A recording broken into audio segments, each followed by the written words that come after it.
Good morning, everyone. I'd like to call this meeting to order. This morning, our invocation will be led by Pastor Matthew Morse with Parkway Presbyterian Church. Good morning, and thank you for the invitation to be here today.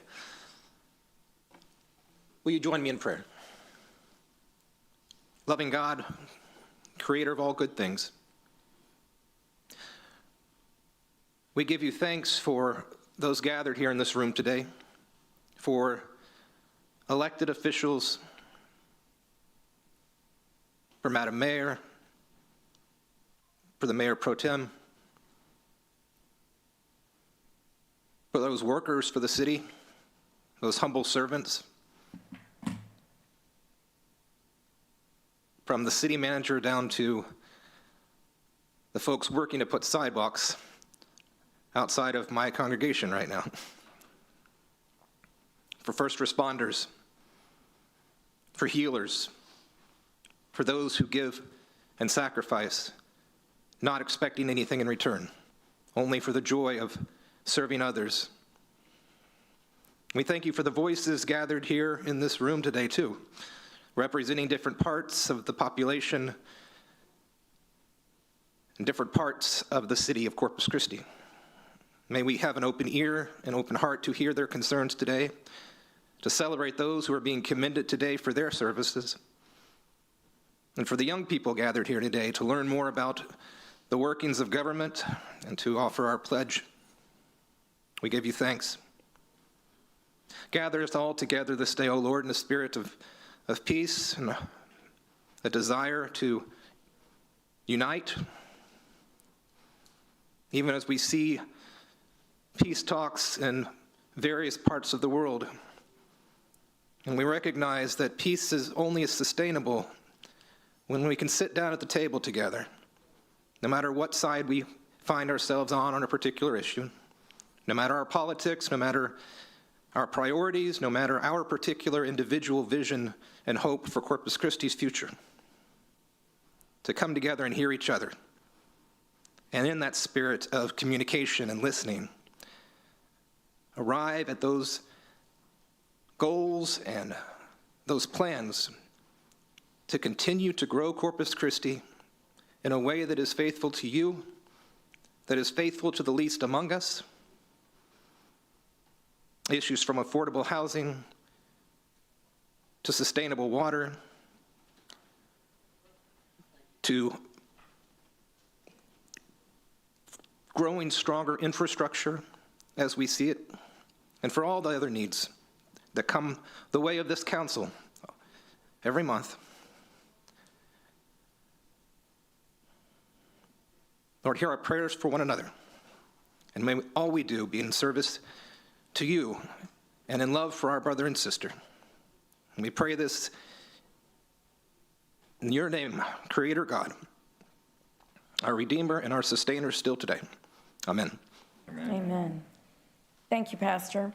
And this morning, our Pledge of Allegiance to the United States flag and to the Texas state flag will be led by Julian Johnson, who is a 12th grader at South Texas Science and Technology School. He's a valedictorian, and he's a recipient of the Advanced Placement Award with 12 AP courses completed. Please join me in the Pledge of Allegiance. I pledge allegiance to the flag of the United States of America and to the republic for which it stands, one nation, under God, indivisible, with liberty and justice for all. Please join me in honoring the Texas flag. Honor the Texas flag. I pledge allegiance to thee, Texas, one state, under God, one indivisible. Thank you, Julian, and good luck in your studies. Ms. Huerta, would you please call the roll? Mayor Paulette Guajardo. Present. Council members Roland Barrera. Here. Sylvia Campos. Eric Cantu. Is not here. Gil Hernandez. Here. Kaylin Paxson. Here. Everett Roy. Here. Mark Scott is absent. Carolyn Vaughn. Here. City Manager Peter Zanoni. Present. City Attorney Miles Risley. Here. Mayor and Council, a quorum of the Council and the required charter officers are present to conduct the meeting. Thank you, Ms. Huerta. So the council chambers is a place of public forum, a forum for civic discussion, for decision-making, and for service to the people of Corpus Christi.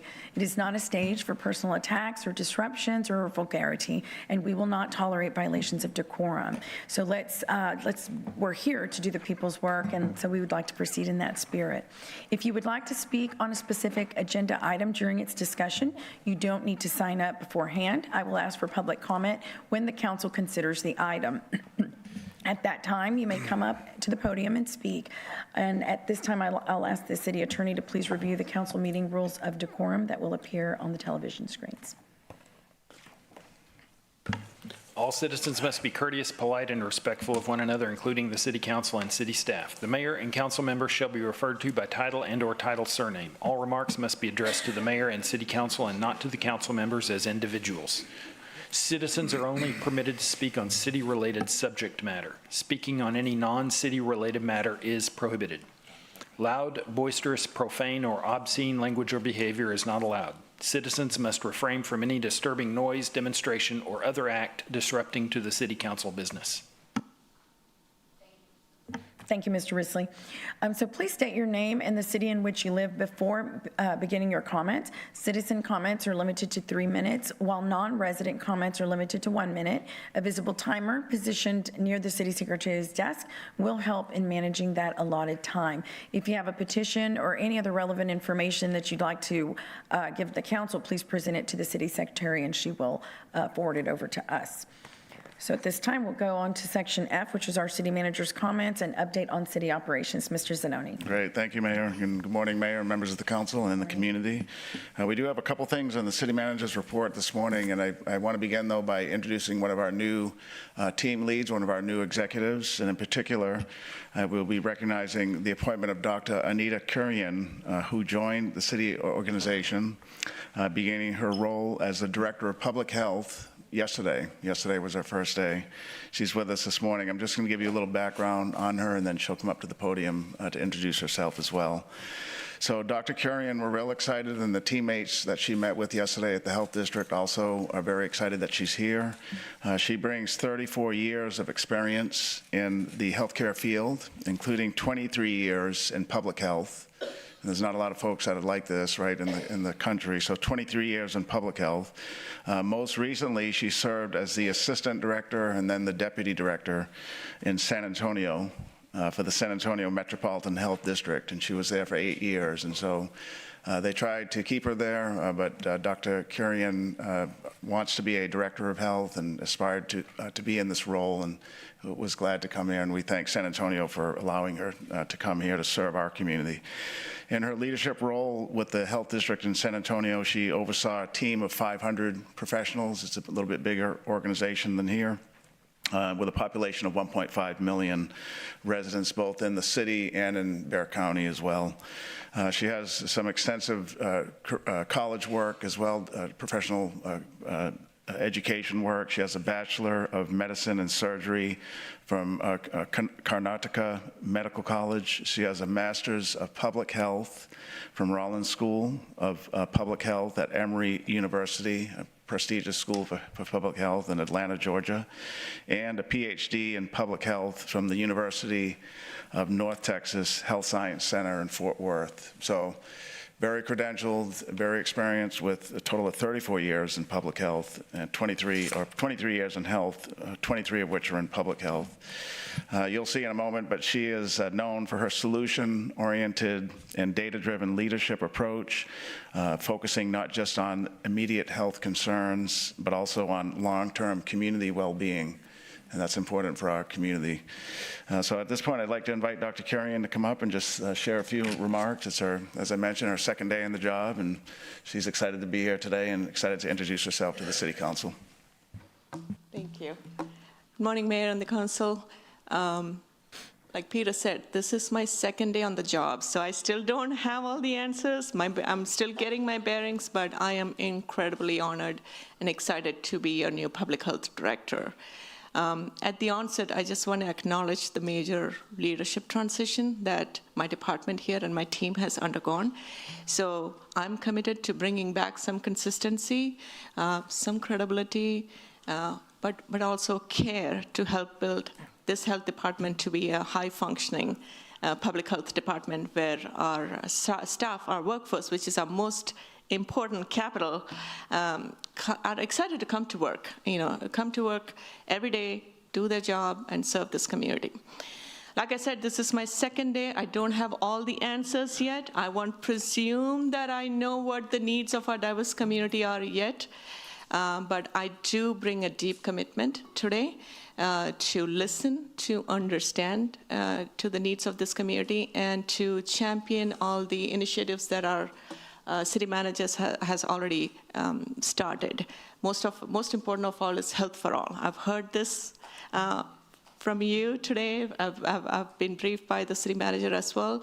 Health for all, regardless of where you live, what your zip code is.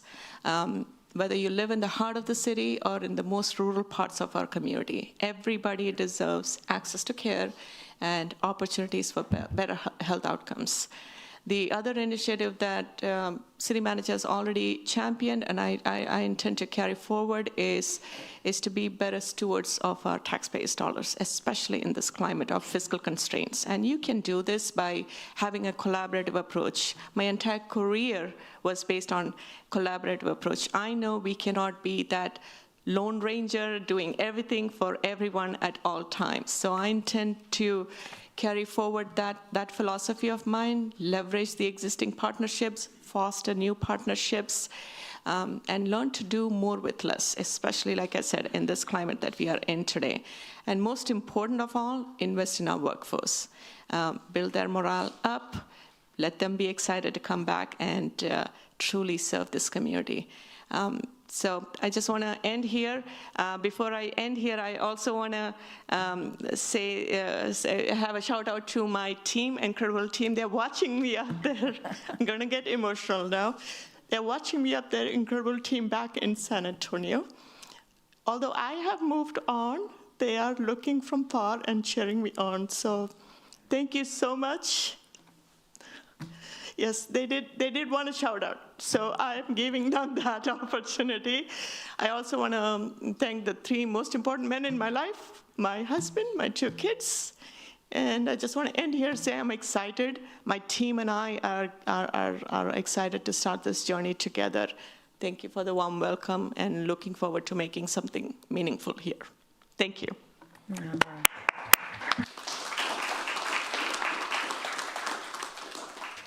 Great, thank you, Dr. Carrion. And we want to thank also this morning our partners at Nueces County Commissioners Court. They are a partner. Just last week, City Council approved their payment to us of $1.8 million for services for this next fiscal year. So she'll visit Commissioners Court soon as well. They're an equal partner in public health. This department serves not only Nueces County, but some of the surrounding counties as well. So we're real excited with Dr. Carrion. Thank you, Doctor. Next, Mayor and Council, we want to announce as we get close here to the holiday season, Thanksgiving's coming up and Christmas will be here soon as well. This year, HEB is willing to sponsor free admission to our 3 museums here that we have at the city, and so we want to highlight that today. There'll be a media event, I think, later on this week as well, out in the community with HEB. And so this next item is to talk about that sponsorship admission to Corpus Christi museums beginning next month in November.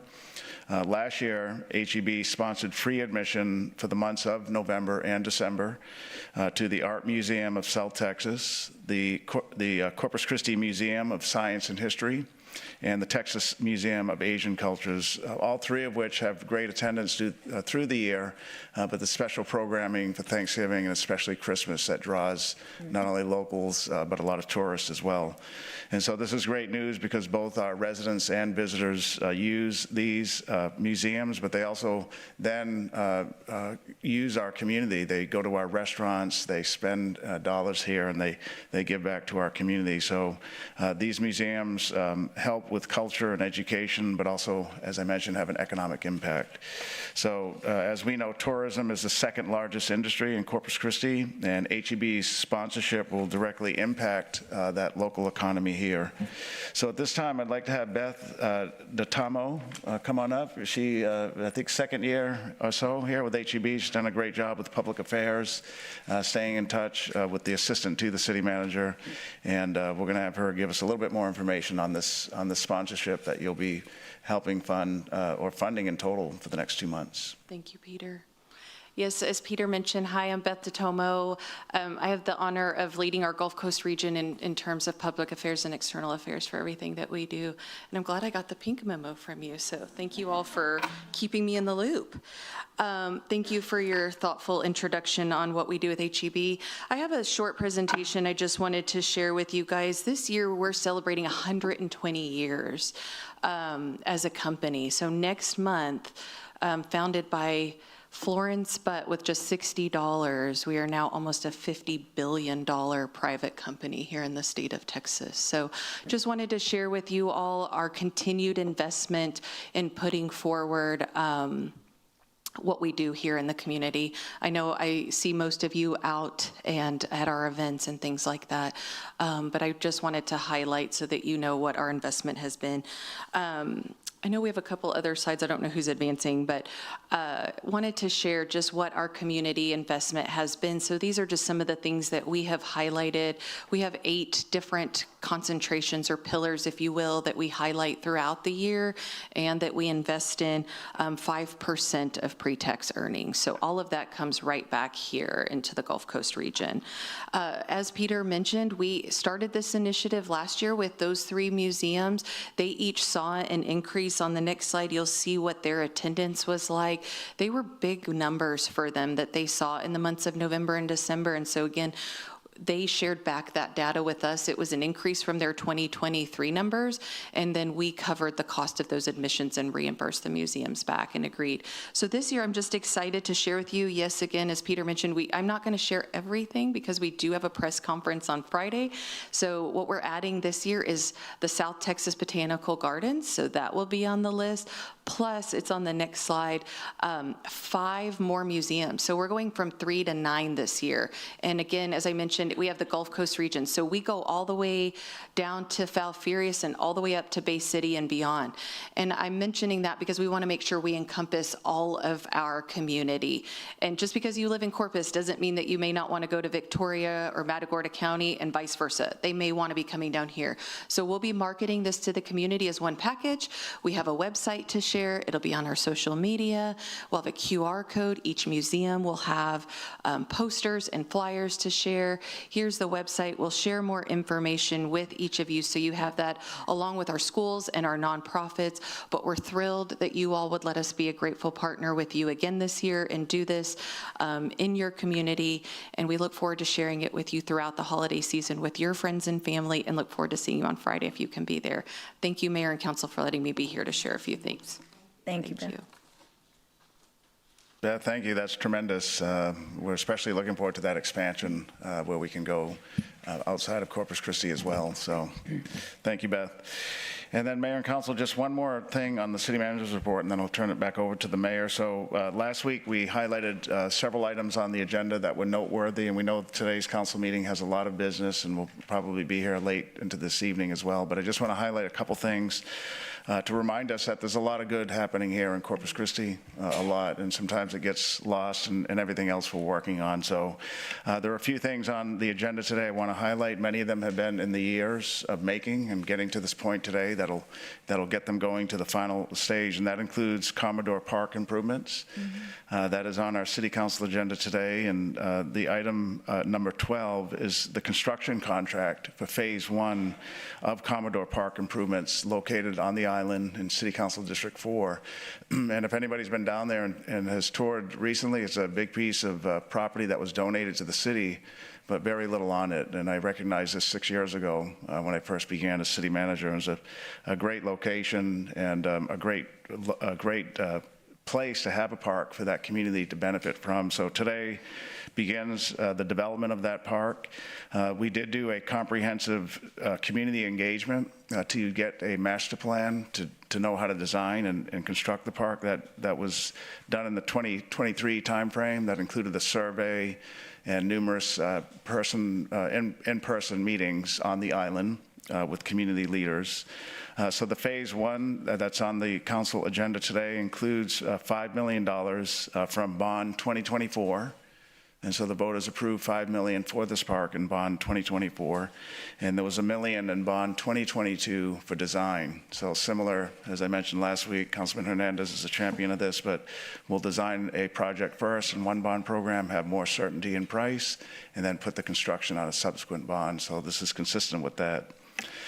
So Commodore Park currently utilizes approximately only 1 acre of what is a 12-acre site.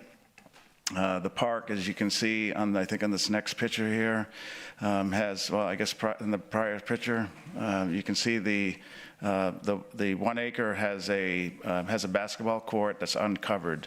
And so the purpose of the project is to fully develop the 12-acre site to have some aesthetic character that will be complementary of Whitecap. Whitecap is just across the street, and we've engaged the Whitecap developers to make sure the development of the park is consistent with the theme that they have in their nearly $1 billion master plan community.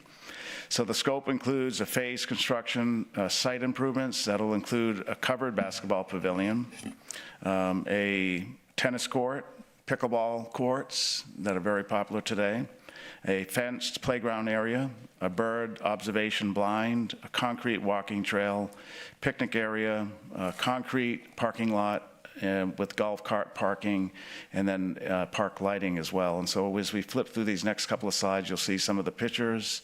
You can see that's the one on the left, the one basketball court that's been there for many years, but that's it. And so we'll have a nice covered basketball court and some of those other amenities as well. Phase one construction reflects City Council's award that would be today, and then construction is anticipated to be complete about a year from now in August of 2026. So the community is really going to enjoy this. A second item on the City Council agenda is our Gabe Lozano Golf Course, and we're doing some improvements there in the parking lot. And so this is one of 2 full-service golf courses that the city has and are managed by Forsyth Golf, who do a tremendous job. It was built in 1965 and renovated in 1983, and it includes an 18-hole regulation course and a 9-hole executive course known as the Firefly that has nighttime lighting. The parking lot has not seen any major improvements, I think, since 1968. Ed is here from Forsyth, and you can see the pictures here demonstrate that. The parking lot's in pretty rough shape. So phase one is to construct and expand the parking lot with a completion date of October, phase one will be completed in October. That'll be 7,200 square feet of 85 spaces. What's on the agenda is phase two, and that is to fully demo and reconstruct another section of the parking lot so that there'll be additional parking spaces. This is a $400,000 project that is paid for with golf revenues. So it's not a general fund project, not a bond program project, but rather Forsyth is doing such a great job running the golf facilities that the city sees a return on investment, and that money is being used in this case for the parking lot. So that's a second good news item. A third one is our skate park at Billish Park, and I think representatives here that led the drive in the community to have a skate park there on the island. We know there's a lot of young children there, and a lot of them love to skateboard, and the nearest park is not there. So this will be the beginning of the skate park at Billish. There are 3 additional in the city today. Just to highlight those, we have the West Guth and City Council District, it says 2 here, but it's District 1, right? Yeah. Ranowski Park in City Council District 4, and then Cole Park in City Council District 1. Yeah, so this will be our 4th one. The skate park was initially proposed as part of Phase 3 of Commodore Park, but we know that would have been too long to take. So through a redirection of funds in our TERS, we talked about this last week, and through the collaborative efforts of our ISAC, the Island Strategic Action Committee, their recommendation, working with the community, working with city council appointed committees like the ISAC, we were able to reprogram monies to be able to get this park not only designed, but built as well, so that the children can use it soon. The schedule includes, as I mentioned, the design and the construction of the new skate park, and it will be at the Billish Park, which is another collaborative effort that the city has with the Padre Island Property Owners Association, who helped to manage that park for the city. And so the skate park, this is an example you can see here of the West Guth one that opened about a year ago or so and has had tremendous use. We're going to get input from the residents, the families on the island. They want something like this, but not exactly like this, so we'll take their input into consideration as we design it. That's the third good news item, more development for our communities, more quality of life amenities. And then the fourth thing, just to highlight, and we'll turn it back over to the business of the council, and we're going to see a lot of this today, but the Evangeline Water Project, I do think this is a highlight on our city council agenda. This groundwater project has been one that has been talked about for several decades from our water planners, from our leaders and our outside engineering families out there, our companies that work for us. The Mary Rose pipeline, from what I've been told, was strategically placed along the fence line of this big ranch in the anticipation that one day we would be able to get groundwater from this site. So the Evangeline Groundwater Project today is the purchase of water rights, and today's action will begin a 6-month due diligence project or period, a total of 6 months, where the seller has 6 months to get us the permits for transport and drilling. They already have the production permit. And then the city has 4 months in that 6-month time frame to do our due diligence, to include design and access to the ranch and that type of thing. So it's quite unique in that you can see in the map here, it's a large tract of land. It's probably the last big ranch, if you will, of this size in the neighboring counties, in either Sampat or Nueces County. It's 22,000 acres. And we do have Steve Young here from Entera, who is a hydrogeologist. He's worked on this site for many years. And what he's going to show is that what is known as, you've heard of Evangeline, but the bigger aquifer is known as the Gulf Coast aquifer.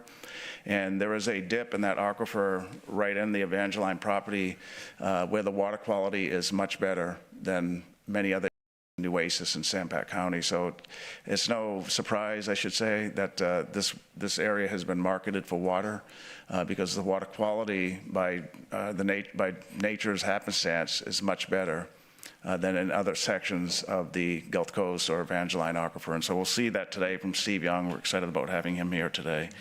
As I mentioned, this project has been contemplated about a year ago. We had a different business arrangement where it would have been a take-or-pay contract, but currently what's now in front of us is a water rights purchase, which for the long run, we've done some of the economic analysis on it, is a much better business proposition for our ratepayers. It would be better over the years to have these water rights rather than paying 30-plus years of take-or-pay monies to the ranch owners.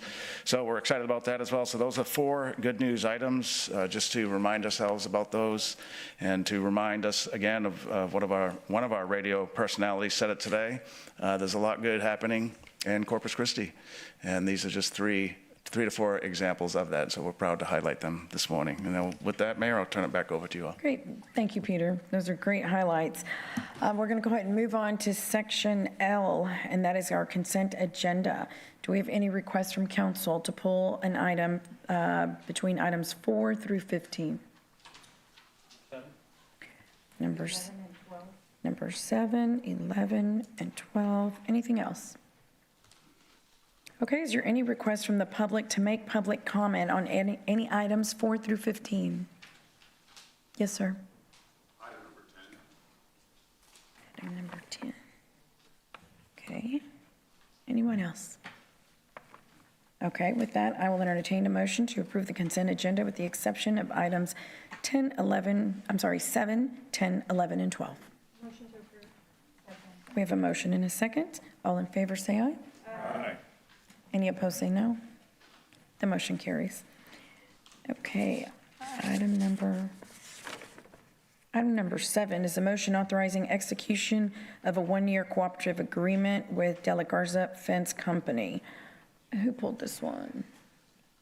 Councilman Hernandez.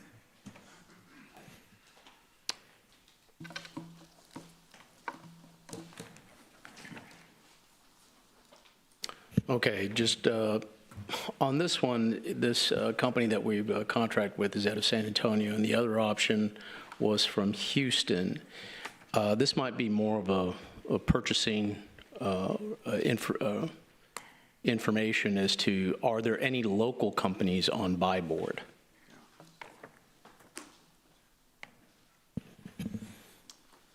I'd have to go back and double check with the team, Councilman. The pricing, I guess, where the companies were located, I have to get back to you on that. Okay, I'm just saying is if we're going to go use buy board and there's no companies in buy board from our local companies, you know, there's plenty of local companies that do chain link fencing. Right. And so if they're not participating in buy board or one of the other purchasing boards, then there's no chance for them to ever get a contract locally. So I want to have a go, Peter, if we can go back and see what local contacts are or local companies are on these purchasing cooperatives, I guess you could call them. Yes, sir. There's no way for a local company to be on those if they're not in those systems. So if that's the case, then it effectively eliminates all local companies from participating. Sure. Yeah. Yeah, So we'll look into that, Councilman. one of the reasons for use of cooperative is timing, and so in this case, it may have been a timing issue versus doing an RFB. That's typically. No, I fully get it. You know, using the purchasing cooperatives is an easy process, and you can move quicker. I get it. Correct. I'm not complaining about that. But if it's going to eliminate local participation, then I have an issue, right? Because then we just eliminate them without them even knowing it. Okay, we can Yeah, definitely. that's good analysis, Councilman. We'll follow up on that. All right. If, at the very least, maybe they help them get onto one of these cooperatives. Yeah, definitely. Okay. Yes, sir. All right. Thank you. I'll entertain a motion to approve item number 7. Okay, we have a motion and a second. Please submit your vote.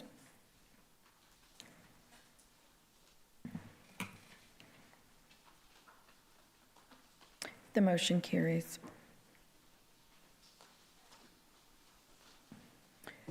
And let's see, item number 10. Mr. Klein, would you like to go ahead and make public comment on that item?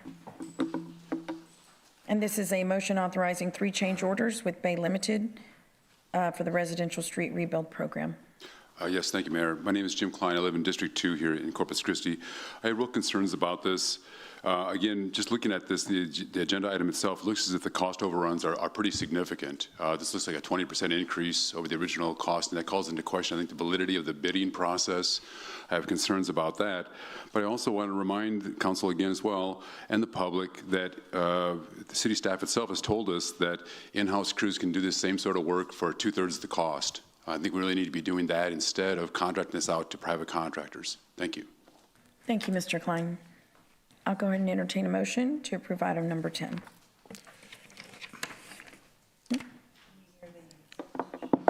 Oh, Jeff Edmonds, Director of Engineering Services. I'd be happy to address some of the concerns Okay. that were raised. So these are IDIQ contracts, and what we're doing is just increasing the capacity on these contracts so that the contractor can keep working. So these were contracts that were procured a couple of years ago.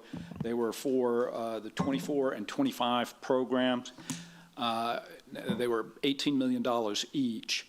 And we, by law, can only increase that capacity by 25% without rebidding. So Public Works and Engineering felt like the best way to expedite this program for fiscal year 26 was to add capacity on that contract, because Bay wasn't successful in getting this latest round that's funded with bond $24. They agreed to honor their old pricing on this, so our only other alternative was rebidding, which would have cost us time, there's a risk we might have gotten a contractor that wasn't able to perform as well as Bay has been doing, and price could have gone up. Right, so Jeff, there's no, the costs have not overrun, as the speaker said. No, right? this is not a cost overrun. Right. This is for their fiscal year It's 26 new, program, right. and this is Okay, we just want to make clear that there's Right. no cost overruns. This is just new work, new programming for Bay. Thank you. Okay, I'll entertain a motion to approve item number 10. I move for approval. Second. Okay, we have a motion and a second. Please submit your votes.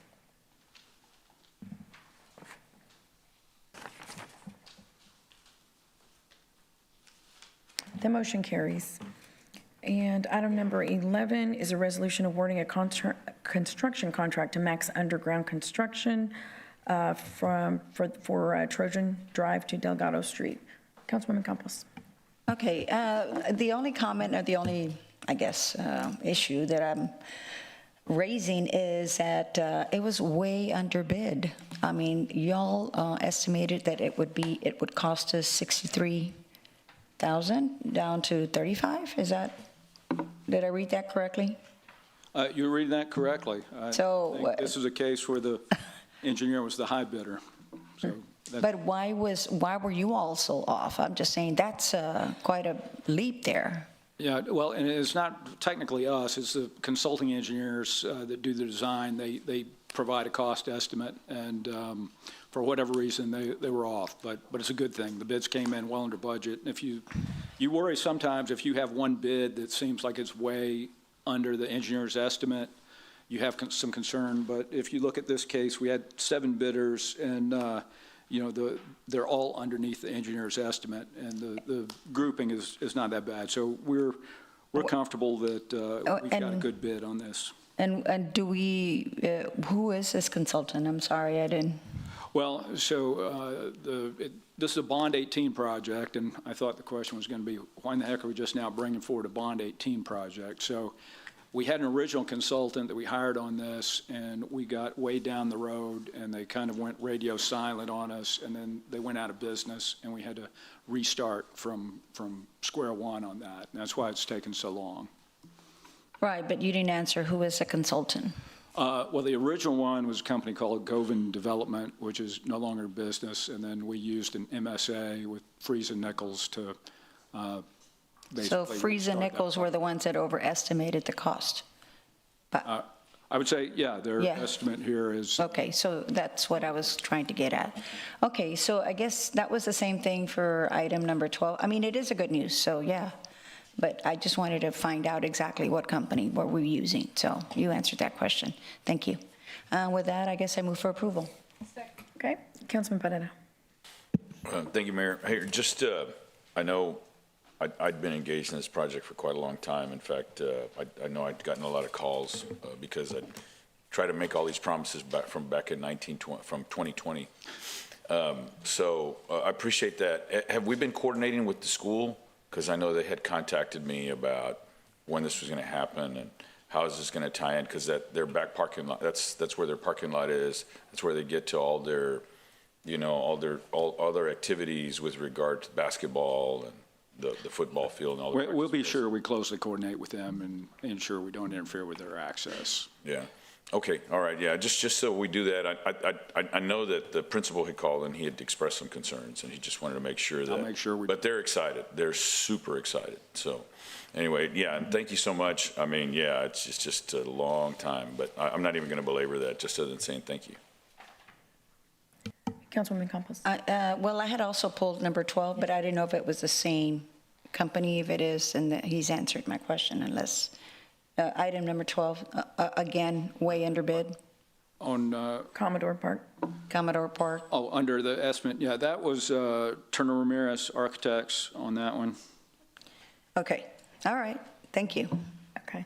Do you want to make a motion, Councilwoman, to pass both Yes, of them? I do make a motion. Oh, For both? yeah. Okay. For the number 12. You want to include 11 and 12? Yes. Okay, so she's going to in second. Okay, please submit your vote. It says 11, Mayor, but it's for 11 and 12. It's for 11 and 12, Yes, correct. Okay, just for Thank the you. record. Okay.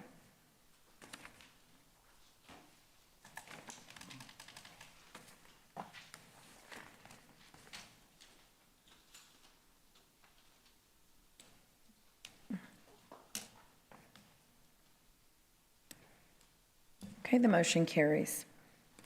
Item number 13 is a resolution authorizing execution of interlocal agreements for participation in the Coastal Bend Public Safety Radio System. Yeah, Rebecca, I think that was consent, right? I'm sorry. Was that number 13? Oh, I'm sorry. Yes, it was.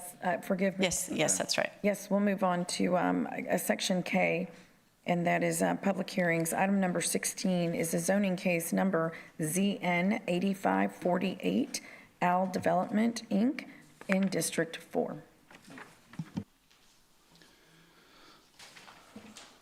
All right. Excuse me. Michael Dice, Development Services. Today we have zoning case ZN 8548 with Al Development. This property is in District 4, located off Hawley Road, currently zoned CN1 Commercial Neighborhood. The request is to go to CG2 General Commercial. The subject property is 3.33 acres and is platted. The purpose of the request is to allow for commercial development, specifically a strip retail plaza with restaurant, retail sales, service uses, and indoor rec. The property is part of the Southside Development Plan adopted in March of 2020. The subject parcel is currently zoned CN1 Neighborhood Commercial. To the north is residential RM1 and RS6. To the south is low and medium density residential RSTF and RS6.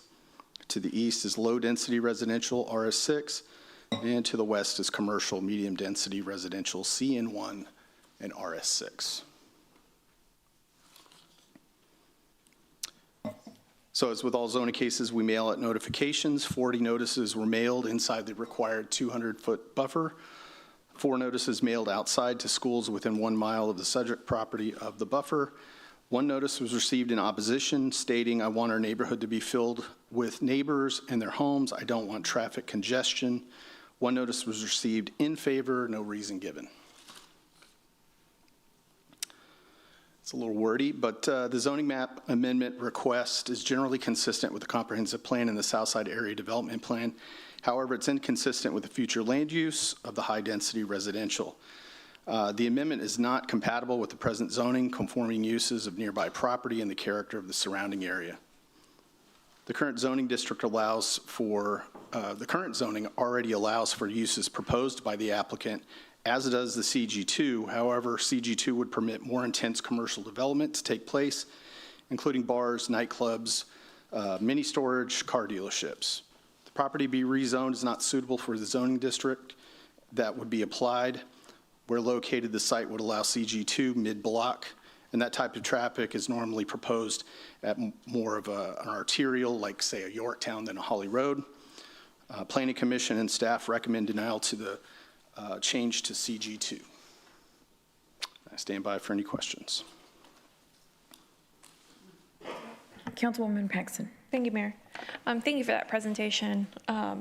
So the recommendation is denial of this request for the CG2. Correct. Because of the type of commercial that would allow, and with the low density area, it doesn't coincide well. Planning Commission comments and staff, due to the fact it's in close proximity on 2 sides with RS6, the CG2 allows for more intense type of development, specifically bars, taverns, things like that.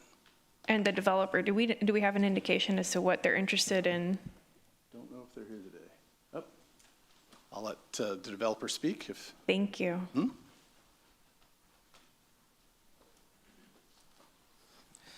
Good afternoon. I'm representing developer, appointment agent.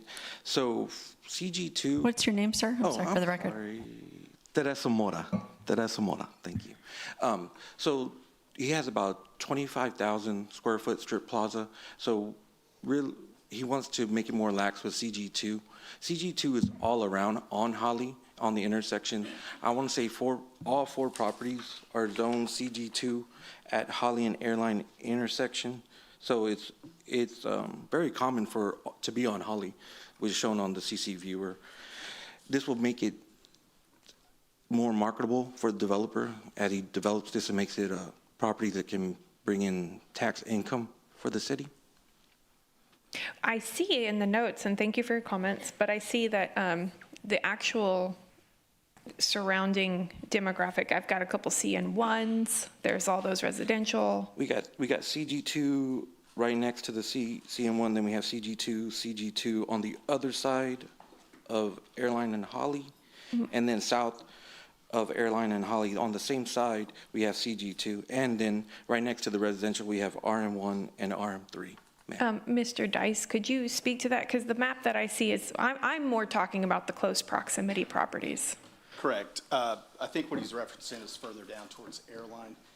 So in close proximity to this property, there is a senior living facility across the street, there we go, let's see if I can. Mike, could you move over toward, in front of the microphone, please? Oh, sorry. Yeah, thank you.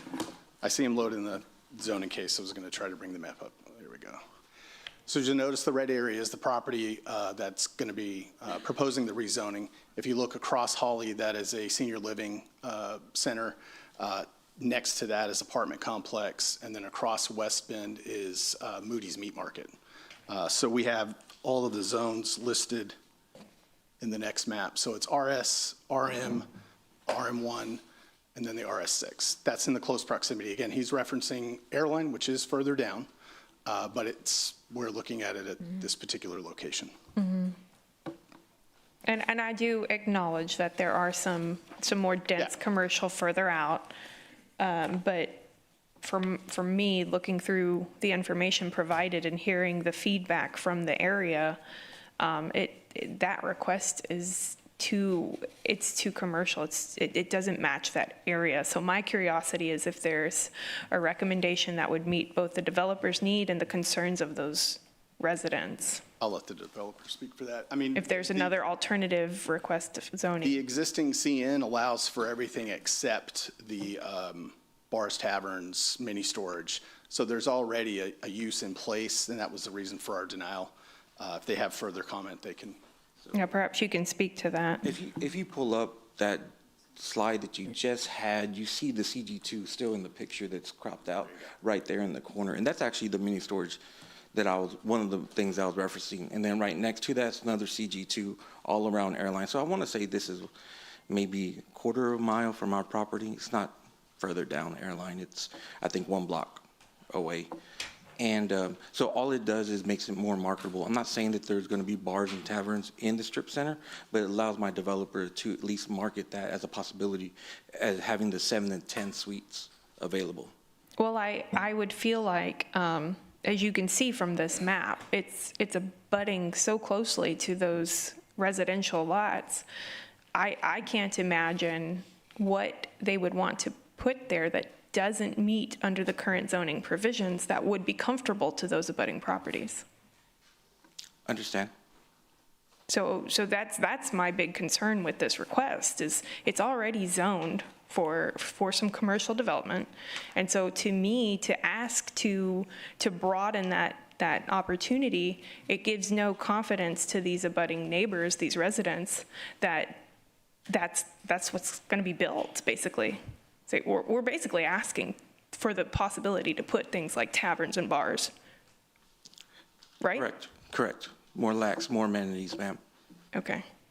And the developer is just not interested in that current zoning? That's not going to make their business model? Relaxing it to CG2 will allow them to be more marketable when they do come with suitors of these businesses, ma'am. Well, I feel like I'm someone that's very open to growth and amenities for neighborhoods and areas and things like that. But I just personally don't see that this matches that residential area and what I think the people that live there. I don't think that type of establishment complements that district. And so for me, I would love to continue if that developer would entertain ideas for commercial establishments that meet that current zoning. Let's talk about it all day long. But to me, the recommendation of staff is more in defense of those residential preferences that are there currently, particularly because they recommend what meets that plan. And so for me, I'm not in favor of that request, but thank you for answering those questions. Yes, ma'am. Councilman Hernandez. Okay, unfortunately, I have something similar to this occurred on Yorktown that has a nightclub that brings in bands and loud music, and there's constant complaints about it. And I think Michael Dice and those guys know exactly what I'm referring to. And because this was zone CG before I was on council, but since then, and the similar thing with car washes, where it provides a lot of noise for those residents in that time frame.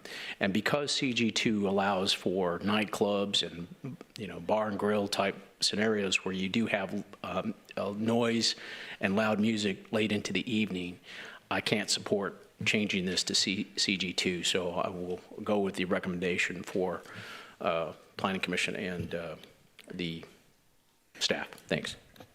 Yes, sir. Councilwoman Paxson. Thank you, Mayor. Councilmember Hernandez brings up a good point. There's along SPID and it's kind of a quiet area near Airline. There's an evening club. Specifically, it's near the movie theater. It's like a lounge type into the night club. It's at Cheetahs or something like that. If you talk to the residents that are separated by SPID, that is a very broad road. And you would think that the noise of that highway would be the biggest complaint. But no, immediately past that highway, you go into these neighborhoods where it's very similar to this specific topic. Their issue is the sound late into the night, the music, that type of thing. And so much to Councilman Hernandez's note, that's, you said it's like a quarter mile down the road, but still it's close enough that those types of establishments really disrupt the neighborhood. So I hope that the message is saying, we're interested in keeping that zoning and talking about that. It's just the environment that other establishments would create. That's what I think we're not really in favor of here. Understand, ma'am. Thank you. Thank you, sir. I'm going to go ahead and open public hearing. Is there anyone that would like to make comment on item number 16? Okay, there being no one, we'll close public hearing, and I will entertain a motion to approve item number 16 as presented.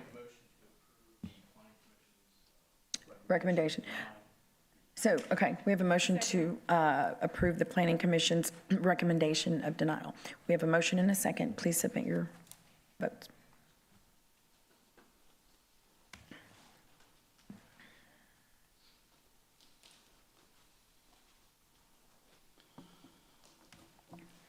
Okay, the motion carries.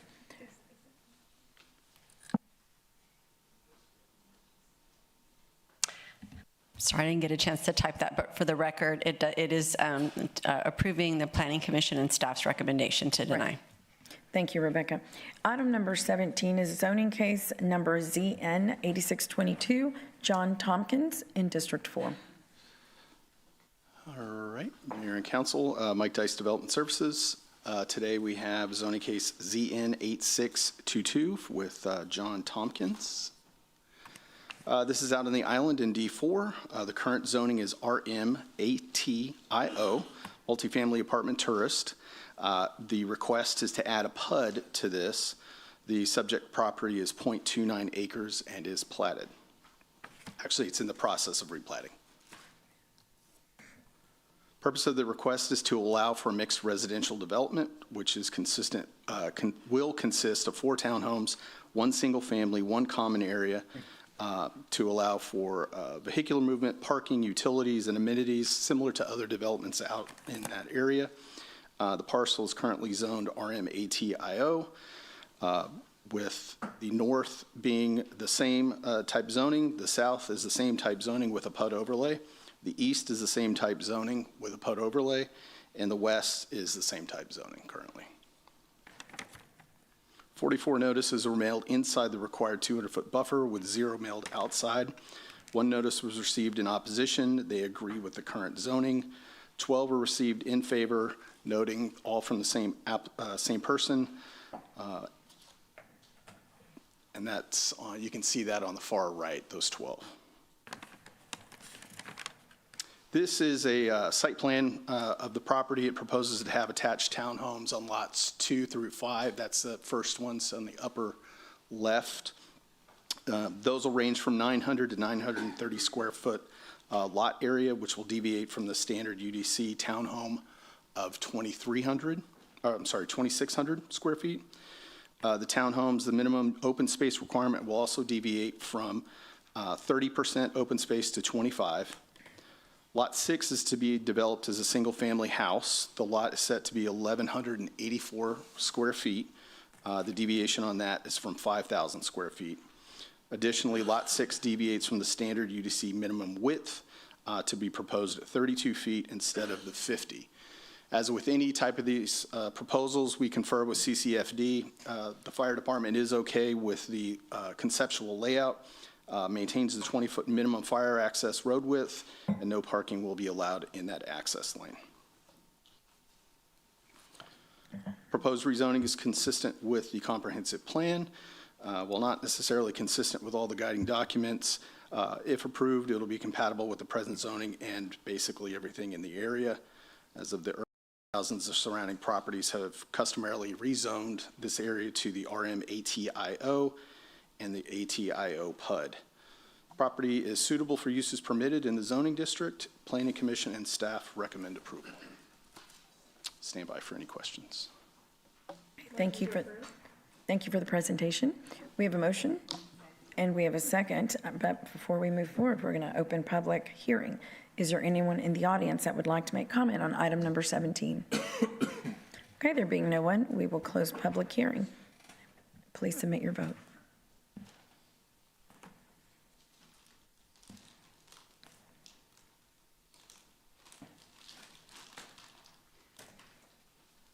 The motion carries. Item number 18 is a motion authorizing city manager or designee to execute a deferment agreement with Solid Rock Commercial Properties, Ltd. Mayor and Council, Mike Dice again. It's the Mike Dice Show today.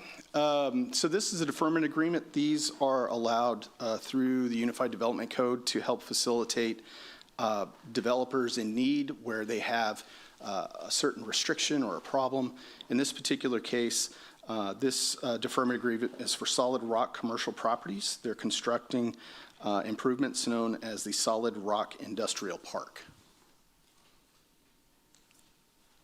You'll see on the location map, this is over off of Old Brownsville Road, and phase 1 of the development is in the shaded area. So the cost estimate of what's being deferred, this is sewer and stormwater improvements that have had to be delayed due to an ongoing city project that is currently wrapping up. The deferment agreement allows the developer to get plat recorded and get those lots sold while that is being finished up. So the developer will still construct these improvements at the developer expense, but the requirement to be done during the platting stage is actually being pushed to the building permit stage. The developer will provide full warranties on all as normal as all work is being done. So this slide shows the options the city may seek if the developer defaults on the construction of the deferred improvements. Again, by pushing to the building permit phase, they have to be in place prior to building permit approval. That's really the key holder to that. Staff recommends approval of the deferment agreement, and the request submitted is in accordance with the UDC section 8.1 and 3.30. I stand by for any questions. I don't see any questions. I'm going to go ahead and open public hearing. Is there anyone in the audience that would like to make comment on item number 18?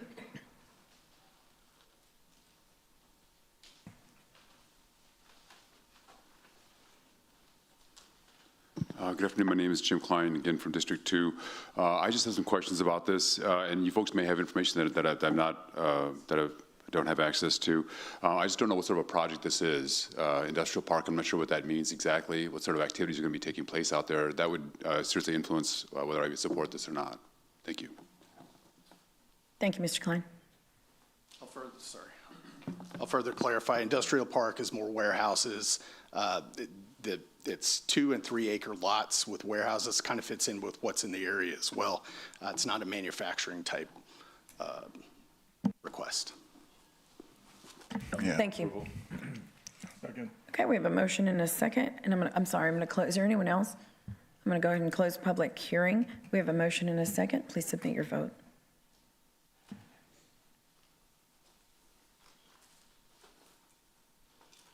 The motion carries. Item number 19 is a resolution authorizing the reuse of city parkland for the Civitan Service Center to be located at Sackey Park in Council District 3. Mayor, members of council, my name is Juan Rivera, Interim Director of Asset Management. I'll be talking about the expansion of the Civitan Service Center on Sackey Park.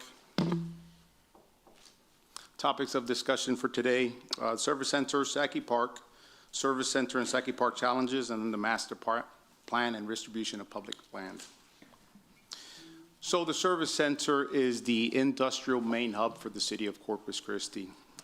That center is comprised of 85 acres and various operations that include animal care, facility maintenance, fleet maintenance, park and recreation, police, public works, solid waste, streets, and water utilities.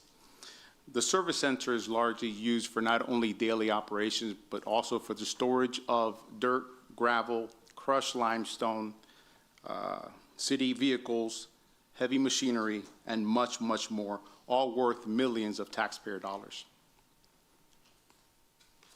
Sackey Park is located northwest of the Civitan Service Center. The city park is comprised of 7 acres of mixed park space. The NRPA considers 5 acres to be the minimum for a neighborhood park, so our request today is to take over 1.5 acres, leaving 5.5 acres of that park still readily available for public usage, still classifying that park as a neighborhood park. 2 miles from Sackey Park, you have 2 other parks. You have Botsford Park, which is football fields and green space, and you have Almanza Park, which has swing sets and basketball courts. The park also sits 5 miles away from Cole Park and 8.2 miles away from Bill Witt Park. With parks, using placeholder AI, we conducted a survey of actual park usage, and last year we had 10K visitors to that park. Placer AI did place the usage of that park in the amenities that are currently there. In 2017, the council did approve for an investment to happen at Sackey Park, which was the new park equipment that was placed there, and that's mainly where most of the usage of that park is currently taking place. So with the park takeover, we are going to leave most of those amenities intact and still in place. So this is our proposal. Red border is the fence that we are planning to put as part of the Enclave project, which is a council-approved CIP project. And the yellow border represents the remaining portion of Sackey Park, the 5.5 acres. The amenities that will remain in those 5.5 acres include a basketball court, the playground, the backstop, and the public art that's in the corner of Riker Street and Sackey Drive. In addition, we will be relocating a bench that would be part of the relocation of that bench into the 5.5, and Parks is looking to add additional benches inside that park. So let me provide you with the reasonings behind why we are proposing this change. So in conjunction with CCPD, we requested past data for the past 5 years. And in the past 5 years, there's been a combined of 34 incidents of crimes against people, crimes against property, and vandalism in and around Sackey Park and the Civitan Service Center. The addition to this is that Public Works Department has grown exponentially at about 42% since fiscal year 2020. As a result, we have not kept up with that growth in terms of employee accommodations in that area. So if you drive at any given time right now to Sackey Park, most of our employees are parking on grass, and they're actually jumping curb just to get to work. So we're not providing a good work environment for our employees, especially with the growth over at Public Works. The other part is that fleet maintenance usually has 167 vehicles at any given time getting services there at the fleet facility. At its highest peak, we're close to 200. The current traffic pattern is unsafe for our employees, it's unsafe for the drivers, and right now that parking area is very, very deteriorated. We are looking to repurpose some of that land for additional parking space and additional area to park vehicles that are still in service. Additionally, Parks and Recs does not have an area for laydown, meaning they don't have an area to place all their materials, mulch, gravel, crushed granite that they need on a daily basis to respond to emergencies or to refurbish park areas. As part of the master plan, what we're looking when we repurpose this land, if you look up north, Public Works is looking to expand their parking area, so they're going to go ahead and regrade and create a parking area for their employees up north. On the southern portion of this park redistribution, you're going to have an expansion of fleet operations in terms of parking and maneuvering for the vehicles that are currently being serviced in that area. And you'll also have a portion there that's for park land, for Parks and Recs laydown yard. So pending any questions, the staff does recommend approval with this motion. Okay, we have a motion and a second. Councilman Hernandez? Okay, you said additional parking will be there. There'll be access to that parking from Sackey Drive? Sir, no. So with the Enclave project, we are looking to secure the industrial hub for the city, so that parking lot will not be accessible to anyone other than Public Works and everyone working inside the area. Well, no, I understand that, but Yes, is there a driveway coming in from Sackey Drive? Because currently there's not. No, sir, there is no. So it's only going to be It will be coming in access through through... Ayers. There's an area that's coming in through Ayers, so at the part of the Enclave project, there's a fence that leads inside the Public Works area, so the only drive into that parking area will be through the current avenue of approach on Ayers Drive. So Civitan and Hygeia? Yes. Okay, so there's a lot of property that's close to Hygeia and in between where the Parks and Recreation, I guess, parking lot is, and where the new Public Works building is. What is that going? What's the plan there?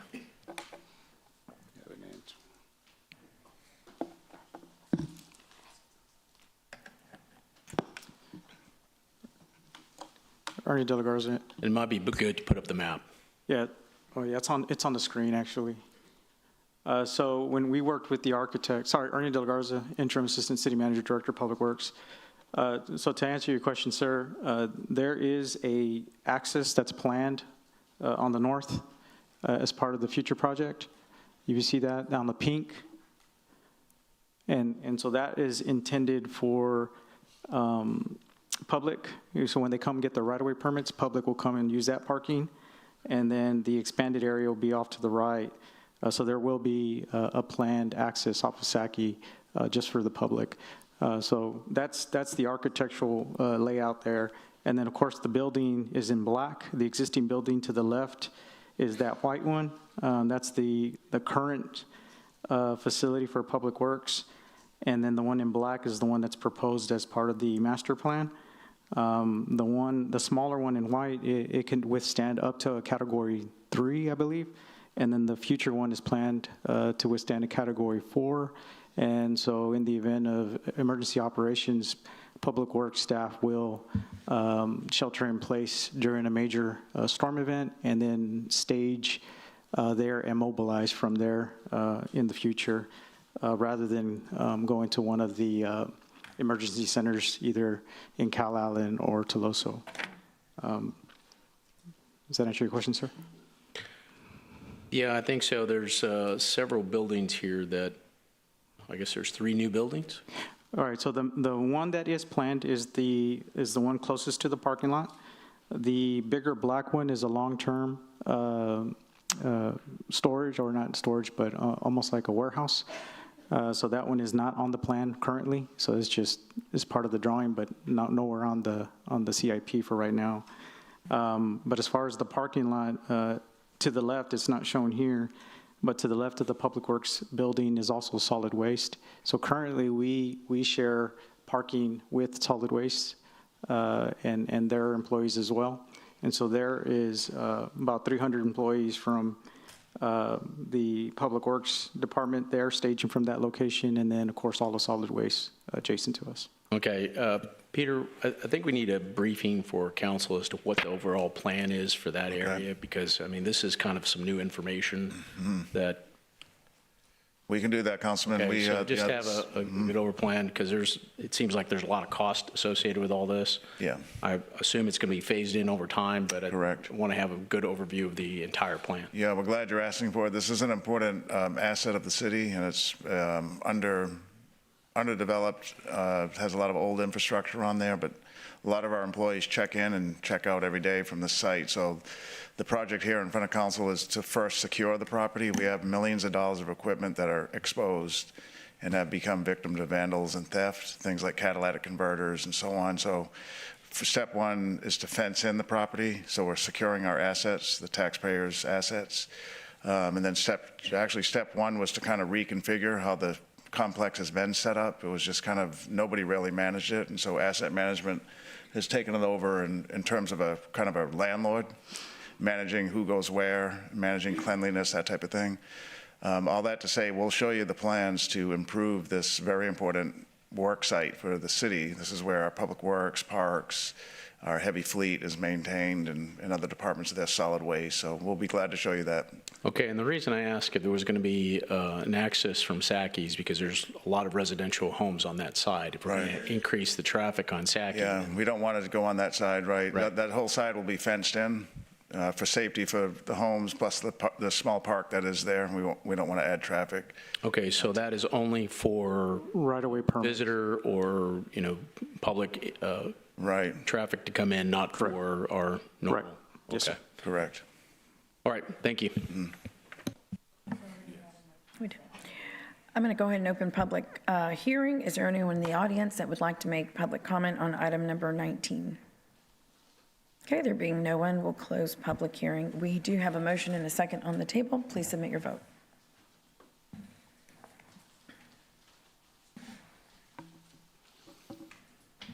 Okay, the motion carries. Thank you. I'm going to move up item number 26. That is the hydrogeological analysis and modeling for the Nueces Groundwater Project and the Evangeline Groundwater Project by Intera. And after we hear that analysis, then we'll move on to the items that are associated with this study. Good afternoon, Mayor and Council. Nick Winkleman, Interim Chief Operating Officer of Corpus Christi Water. I would like to introduce Steve Young with Intera. Steve is a PhD, professional geologist, and professional engineer.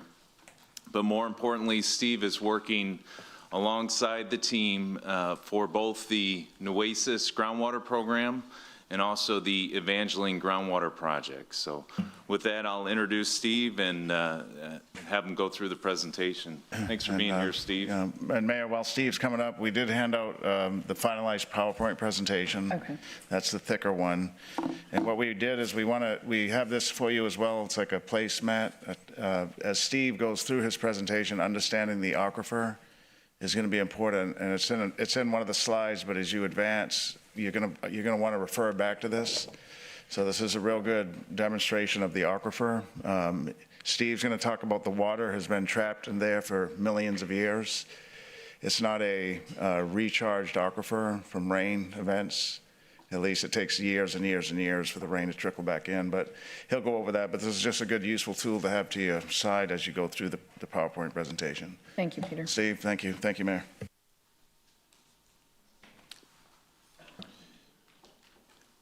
Well, good day. I'm, again, Steve Young. I'm from Austin, Texas, with a company called Intera. The outline has been designed to provide some general information on the Gulf Coast aquifer, to set the stage, to develop a conceptual flow model for the Gulf Coast aquifer, in particular in San Pat in Nueces County. That would be built into a groundwater flow model, which allows us to predict impacts of pumping. Then at the end, we'll cover some of the predictions. Okay, so early on, I will be getting a little technical. I'm sort of a scientist, but I'm going to try to summarize some of the key information to help you understand the system. So on the right-hand, my left-hand side, the Gulf Coast aquifer covers coast to coast of Texas, but it's divided into three main management zones. And it's divided in terms of how much groundwater there is and how it's being used. And all three, right now we're in management 16, and to the north of us is 15, and north of that's 14. There's probably on average about 10 GCDs, groundwater conservation districts, that regulate groundwater. And that will be coming up in Oasis County. As you're aware, doesn't have one at this point, whereas Sandpant does. Okay. They all have one thing in common through the Gulf Coast is that general flow picture on the right-hand side. You have, at the base of the Gulf Coast, you have a lot of saline water. It's older water. It's been in contact a lot with minerals. It's got mineralized. It's got salty. It's actually, a lot of it's saltier than salt water in the ocean. And what you have is water about 150 miles back coming recharging. It's starting to flow into the system. It's displacing and creating a sort of a flow cycle. And it's a regional flow. That water may take about 100,000 years to reach the coast. Then on top of it, you have smaller flow cycles that really go into the rivers. But this as we talk about it, this isn't one continuous, block of sand. There's actually very differences, and it's controlled a lot by the individual aquifers. And that's the next slide. This is, I'm going to take a little time on this. It's a very important slide. The Gulf Coast has formed over millions of years, and it's changed in its composition as the ocean level changes, as recharge rates change, as where the sediment comes from. And you have four main aquifers they refer to, and that's on the left-hand side on that table. And you have the Chico and Evangeline. Those are two shallow aquifers, which we'll be most interested in. Then you have sort of a clay confining layer called the Burkeville and Jasper. But on the right, I want to give you some perspective of where these sediments are. That the shallowest one is the Chico, which you're interested in, is pink. And then that's at the coast, maybe 1,000 feet, whereas the Burkeville, where the Evangel is yellow, and it's a couple thousand feet thick. They have different units of sand and clay at different periods of time. And they have been categorized of how they move groundwater and how they prevent vertical flow of groundwater into formations. And we're going to use these formations because it's important to where we pump and where we monitor water. In the Chico, we have four formations, which you've probably not heard before. It's Beaumont, Lissy, and Willis. It's alphabetical. B is on the shallowest one. The Lissy there is the most prominent unit. It probably accounts for about 60% of the flow. And a lot of the shallow wells we're talking about are in the Lissy. Underneath it, that Evangel is a very big aquifer. And we're really going to be looking at that very upper formation called the Upper Goliad. Typically, the well fields you're looking at will be looking at the Willis and Upper Goliad. They're targeted to these zones where the sands are, okay? The other aspect that really makes the Gulf Coast different from north to south is recharge. You're in the southern portion, you get about 1/10 the recharge. That's the amount of water that's percolating through the ground and reaches it to the water table. That's forms that sort of pressure head that drives water through the Gulf Coast. It's about 1/10. That means your water will be moving a little bit slower. It's shallow, the shallow water gets in contact longer with the sediment, so it gets saltier. So you have a tendency to have higher TDS. That's a measure of salts, total dissolved solids. It's really, you consider it salts in your water. Now on the right-hand side is an earlier map we did showing where the freshwater zones are in that shallow aquifer called the Chico. And what I want to point out, the dark blue is really where you have a high percent of fresh water. The light blue, we have the less. And you really have less than 20% of the Chico is fresh water. And I want to point out in there is that dark blue, the farthest south it goes, is just hits the tip of Sandpant County. And it covers the area where the Evangel Laguna project is, we're going to talk about is. But you got this is the general setup that we have. Back in 2013, Intera did some work with Freeze and Nichols early on. We were here for a couple months on looking at groundwater resources. At that time, they were looking at combining groundwater resources with saltwater desal.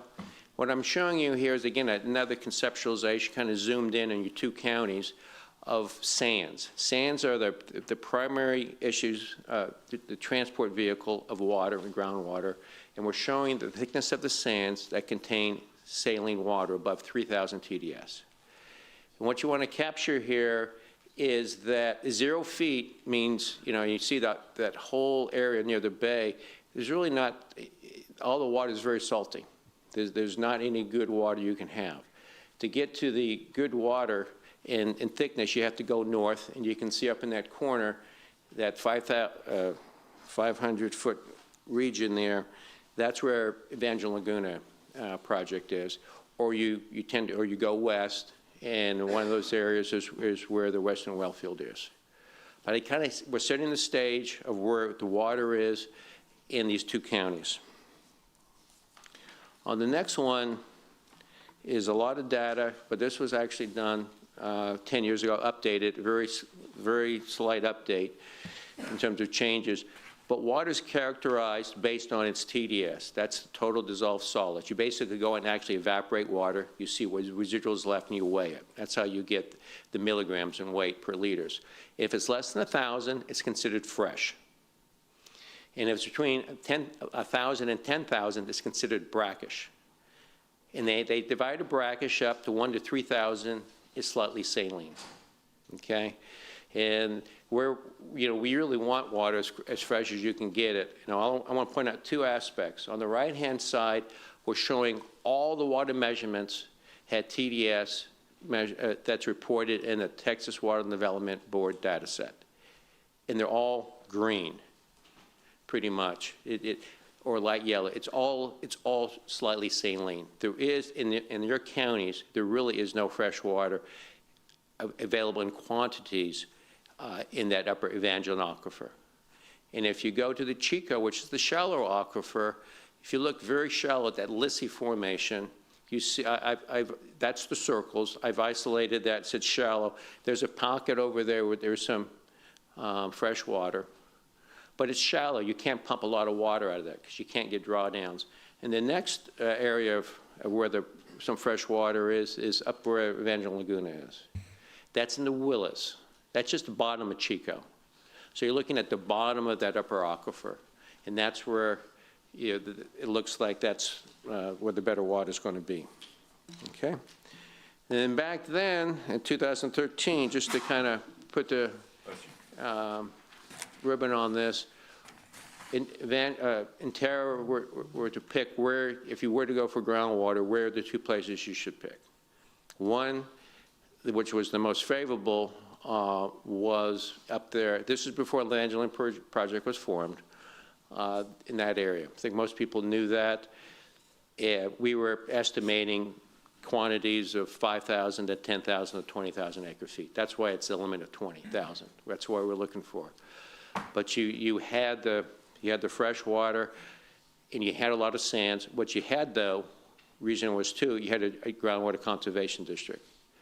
They were just formed. You don't know the rules. This is a very important part of this process. When you start looking at what's available, it's not just physically, it's to make sure that you can work through these regulations to pull the water out. And that's, I'm sure, going to become a question. And the second aspect was, again, in the second field was, again, where we have the Western well field, okay? There was good sands. It was still brackish, though, okay? We're going to, step back a little, God bless it,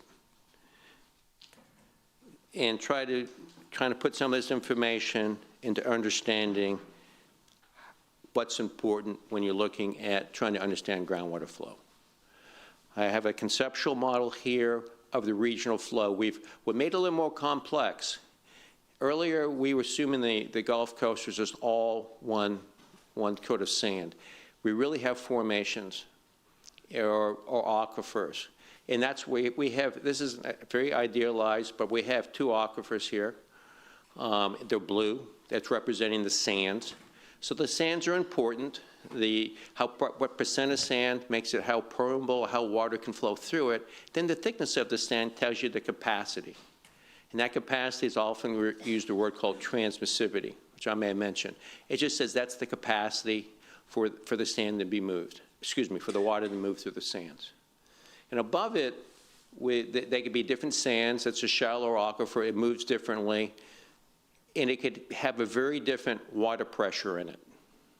And why you can have different water pressures is the clays. Clays are relatively impermeable, and they don't allow water to move quickly, so pressure can build up in these aquifers, and they can be very different than the aquifer above it. This is important when we go to look at impacts. So when you put a well in a confined aquifer, the well, you screen it in the aquifer, the pressure will rise above the top of the aquifer. And the amount it rises above the aquifer is the available drawdown. And this is a very important concept because we say something draws 80 feet. Well, if you only have 100 feet above the aquifer, 80 feet is a big number. But if you have like 1,000 feet or 100 feet, 500 feet, it's not as important. You can work with it. You can manage it. And what we're seeing here in this particular case, too, the aquifer above it could have a very different water level.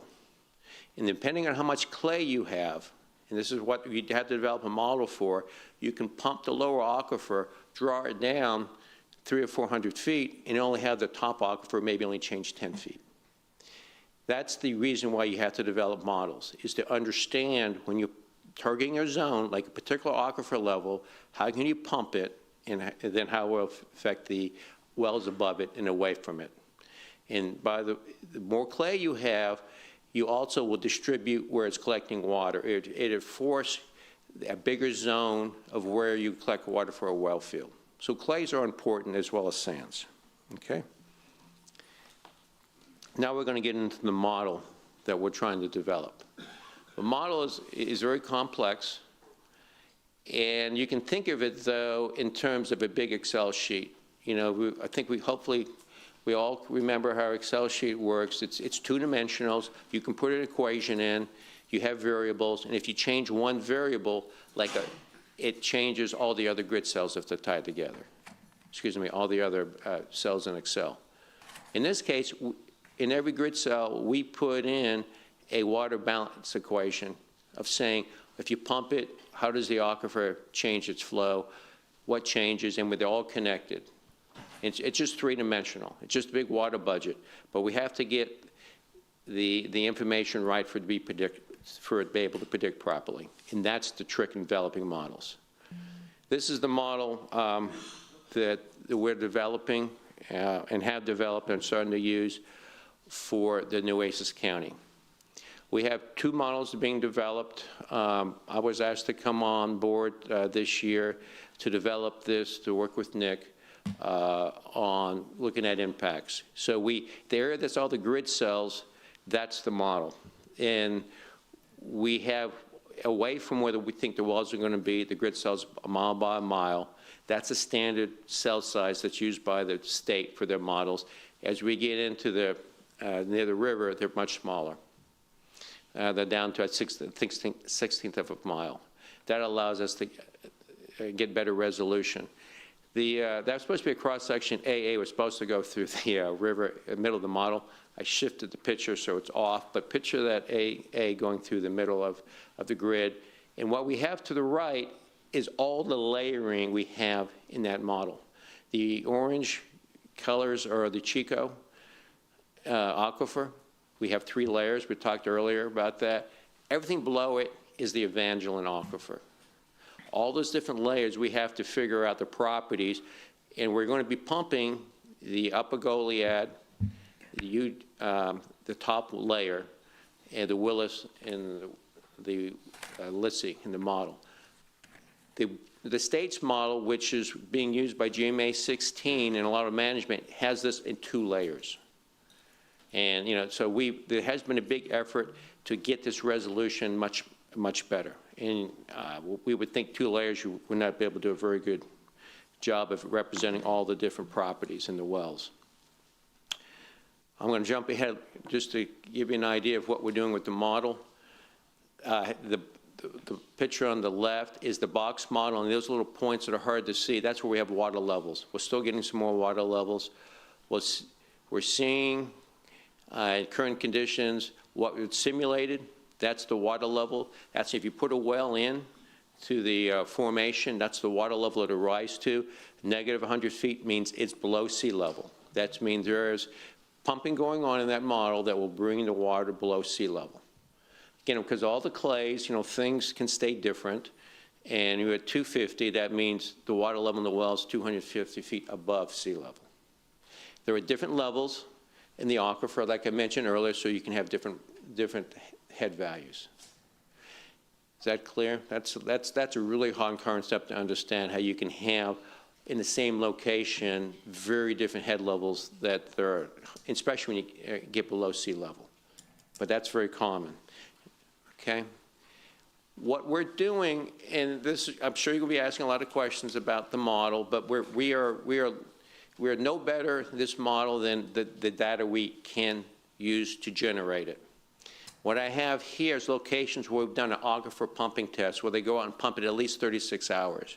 You see how the aquifer draws down and in that immediate area. And you can calculate the property that goes into the model for that based on that measurement in the field.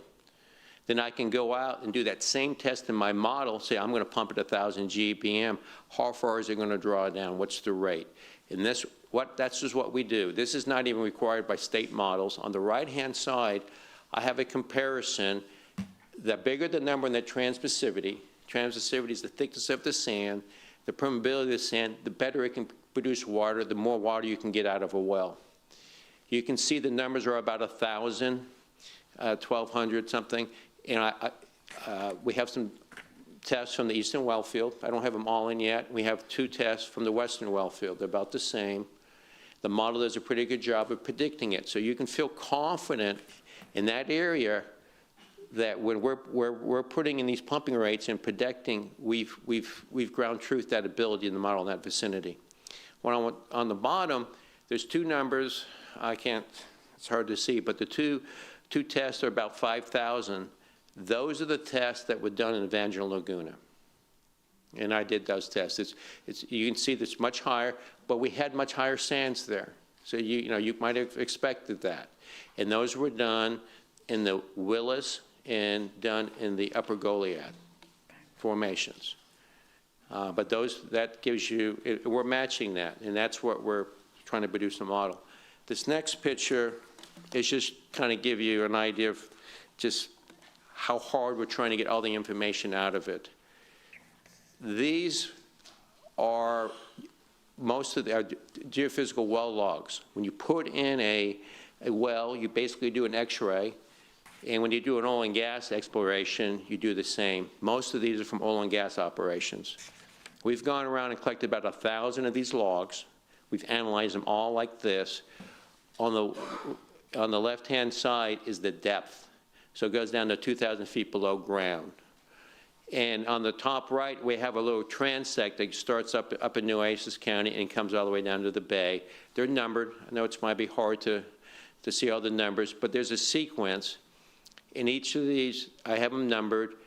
And the black is where clay is.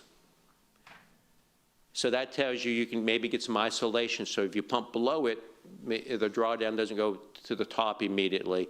And the colors are all sands. If it's blue, it's fresh water. If it's slightly yellow, it's slightly saline. If it's red, that's I think it's above 10,000. It's like ocean. So you can see, get to the ocean or the bay, everything's red.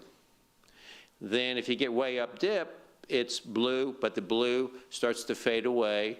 And you can look carefully at the green star. That's the western well field. And you can see there's some fresh water near the top. That's one of the logs from the well. These are estimates. And near the bottom, it's more towards brackish. And when you pump it, you get a mixture. I think we're getting about 1,800, and that's about what we get in that well field. If you move down just a little bit farther south, you see a log that's a red star. That's from the eastern. I believe the estimates there are about 3,000 mixed, and that's what you see there.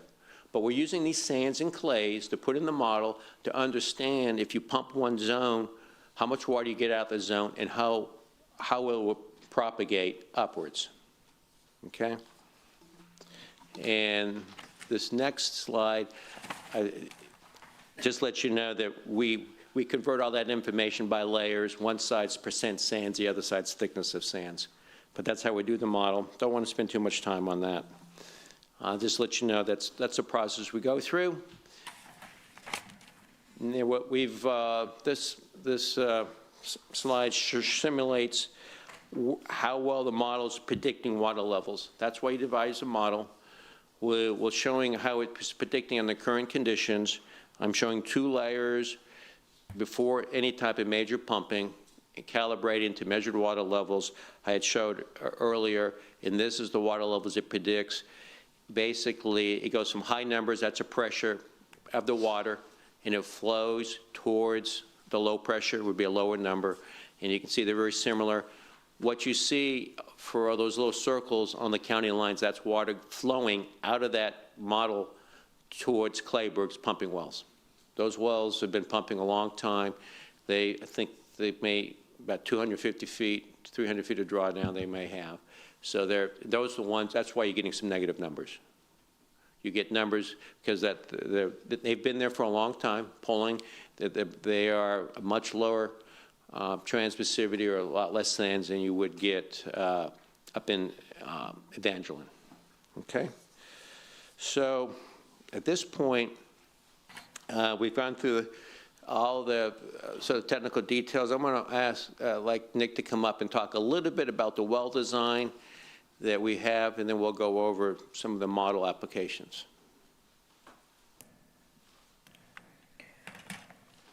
Great, thanks, Steve. So Steve's done a great job of explaining the hydrogeology, but then what do we do to put that into use and put it into practical function? So we utilize that data and we do a well design. And what we've shown here is a typical well design. The drawing on the left is the eastern well field, and the drawing on the right is the western well field. And one thing I'd like to point out before I forget, earlier in the slide where Steve showed all the geophysical logs, our first well on the western well field, we drilled a pilot hole or a test hole to 1,500 feet. The well is not completed to 1,500 feet, but we drilled a pilot hole to 1,500 feet so we could do geophysical logging to that depth. And that was important information so that Steve and his team could better characterize the geology in the area. So specifically, I want to talk about the eastern well field. So that's the drawing on the right. You'll notice well construction consists of a number of different things. It consists of casings and screens. The screens are installed at intervals and depths to target those specific formations, those specific sand intervals that will provide both the water quality and the quantity that we're looking for. However, in our case, what we've done is we actually bypass some of the fresher water quality, and we also bypass some of the quantity in the shallower formations so that we wouldn't have any effect on the residential or livestock wells. So in essence, what we did, if you look at the eastern well field, we set 20-inch, well, there's a 40-foot conductor casing, and then we set 20-inch steel casing to approximately 465 feet. The annulus of that casing, or the outside of that casing, is pressure cemented, and we utilize that pressure cement sealing along with the confining clay layers within the formation to seal off where we're drawing water from the lower formations from what the residential and livestock wells are utilizing in the upper extent of the aquifer. In the eastern well field, the typical residential wells are anywhere from 50 to 100 feet or so. The eastern well fields, when those wells are not in operation, they are artesian, so they're flowing. The static head there is approximately 10 feet above ground level, plus or minus. The western well field's a little bit different. Surface elevation is different as well. It's a little higher as can be expected. Typical, and this is a drawing for well 9 in the western well field. So you can see we've got that 20-inch casing set and cemented to 535 feet.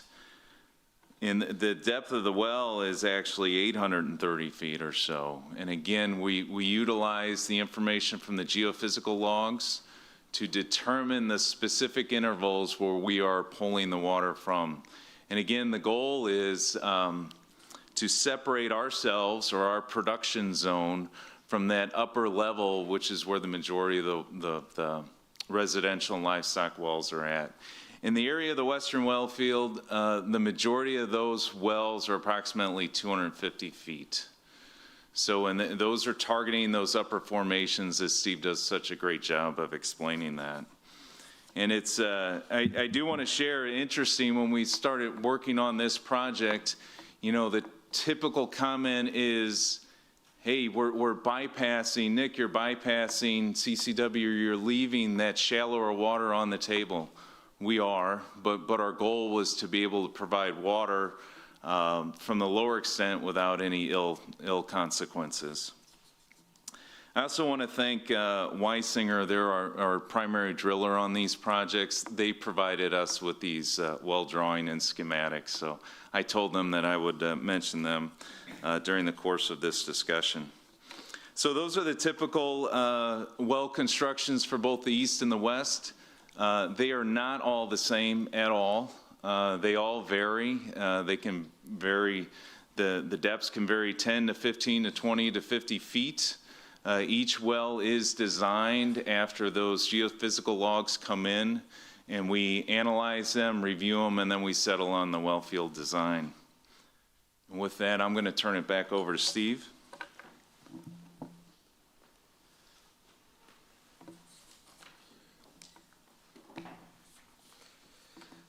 Okay, we're on the final lap. Thanks for your patience. This slide here is just a summary of the model. The point is, we have gone in and gathered as much information, hydrogeologic, as we could. We've extracted information we can, looking at very detailed, and we're still looking.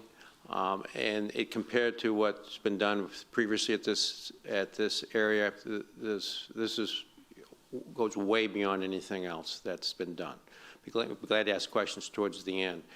But we're still not finished. There's, I guess the main task is we're still adding some more water levels. At the time we started working at this, in the ways the discussions with Evangel Laguna had not started, so I'll be bringing some more information in from there. And the question of that will rise up is land subsidence, and I want to cover that a little bit. I suspect there might be a question on that. I've done a lot of work with land subsidence, especially up in Harris-Galveston, and done quite a bit at 15-2 and done some predictions. And I think it's worth discussion. There's a concern that will come up. We have a basic equation to understand what goes on with land subsidence, in that with 4 coefficients, the B is representing the actual amount of land, the subsidence that has occurred. The CT is the amount of clay. It turns out this clay has a much higher potential for subsiding than does sand. So you really want to keep track of that thickness of the clay. What determines how much weight is put on that clay and how makes it collapse is by taking out the drawdown. You're taking out the buoyancy effect of the water, you're allowing more weight to go on it, and that's what that D is, the drawdown. In the middle one, that looks like a Greek letter, that is about how much you can squeeze clay and make it, and when you squeeze it hard, how much it collapses. So what they did to get these parameters, they up in Galveston and Harris County area, they have about 10 feet of subsidence. I'm sure you're all aware of that. They have a bowl. That's kind of reason they kind of have some issues with flooding. Subsidence brings some bad things with it. And they can measure that subsidence. They know how much clay is in that aquifer. They know how much they've drawn down that aquifer by using wells. So they can calculate that alpha term, figure, well, how much if you had drawdown, would you expect that to happen? Okay? So that's a simple equation you might see. And it's a good for sort of an upper bound estimate of how much land subsidence we could get. But it has some limitations. And on the right, I'll give you two examples here, is, sands like marbles. And when you put pressures on it, they just rearrange. So there's not a big potential for it to collapse, okay, and change and condense. Whereas, clay is plated like playing cards. So if you build a house of cards and you collapse it, it really collapses down. So once you reach a certain threshold, clay will start to collapse really quickly. But you have to reach a certain threshold. It's not linear. You might have to have 100 feet of drawdown or 50 feet before it starts to collapse. But that's one thing that you have to realize, and the reason we have to model it, it's not linear. It reaches a point, then it collapses a lot, then it slows. The other aspect is, reason we have to model it, is we're looking at these clay layers that are in between sand layers. For the clay to collapse, water has to physically flow out of the clays. It doesn't leave instantaneously. It's timing. And that's an important part of our project. It may take 15 years for clays, after you reduce the pressure, to actually get the water out to fully collapse.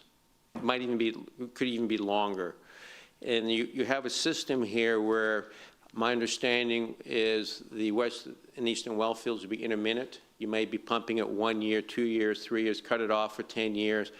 And that really affects how much subsidence you have. So we do have to go through this process of looking at the threshold where subsidence happens and how often long you'll be pumping. Okay? Next slide, the last slide. Discussion of model applications. There'll probably be a few more things we need to cover here, but I covered some highlights. We have, in terms of available drawdown at these well fields, you have about 400 feet, 400 or 500 feet of available drawdown. Because Nick said we put those screens down lower, below a lot of shallow wells. And the idea is you're not going to be trying to pump those all at one, at maximum, but you probably find a rate and then have an ability to raise and lower them by adjusting that drawdown when you need more pumping. We did a couple of runs. The model's not finalized yet, but we certainly are running it. It's good enough to be estimates. We've run a couple runs where we looked at more than 20 MGD at the eastern well and western well field. And we are trying to keep about 100 feet at least above the screen levels, because that's for design purposes, for how to operate a well. And this is the big take-home message that we're willing to share at this point and feel confident in sharing, is that we have wells mapped. We went to the SandPat, GCD, got their wells. We've put them in these different model layers. We've gone to the Water Development Board, had all the wells that they've, I think, installed since 2010 and a few other data sets to map those. And we really have in this area about 3,000 wells. And when we run this, we're running it for 3 years, we see 22 wells. These would be the deeper wells that have 50 to 100 feet of drawdown. We're getting, in the well field itself, we're probably getting about, I think, 350 for these runs, might be a little higher. And so that 22 of those wells that are sort of in the same layer but farther away, 50 to 100 is being realized, feet of drawdown. And 6 wells have more than 100 feet, 100 to 150 feet. So, when I've been involved with these type of problems where you've had to deal with this, the issue of drawdowns, I've been up in Vista Ridge, and this is typically solved by some type of well assistance program, and the water's still there, but those wells have to probably be dropped or managed. The well, someone has to be paying for that, and that's a discussion and going forward. I'm sure we will be discussing later. We also, we're still looking to adjusting the pumping ranges at wells. And, because right now, we're just pumping all the wells the same. And, so you can adjust this a little bit by adjusting the pumping rates in locations. We're looking at having monitoring wells to real-time be monitoring that so you can adjust it as you operate it. And we'll be looking to modify the model in the near future with additional information. So at that time, be glad to address, Nick and I will be glad to address any questions you may have.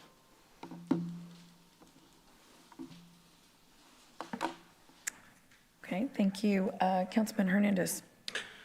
Okay, Mr. Young, I appreciate the presentation. I would say that it's probably a much higher level than what most of us have heard in the past, and there are some clarifications I want to do as it ties to what the requirements are for the Texas Water Development Board. Obviously, they have specific, and I won't use the acronym, it'll be a modeled available groundwater for the Gulf Coast aquifer within the region that we're in, right? Okay. GMA 16, yes. Correct? Now, San Patricio has much higher available water than what Nueces does per the information on the Texas Water Development Board. Now, this doesn't, on the different levels, it doesn't specify that in that information, right? So how does that work specifically based on the different aquifers that you have? And I'm assuming, you have different levels. How does the modeled available groundwater apply to the different levels? I'd be glad to answer that, but I can't answer it in a few words. I'll just go through the process of, if you can hang with me for a few minutes. Take as much time as you need. No, I won't do that. But I was involved with the process with GMA 16 for those numbers were set and actually did the model runs. So I am knowledgeable about that. So what happens on the DFC process, let's get it on the same page. The GCDs get together, they have a 5-year period where they look at each other's pumping and figure out what they can live with, and they will put it into a 50-year projection run, have annual pumping at these, in this case, by aquifer. You're absolutely right. Just to be for Chico aquifer, because it's one layer in the Evangeline aquifer. Some may have some districts way up, like Jim Hobbs or something, may have something for Jasper. But they put that in the running, and they will run their model out. That would be the model that they have developed, and we have reviewed those models, and we use them. And that's they would run out for 50 years or 60 years, and whatever that model produces would be an average drawdown. They calculate at every grid cell, they have a drawdown, but then they will average it over a county by aquifer. So you may have 20 or 30 grid cells, because they're mile by mile roughly, in a county. You take all 30 ones that are in the Chico level, and that's the DFC, so they have an average drawdown, and then they would have it for different layers. They will express it differently. Some say they'll take the average for the whole Gulf Coast, meaning even something really deep, or they may just take the Chico, or may take both. That run, after they vote saying we see the impact, what the neighbors do to us, what we do to ourselves, we believe that's acceptable. They'll submit a DFC to the Water Development Board. The Water Development Board will take that model run, and they will actually look at what was put in the pumping file. And that's actually what becomes the MAG, the Managed Available Groundwater. So it's not really an independent calculation. It's actually almost done with the submittal. And the board is checking to making sure that the calculations were done correctly. So the key aspect is to be getting into the management meetings and to advocate for a project to get those that pumping rates installed into that pumping run. So then you have a pumping run for your county for that aquifer, and that's how it's done.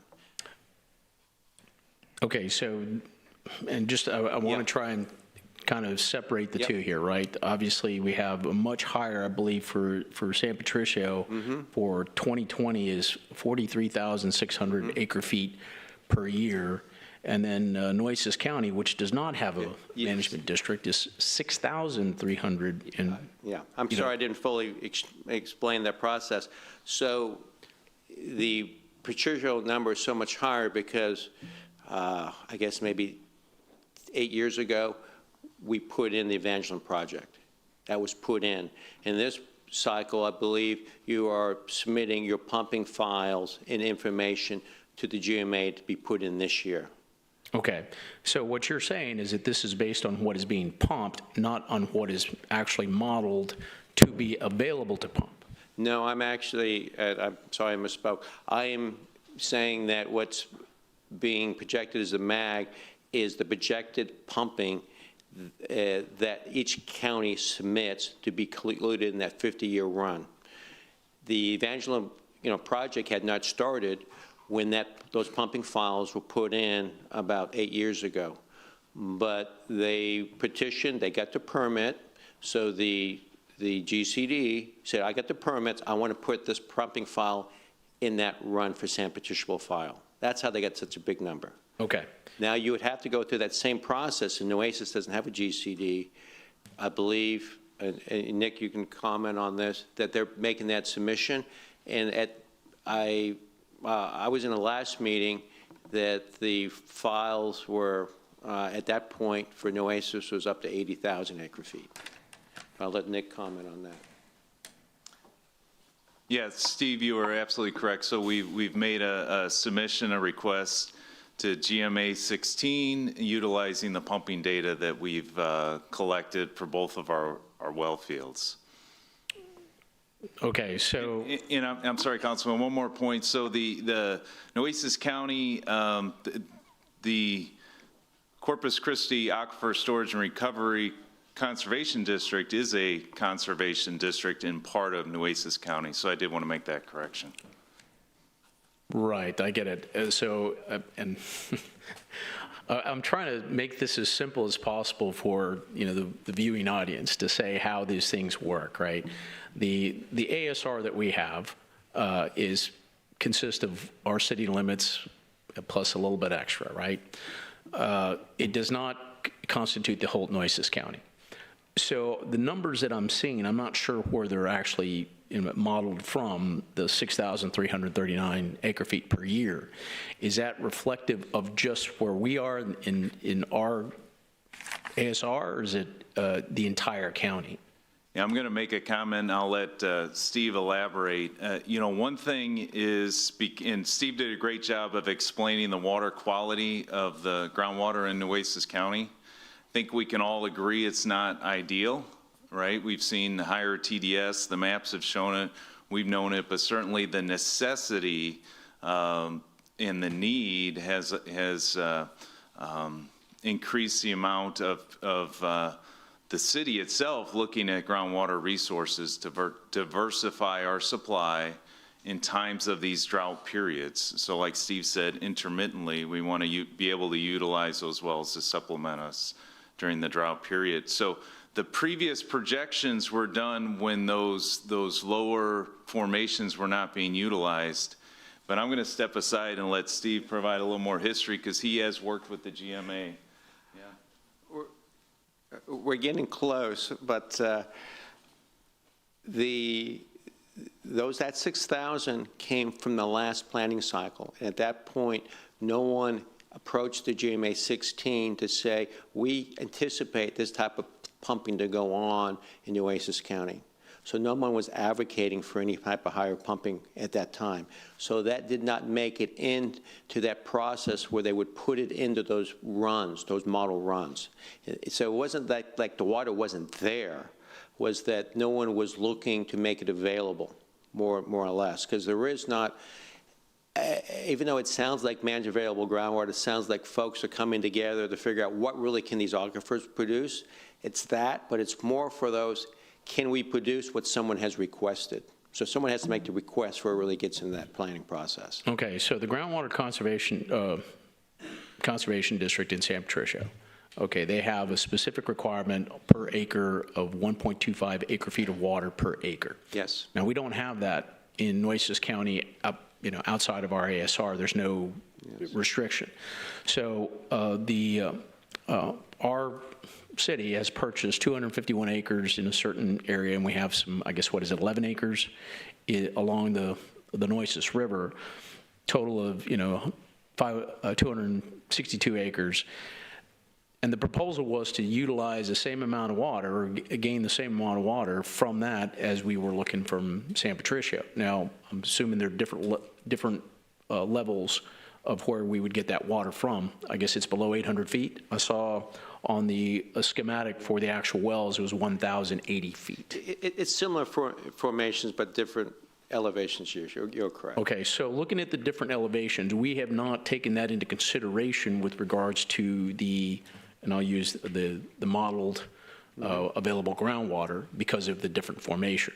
So how do we get to a point where it makes it easy for you to understand? Because obviously there are people out there that are really upset that we're going after this water. And I think it's a lack of information that we're providing in a simplified form to where it's like, we're not going to affect our neighbors with the drawdown of water. But what is that limitation? Where is the line drawn on a per acre basis so that can be communicated to the general public in the county? There is no line drawn in the DFC GMA 16 planning process, to answer your question. Okay, so do we need to create that? It's not for me to decide, but I would say that would be the responsibility of those that are pumping to create that. How you would respond, and we're talking about a well assistance program. What would be the limits that you would seem would be appropriate for a good neighbor policy? Yes. Okay, so, and Peter, this will probably go to the question. Who makes that decision for the Corpus Christi ASR?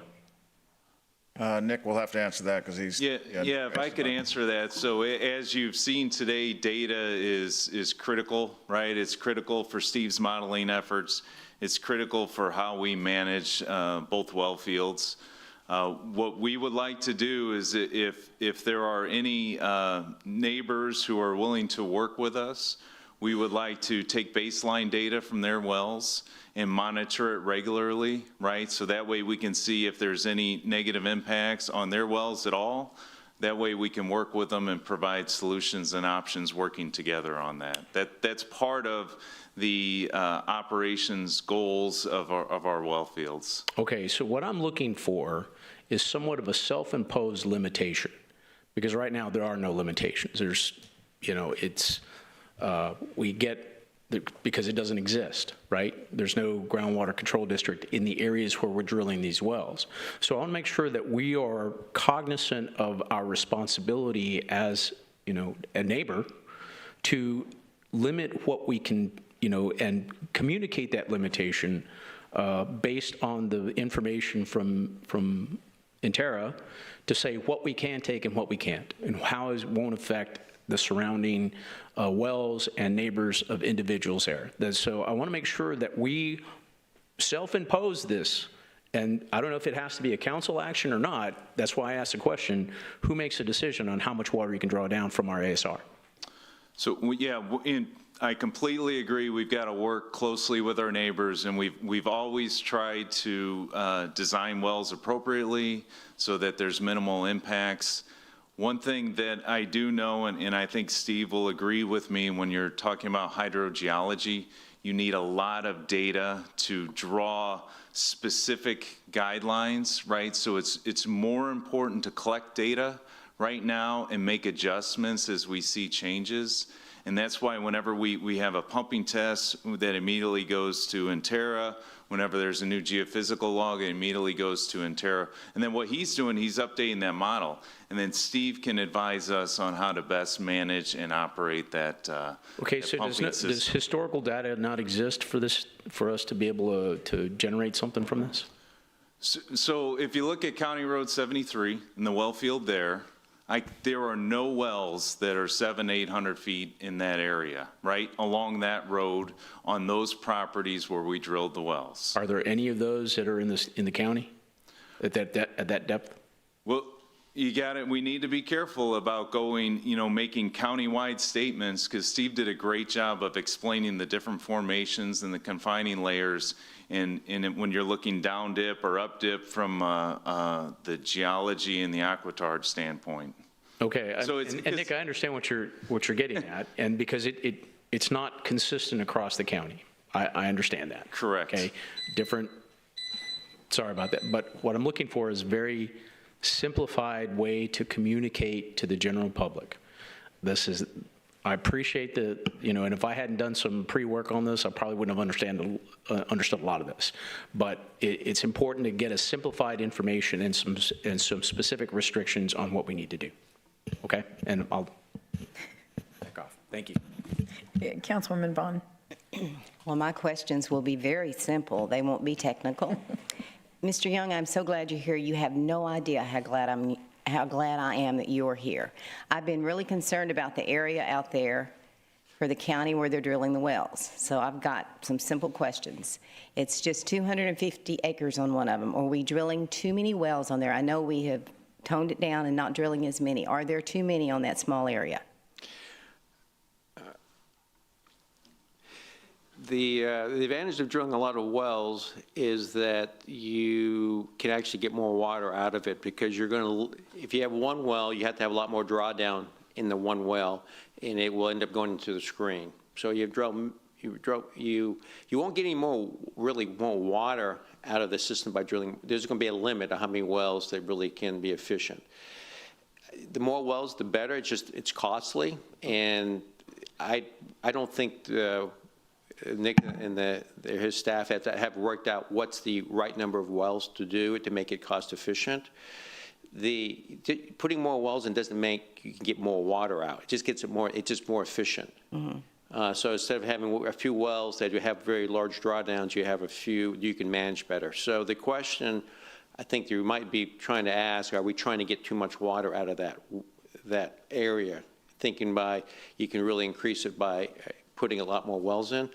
I don't know that answer yet. I don't think we know it, but I would say that you could easily put in 12 wells and be very efficient. Whether it's 16 is the right number or get you more, we don't know. But there's going to be a limit that's not controlled by the wells, but by the geology of how much water you can get out. Okay, and what about that's going to be the limit. What about the distance between the wells?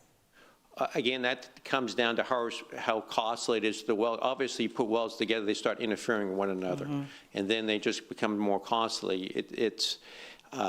So it comes down to designing the well to meet the amount of water you think you can withdraw out and still not affect the neighbors, which was Councilor Hernandez was talking about. Because really what you're going to be, in my opinion, is what you're going to be concerned about in managing water is the impact on existing wells or people's property. Yes. And that's a little different, and that's going to be controlled more about how much you're pumping out of there than the number of wells. Okay, will there be signs of subsidence before it happens? Something, even to the people's land around there, will there be signs? When you start seeing subsidence, it will take some time, and I've been talking with staff here, is that about the possibility of putting out some monitoring equipment beforehand, and that is part of my task to do, is to recommend that. You basically just can cement a GPS, a pole in the ground, and you have to put it down maybe 10 feet, and you can get measurements daily of how that land subsidence is changing. So you really would want to put that out and to anticipate that, because when subsidence happens, if you stop pumping, it doesn't stop immediately. It might take 2 years for it to stop. Okay. But that process is being discussed, is to put the right monitoring equipment in, and we have a task to make a design for it. I think they have up in Houston, maybe they got 140 these type systems involved, and I would recommend that you consider that. Well, I think the city's done a good job to try and do everything they can to make sure that doesn't happen. I really have confidence in Nick and Mr. Sinoni that that's happening, but I just want to make sure the residents out there have a form of relief. So can you say anything to them that would make them feel a little bit better? Because let's just say you've got all those pumping. How long is it taking to fill it back up? And what's the long-term risk of collapse? Well, there's no risk of collapse. You're not going to, you would have to have thousands of feet of drawdown. I will tell you, we have run some cases. If you were to pump the aquifer like 3 years, within 6 months, I think it's at least 50%. I think it's 70% of the water actually returns to that pressure level. Everything's under pressure there, and it responds much quicker than if you were just pumping at ground surface. The water just forces that. You get that cone of depression. You get a couple 100 feet difference. So that's a huge pressure drive to put that water back into place, and it comes back really quickly. So if there were to have problems, that's part of the management plan I think Nick would be talking about putting together. There'd be monitoring, and if you saw some thresholds being reached, you would have to take some type of action before any damage would be done. Okay, and do you feel comfortable with what the city's doing right now out there? Well, I don't know about comfortable, because I don't think they haven't done anything in the Western well field, but in terms of designing a system for monitoring, the idea of designing a monitoring system, which I believe they committed to. Yeah. Yeah. With all the and the wells they idea drilled. of putting in some monitoring for land subsidence. This goes well beyond what's required. It's, Texas is the state of rule of capture. The GCDs are created not to get rid of rule of capture, but to modify it. So that is the law, and it is on being a good neighbor, which I believe the district has. The city has every intent of putting a monitoring system in, and for both water levels and for subsidence.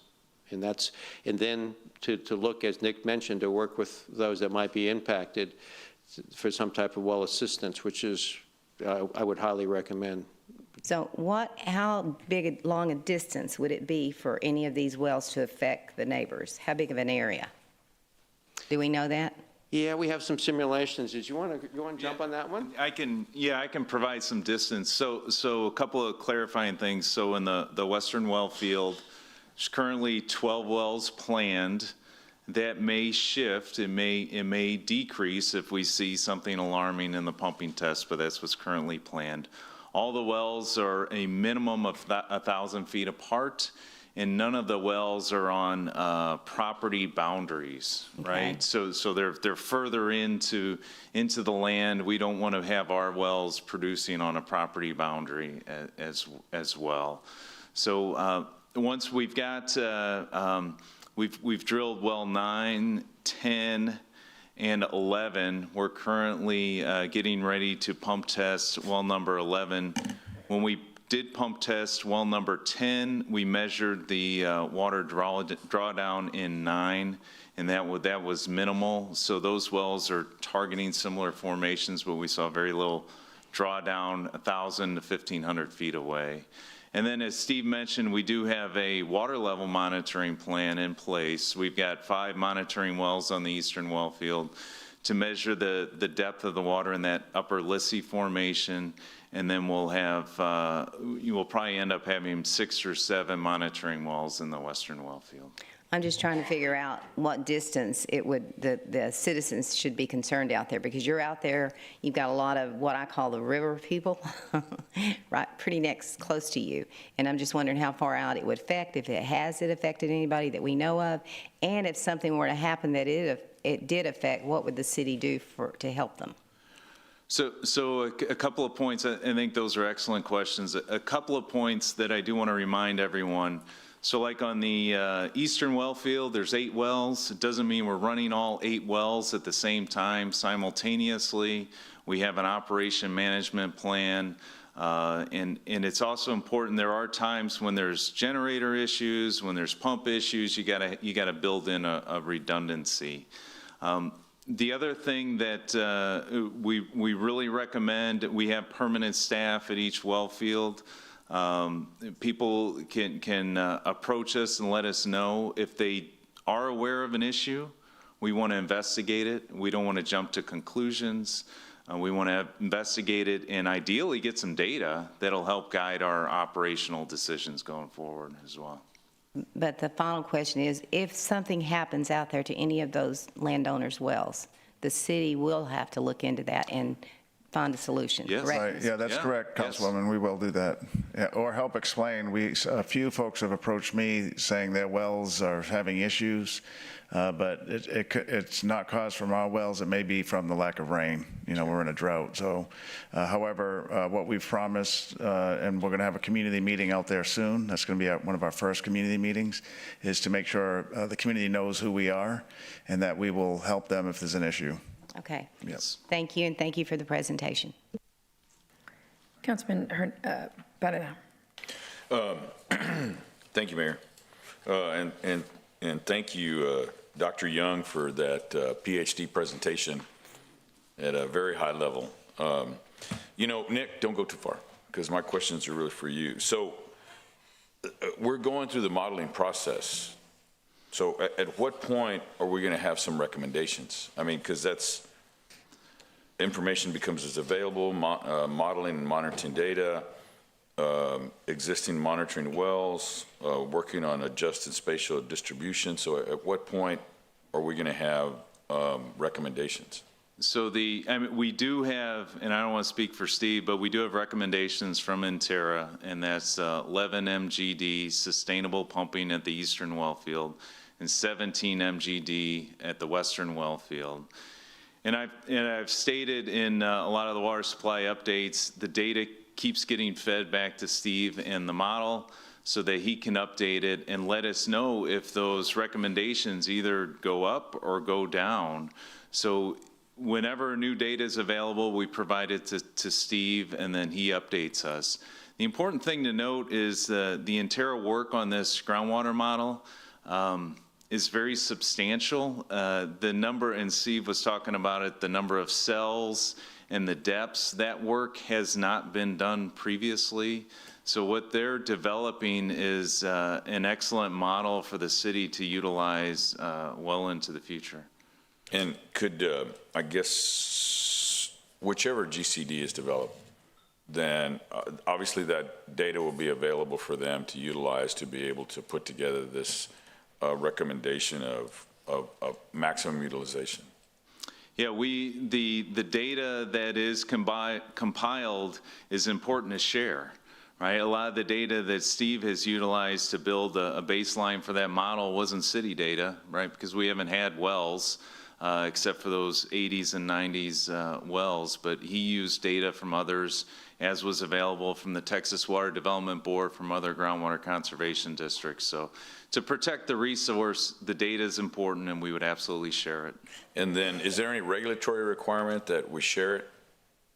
I mean, you just said that we should, but does the state of Texas require? I mean, we're subject to open records. I'm just saying that. Yeah, I will say this. So whenever a well is drilled within the state, it is the obligation of the licensed water well driller to submit that data to the state so it be included in the database.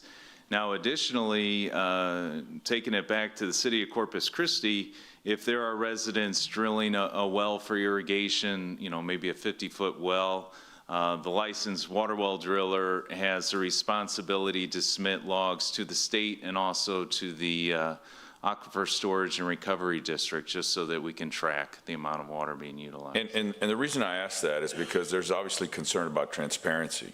So if the state, if we have information that we submit to the state, then once again, there's a regulatory requirement, so that way any individual or any engineering firm or anybody that's employed has the ability to go and get that information. It's on a state database, and they have the wells mapped. It's actually a pretty robust database. Yes, sir. Yeah, I saw it and I thought, somebody sent it to me. And what is it? I was just, anyways, it's just like all this other stuff.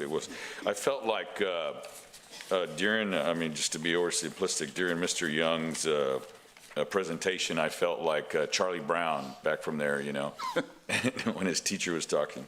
But, okay, so going back to the regulatory requirements, so now, is there a regulatory requirement with regard to, I know these GCDs, what is it, obviously they're just like us, we're city council, we decide within our it has to go before us, or the information has to come before us to be able to make decisions. But obviously we have to comply with state and federal laws. So are there regulatory requirements that restrict us from overutilizing these wells?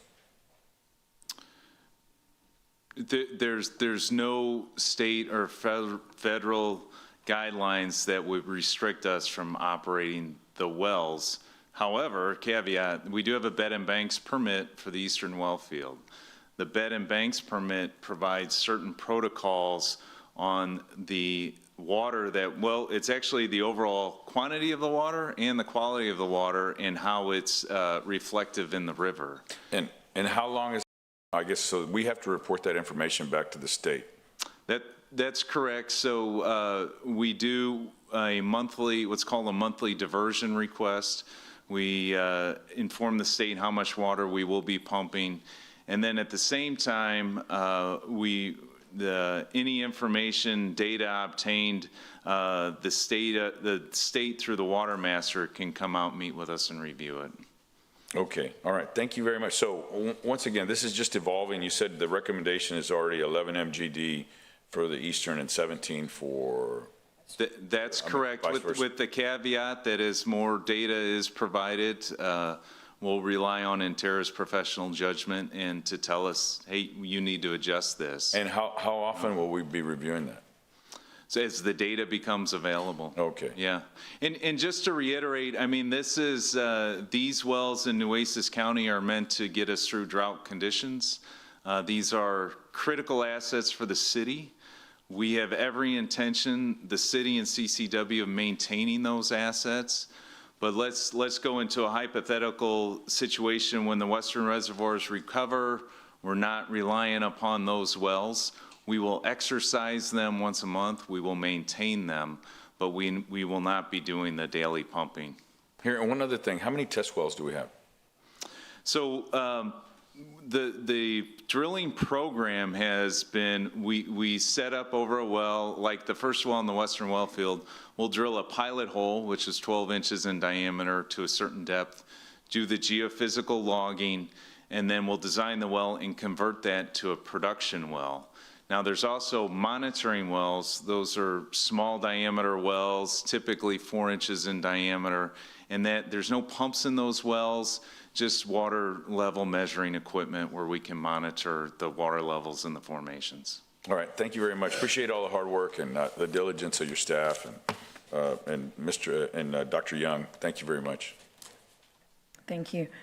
Okay, so 17 is the recommended, I thought it was 12. Now, there's 12 wells that will produce 17 million gallons. 17 MGD. Yeah, 17 MGD in the Western Well Field. Right. Well Field. That would have 12 wells. 8 wells with 11 on the eastern. Correct. Correct? Right. Mm-hmm. Okay. Was the question answered? Who would create the well assistance program? So that's what we talked about, is that's something that we would work, CCW would work with Interra to continue to gain recommendations. But as the city manager said, we are looking to have a community meeting in an area that would be consistent with both the eastern and western well fields, Right. so that we can exchange information with the residents. No, I understand, but creating an actual well assistance program is something that is, both sides would have in hand, that both sides would say, here, this is what we're going to go by. Because, I mean, 2 years from now, who's going to be sitting here? Who's going to be in your chair? It could be you, or it could be you there or not, right? And so there has to be some plan that regardless of who is in the positions, have to fall back on, as opposed to, we said we would go, help the community. Right. There will be a city council approved program, Mayor. There will be. Okay, so then y'all will create it. Yes, ma'am. Right, That we'll was create it question. and come to city council. I can't write checks out to council, has to delegate that authority to us. However, on today's agenda, we're talking about the Western well fields for folks in the audience and listening. For the Evangeline project, we already have a program for three entities that is on the agenda for city council approval. That includes the city of Sinton, the community of St. Paul Water Corporation, as well as the municipal golf course that is in the Welder Park in San Patricio, just adjacent to Sinton. So that one's done. That one's been reviewed by the two parties. We're working with the golf course operator. They're in agreement with the terms. So something similar to that is what we'll create for the western and eastern Nueces County well fields. Okay, thank you. Yes, ma'am. Councilwoman Paxson. Thank you, Mayor. Thank you both for this incredibly robust presentation. It was very fascinating and interesting to see the layers and depths of the different aquifers and the materials and the compositions therein, and how the role that the city of Corpus Christi plays in the future of these resources. And to me, the presentation here, while it presented a truly deep information base, it also signals, I think, a very strong message of the interest that CCW and Corpus Christi has in doing a very thorough examination and research on how we progress utilizing each of these resources. And I do recognize that there's some members from our neighbors in Sinton here today, and I'm grateful for their presence, but I hope that this is a good snapshot of how interested we are in being good partners with these resources and being responsible with the use. And as our city manager said, working together to find solutions that care for the interests and the well-being long-term for each of these partners. So it was really great information. I'm thankful for the handout as well, so we can keep that as we move forward through this progress. Thank you. Nick, thank you. Dr. Young, thank you for the presentation. We appreciate it. And if we have further questions as we move on to the next item, which is our Evangeline item, which is why we moved this up. And I know we have several people here who are waiting for this particular item. I'm going to move into item number 20, and then we'll break for lunch. So that is a one-reading ordinance authorizing execution of a groundwater rights purchase and sale agreement with Evangeline Laguna LP, execution of an interlocal cooperation agreement with the City of Sinton, and an agreement with St. Paul Water Supply Corporation for possible remediation activities due to the Evangeline groundwater project. Great, thank you, Mayor. Nick Winkleman, Interim Chief Operating Officer, Corpus Christi Water.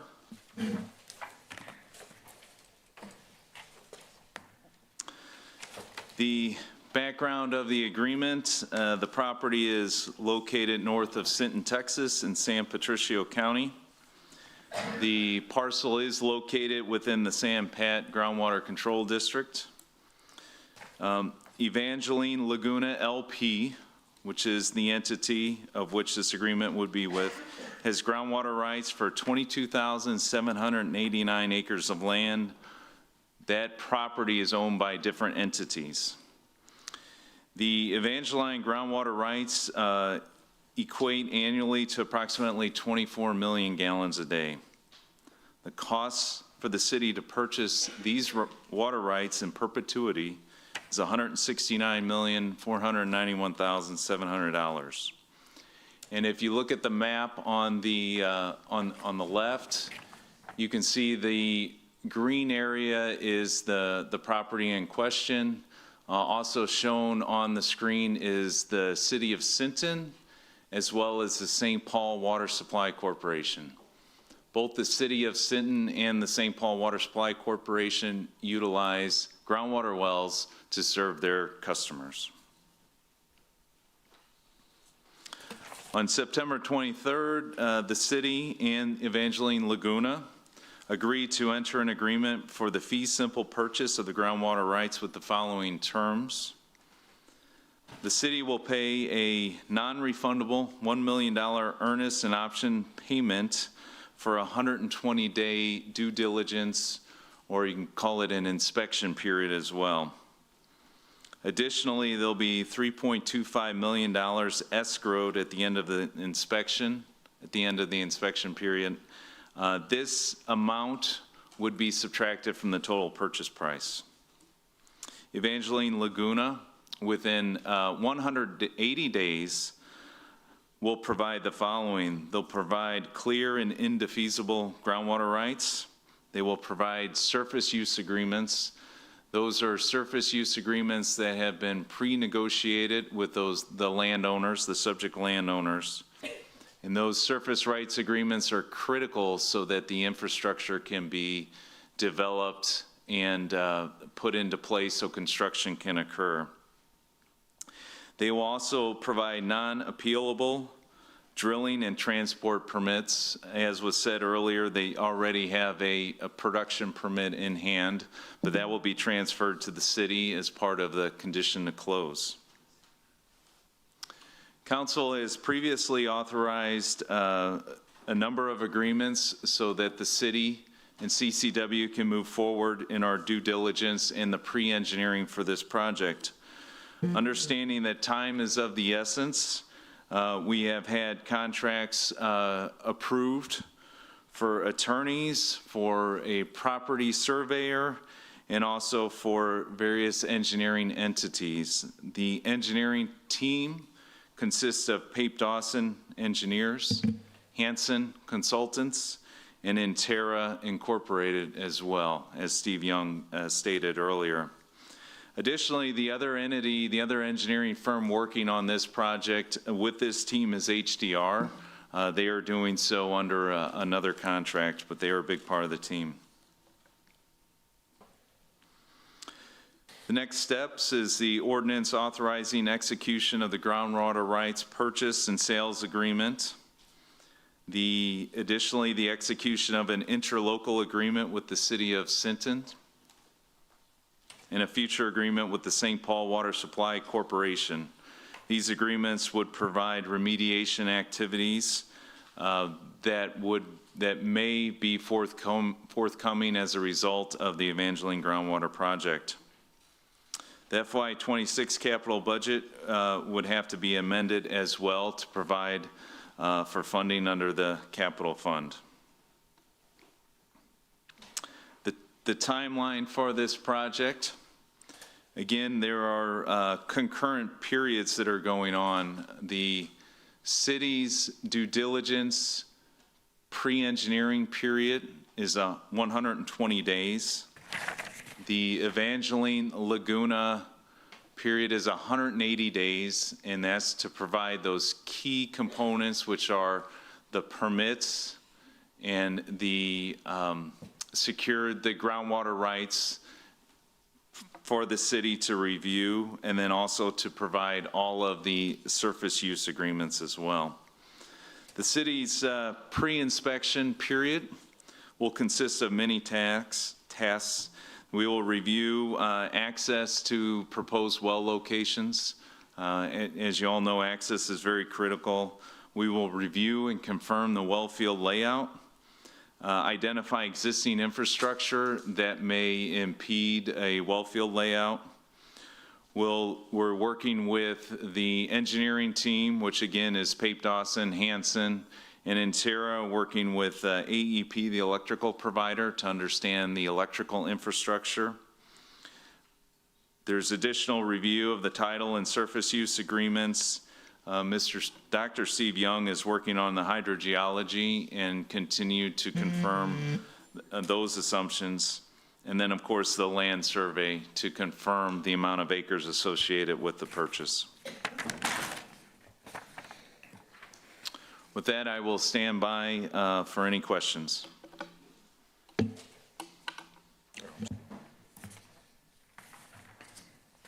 Councilman Hernandez.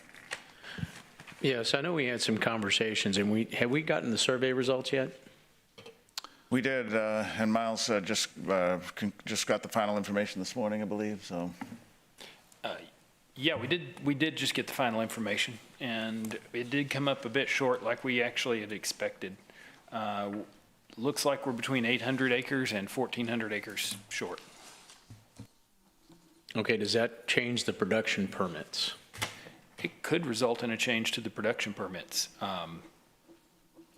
Okay, so our term sheet was based on the amount of acre feet of water that we can produce would reflect on the price. Is that correct?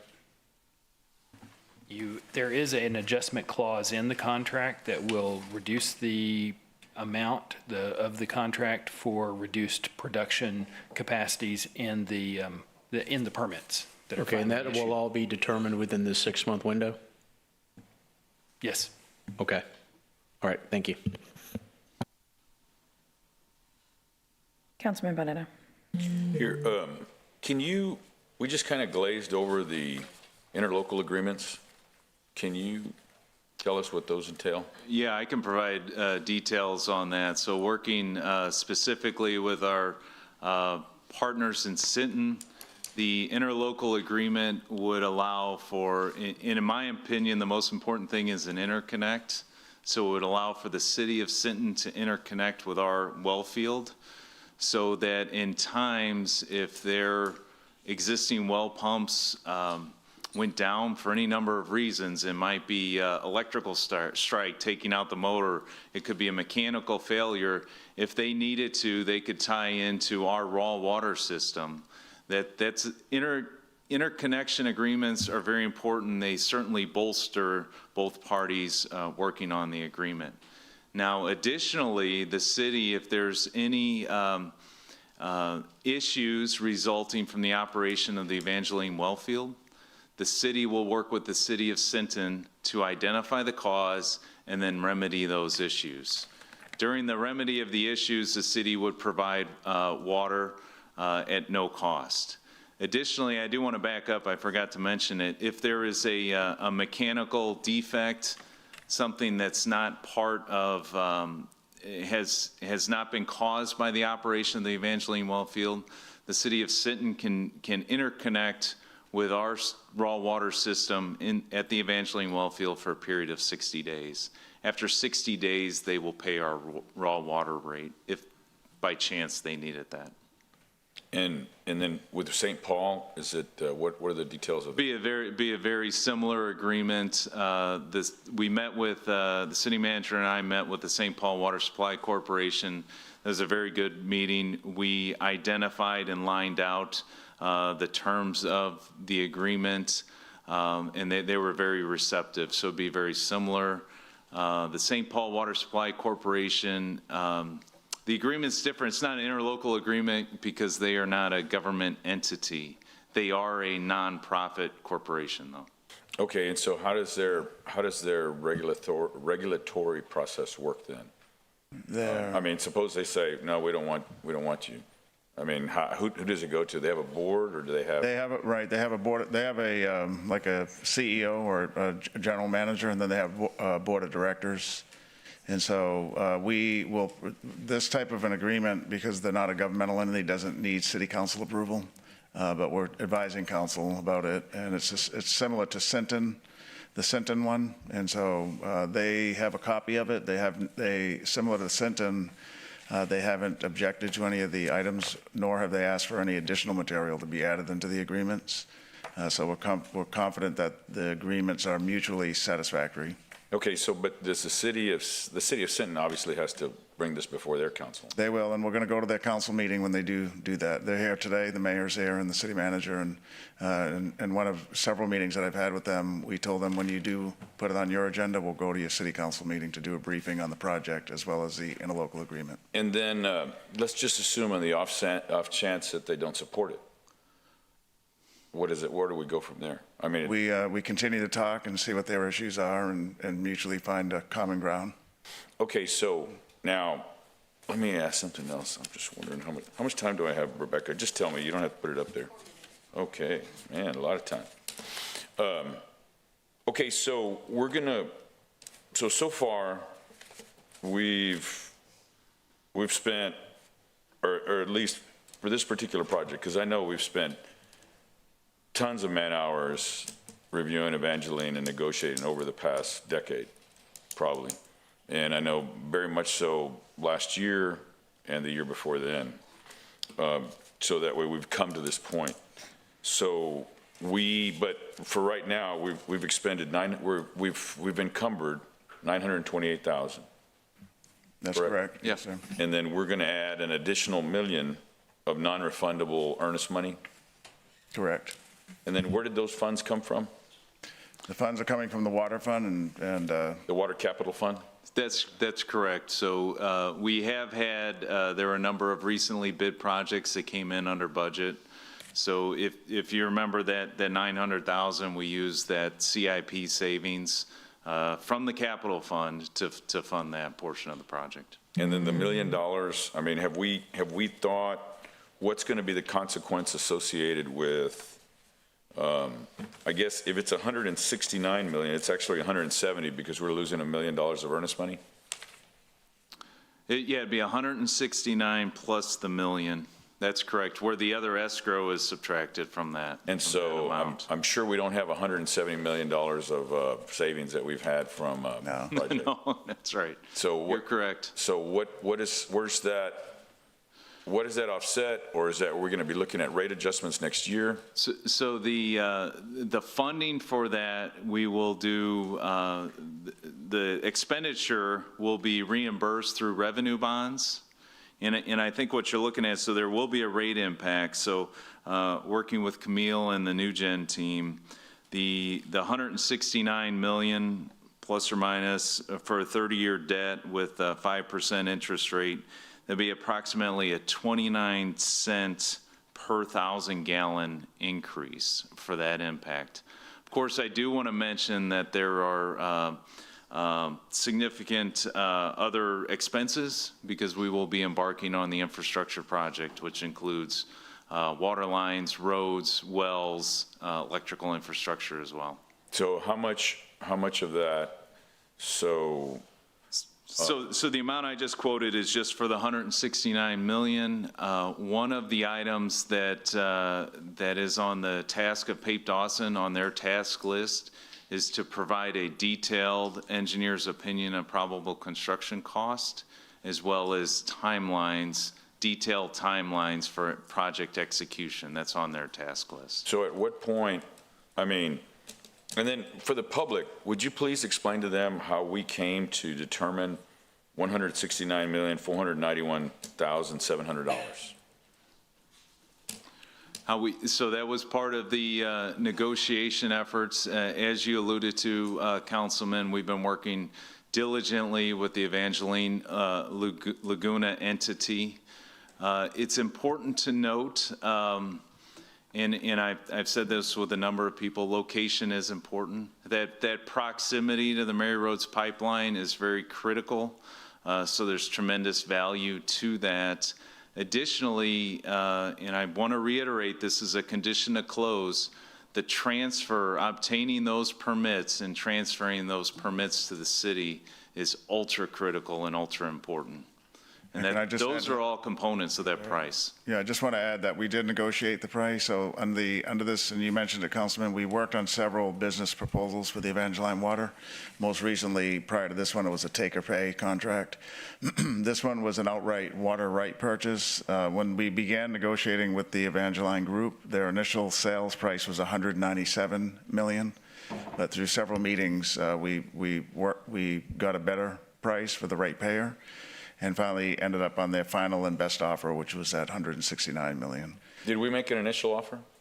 No, they made the initial offer.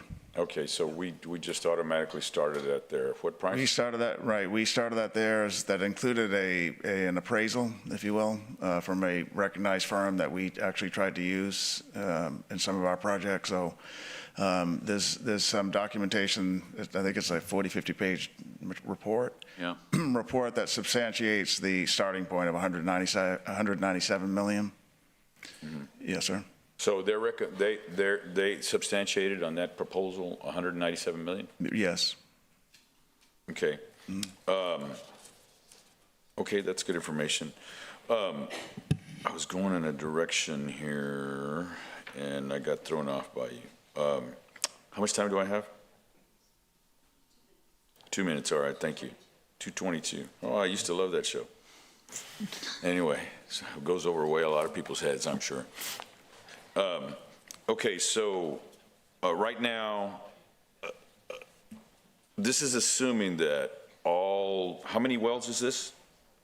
So there's 2 existing wells on the property. Those wells were drilled for test pumping and aquifer testing that Interra did. Those wells would be conveyed to the city, and then we, CCW, the city, plans to drill an additional 22 wells. 22 wells. So assuming that, I mean, from a standpoint that where permits are only received for 10 wells. Now, the agreement says that it says for all wells. So what happens at that point that, let's say, for example, because I was very much on board when there was a royalty requested because I had thought that 10 to 12 MGD would be workable. And so what is it? And as we're going through this process, so what happens if we only come back with 10 wells or 12 wells? So the 22 new well permits are a condition of closing. So it's up to the city discretion on whether we close or not. Okay, so that's what I'm saying then. So then you're going to come back to us and say, I mean, are we going to look at for a reduced cost? Are we going to try and renegotiate that $169 million? So if there were, and I don't want to interject, I'll always let the attorneys answer this and they can correct me if I'm wrong, but there would be an opportunity to renegotiate if they don't meet the terms of closing. Did I say that correctly, Miles? Yeah, I would like to say that this ordinance actually has a mandated condition of closing within it. And one of those conditions of closing is that Evangeline Laguna receives final non-appealable permits required under the San Patricio Groundwater Conservation District's rules for the drilling of 22 new groundwater wells on the real property of sufficient design to produce water for municipal use. Approval for the assignment of that water well production permit issued in the name of Evangeline Laguna LP, dated 2019 and renewed on January 21st, 25, and a transportation permit authorizing the transport of no fewer than 28,486 acre-feet per year of groundwater outside the boundaries of the district for use within the city of Corpus Christi's service area. So if they don't provide all that in order to close, the staff would have to come back to city council to modify that condition. Okay, I understand that, but I guess that's the thing. I guess then, once again, what does that do? Because there's a couple things that concern me. I guess number one, I don't know why we have the I wish we didn't have the interlocal agreements tied in with the approval of the terms of this contract. And the reason being, which, I mean, I think I know where it's going to go. I mean, there's the support to move forward with it, but if there wasn't the appetite to move forward with it, then the interlocal agreements wouldn't apply. But anyway, so I'm a little disturbed by that. But okay, that's the way staff decided to do it. What is it then? And that's once again, it goes back to my frustration of the rush. And I think I feel like, when I was, a lot of times when I started out as a salesman, I was always anxious to get the deal done. And I never suffer from call reluctance. Okay, I'll get back because I got some other questions to ask. Thank you very much. Councilwoman Vaughn. Well, the rush is because we don't have any water. We're in a drought, and had previous councils did something other than just desal and look for water, we wouldn't be in this situation right now. It is obvious that we have a lot of things to do before we close on both sides. So I'm hoping that happens. I'm glad to see that you've got such a good team with you. It's a great list of people, so I have a lot of confidence that it's going to get done. I was just curious, the water quality. Can Steve Young speak to that?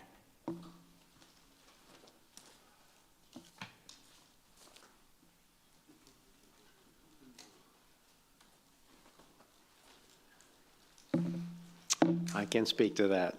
I knew you could. There's been 2 wells drilled, one on the eastern side of the proposed well field and one on the western side.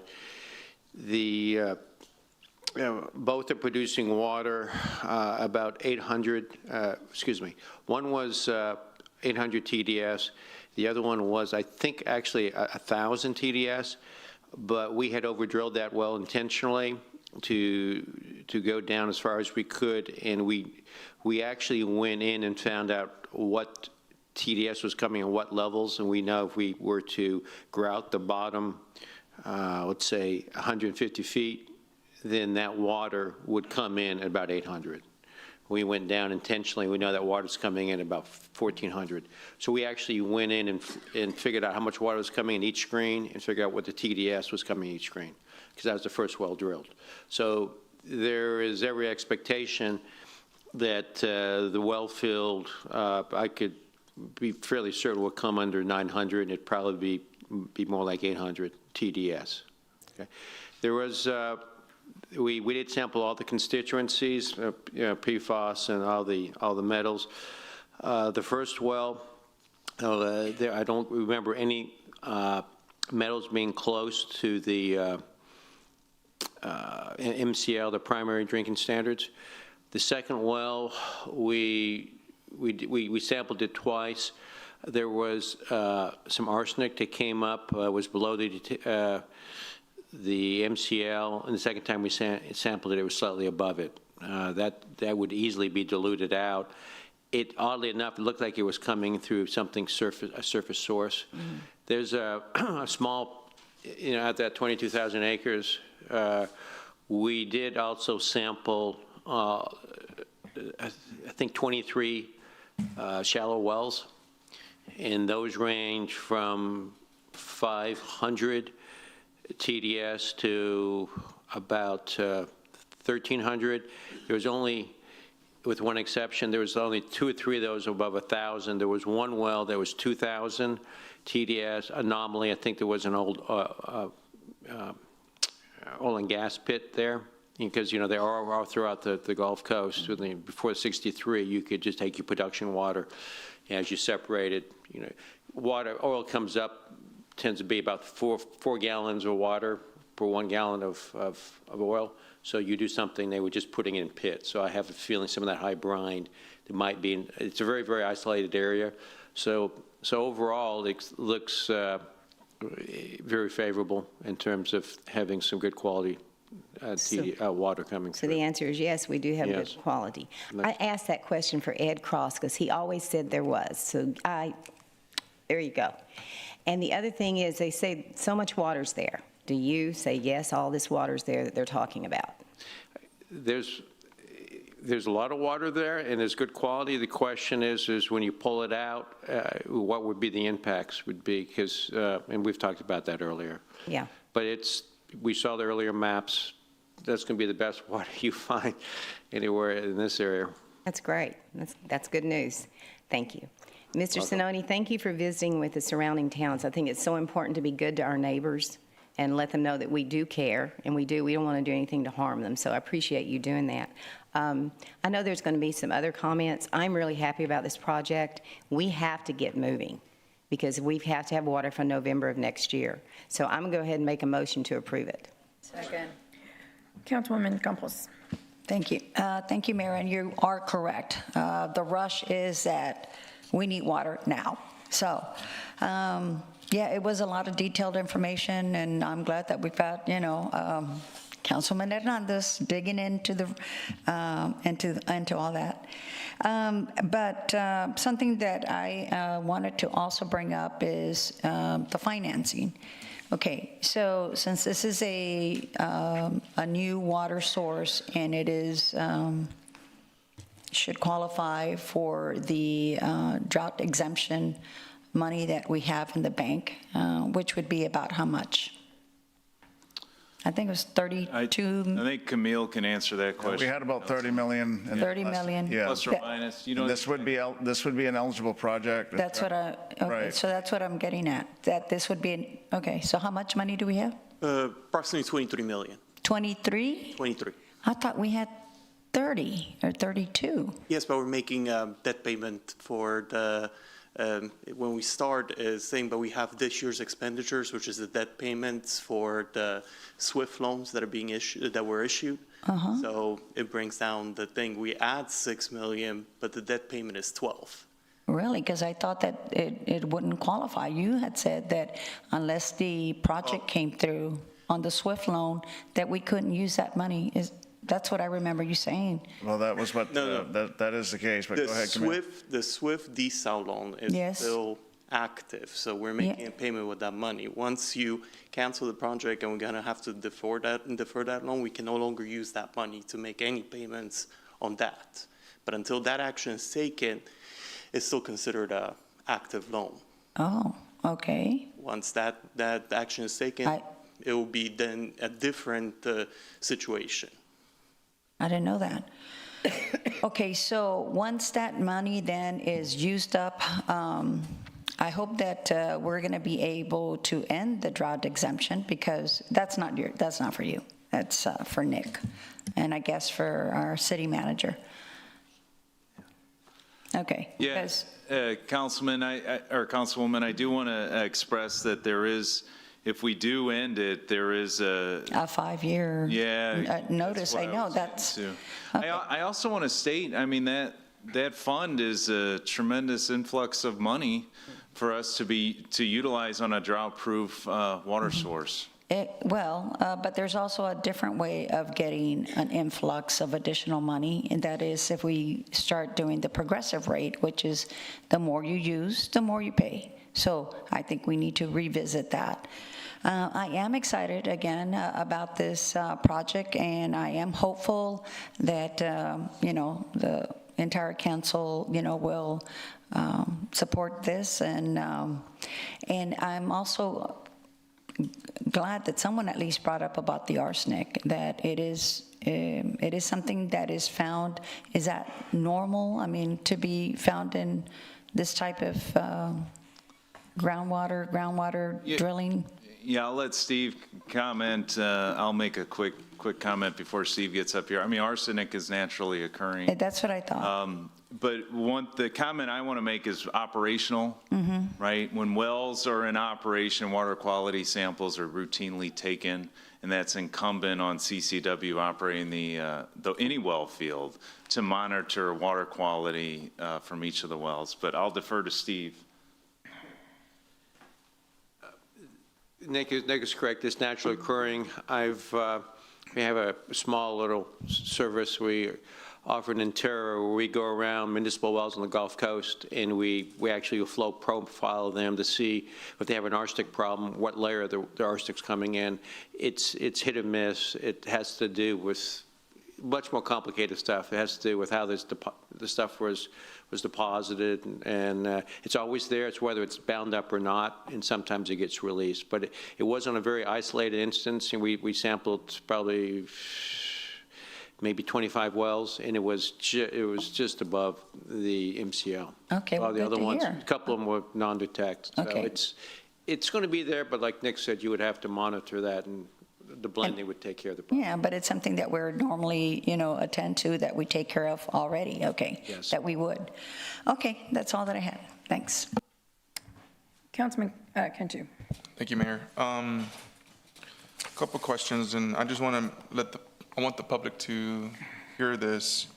So if this passes today, my understanding is we have an inspection period of 120 days. Correct. And then a permit for 180 days? Correct. Together, right? Yeah, so both of those time periods are going on at the same time, subsequently, yes. Okay, so then say that everything goes as planned. When do you think we could get a drop of that water? So the goal of the project is to have partial delivery by November 2026.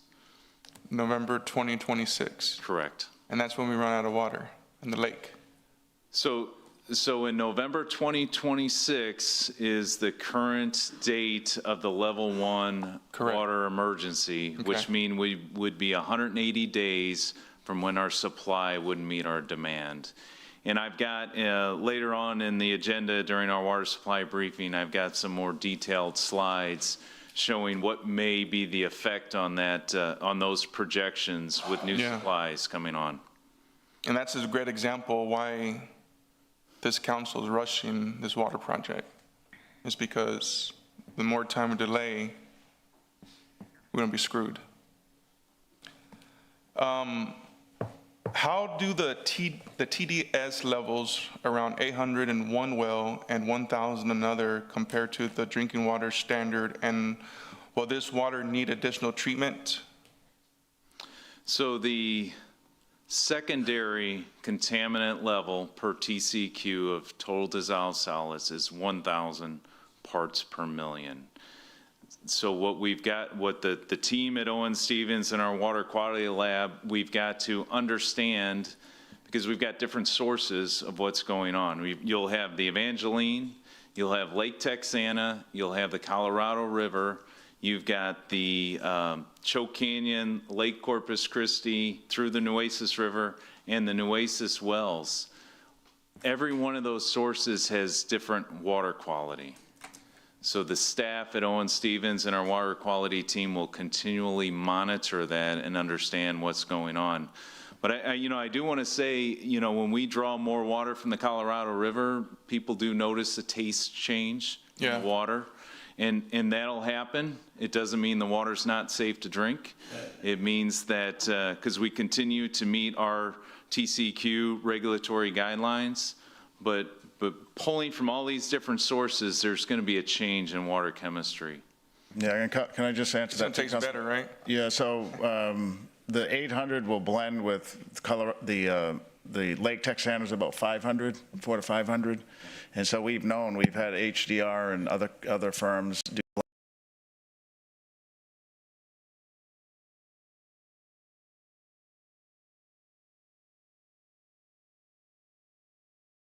in the 12, we're gonna blend into the.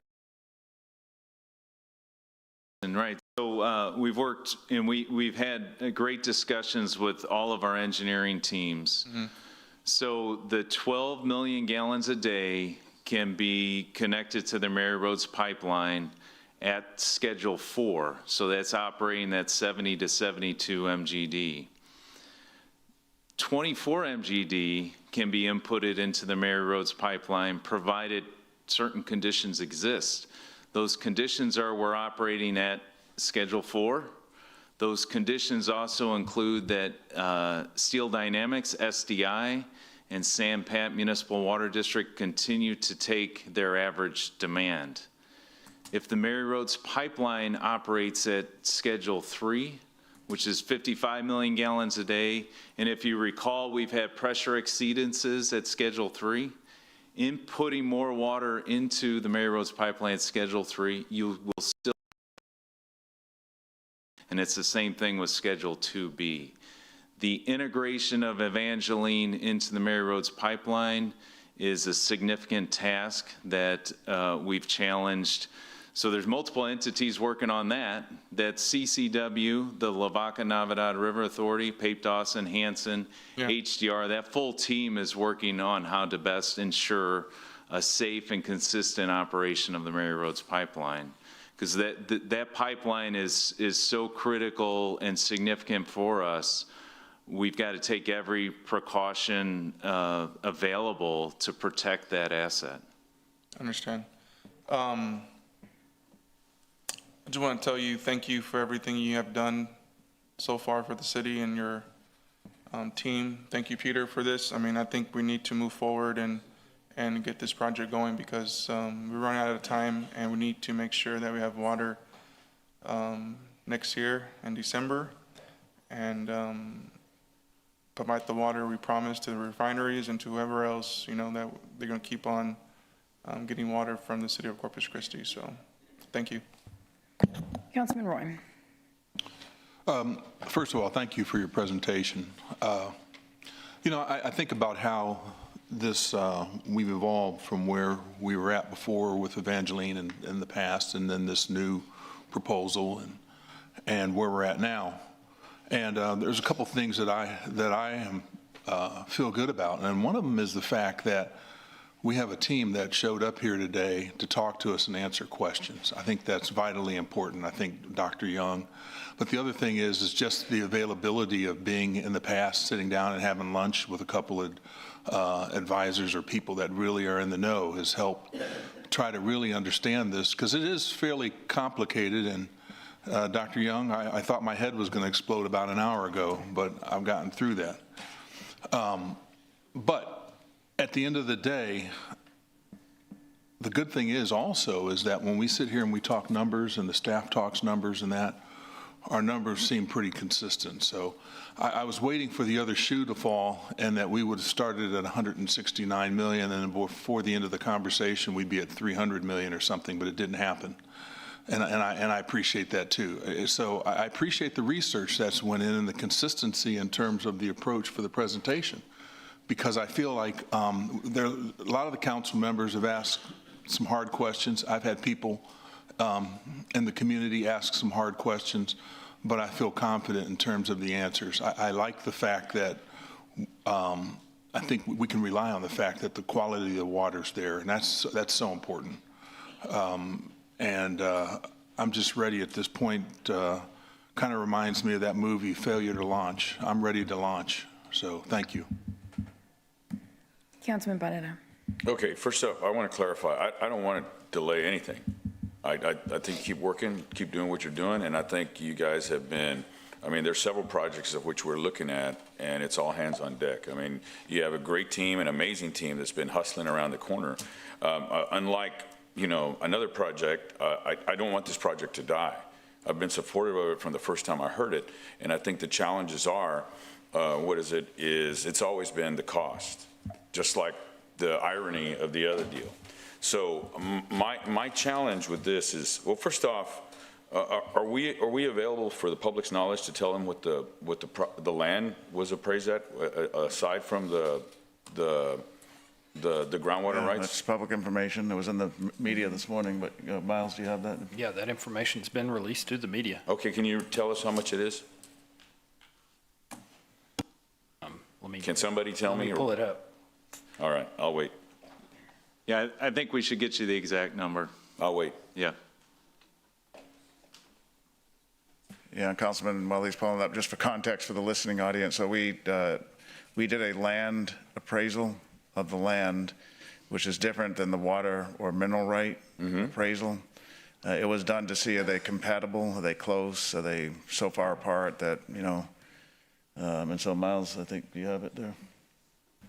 Yeah, what I showed here was 5251 per acre, but the appraiser had calculated 20,590 acres. So 5251 times 20,593, which is slightly less than our surveyor has given an estimate at. $108,133,843. So the land's appraised at 108 million and some change. And you know, and really that's the heartburn I have. You know, first off, I want to go back and reiterate, hey, it's all hands on deck. I think we need to look at every resource. It's always been an and, it's never been an or. Unfortunately, you know, some of my colleagues disagree with that. I mean, I think I saw last week, we were sent an unsolicited proposal of somebody that I understand that even Drew had been talking to with regarding to floating desal barges. So we want to pursue every opportunity because we've got an emergency that, you know, as far as when I was on the campaign trail, I committed that we were going to be able to provide this resource. I mean, that was the number one, this was the first time it hasn't been about streets. It's been about water. So I just want to ensure that, hey, there's no delay, but I just don't understand. I just think it's not prudent because then the 169 million is done. And now we put ourselves in a position to where if there's only 10 MGD available, then we're going to have to go back to the drawing board. We're going to have to go back to renegotiate, and that's going to present some challenges because now that's going to delay it. You know, that's just going to delay it. I think this term sheet is something that I'm really concerned with, because we're just agreeing that, hey, all this works out for this, which I think is very, very optimistic. I think it's very optimistic. And I've always said that the water is good. The water is good. And what is it? So I think we get to this point. We haven't done our due diligence with the community, but we're agreeing to $169 million when we've started the process, which we should have done long ago. We should have gone and talked to our neighbors long ago if we've been working on this for a decade.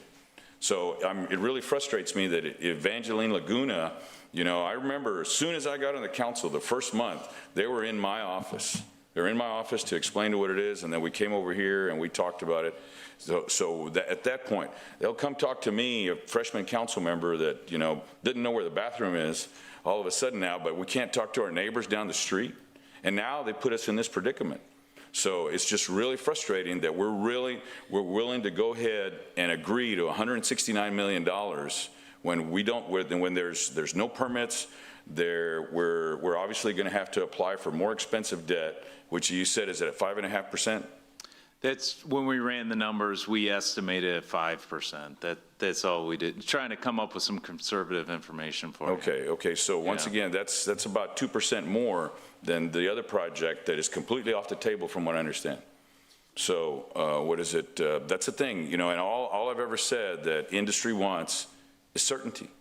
But we're going to agree to, I just want to say that for the public, because I obviously don't support, the only thing I don't support this is agreeing today for $169 million. Now, if we came back and we said we're going to do whatever it is per acre, then I might be okay with that. But right now, we're already agreeing for $169 million, and it eventually, and then we still haven't figured out the rate model as far as all our other capital costs. We're still in the dark with all that. So I just don't think that's a good business model. I don't think it's a good business plan. So I just wanted to be very clear. But I think full steam ahead. I think you guys, we put you under tremendous strain because we're inconsistent. But thank you very much. Councilman Hernandez. Okay, I want to say that this is not rushed.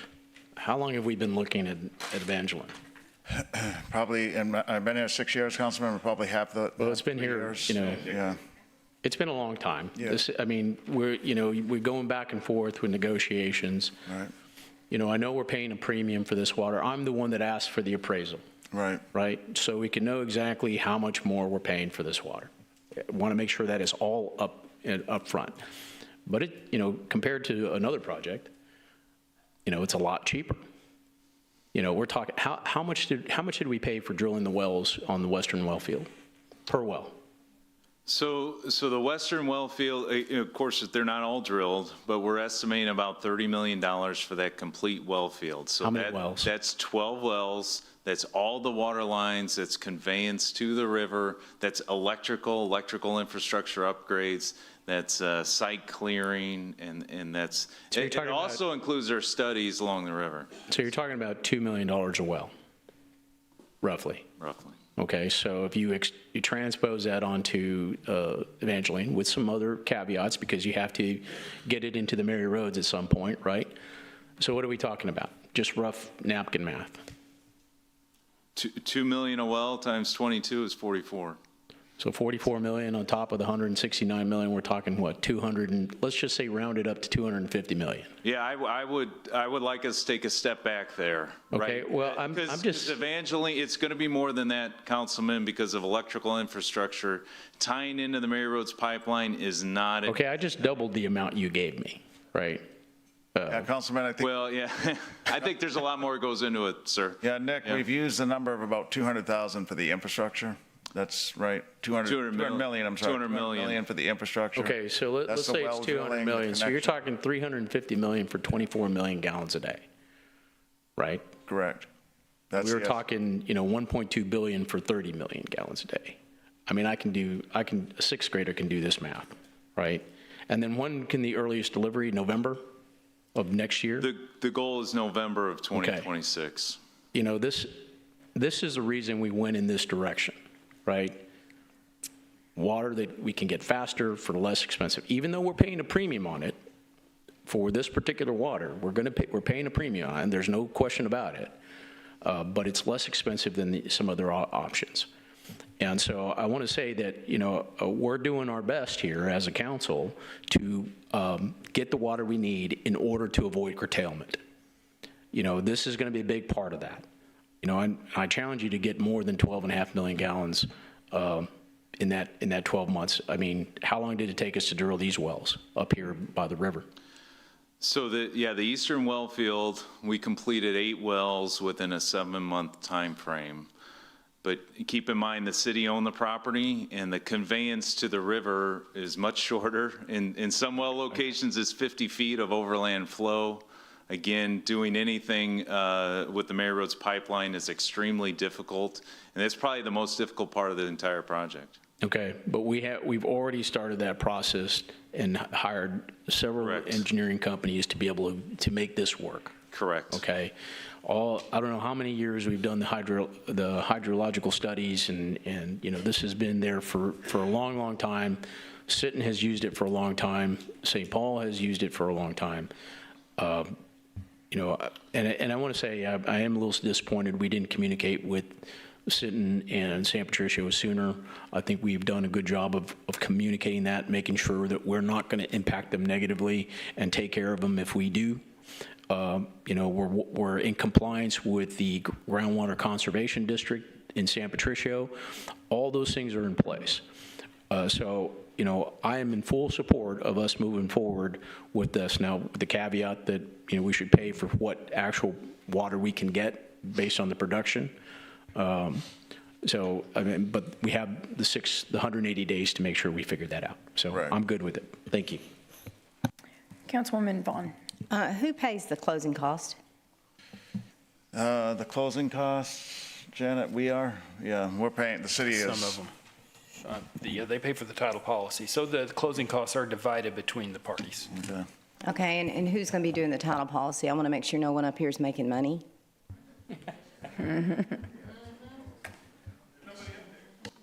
No, they're not here. Do we know that? Yeah, we know the title policy company. It's Okay. Mission Title. Okay, thank you. It's out of San Antonio, so nobody here and, right. Making sure for the public. Yeah. Someone quoted to me, a really good friend of mine the other day, we've waited so long to do this because Evangeline's been around a long time. They have gone back and forth with the city. When I got here, they called me in January, gave it to Mr. Sinoni. He immediately got on it. So they've been working on it for a while, so I appreciate them coming back because they didn't have to. So the predicament we are in, which I'm going to say again, is because previous councils did not look for water for us that we needed right now, just focused on one thing. But someone quoted me, it says, the greatest cost of infrastructure is delay. Nothing ever comes down, it always goes up. So we have delayed. Had we done it years ago, it would have been cheaper. Now we're going to have to pay the piper. Thank you. Councilwoman Paxson. Thank you, Mayor.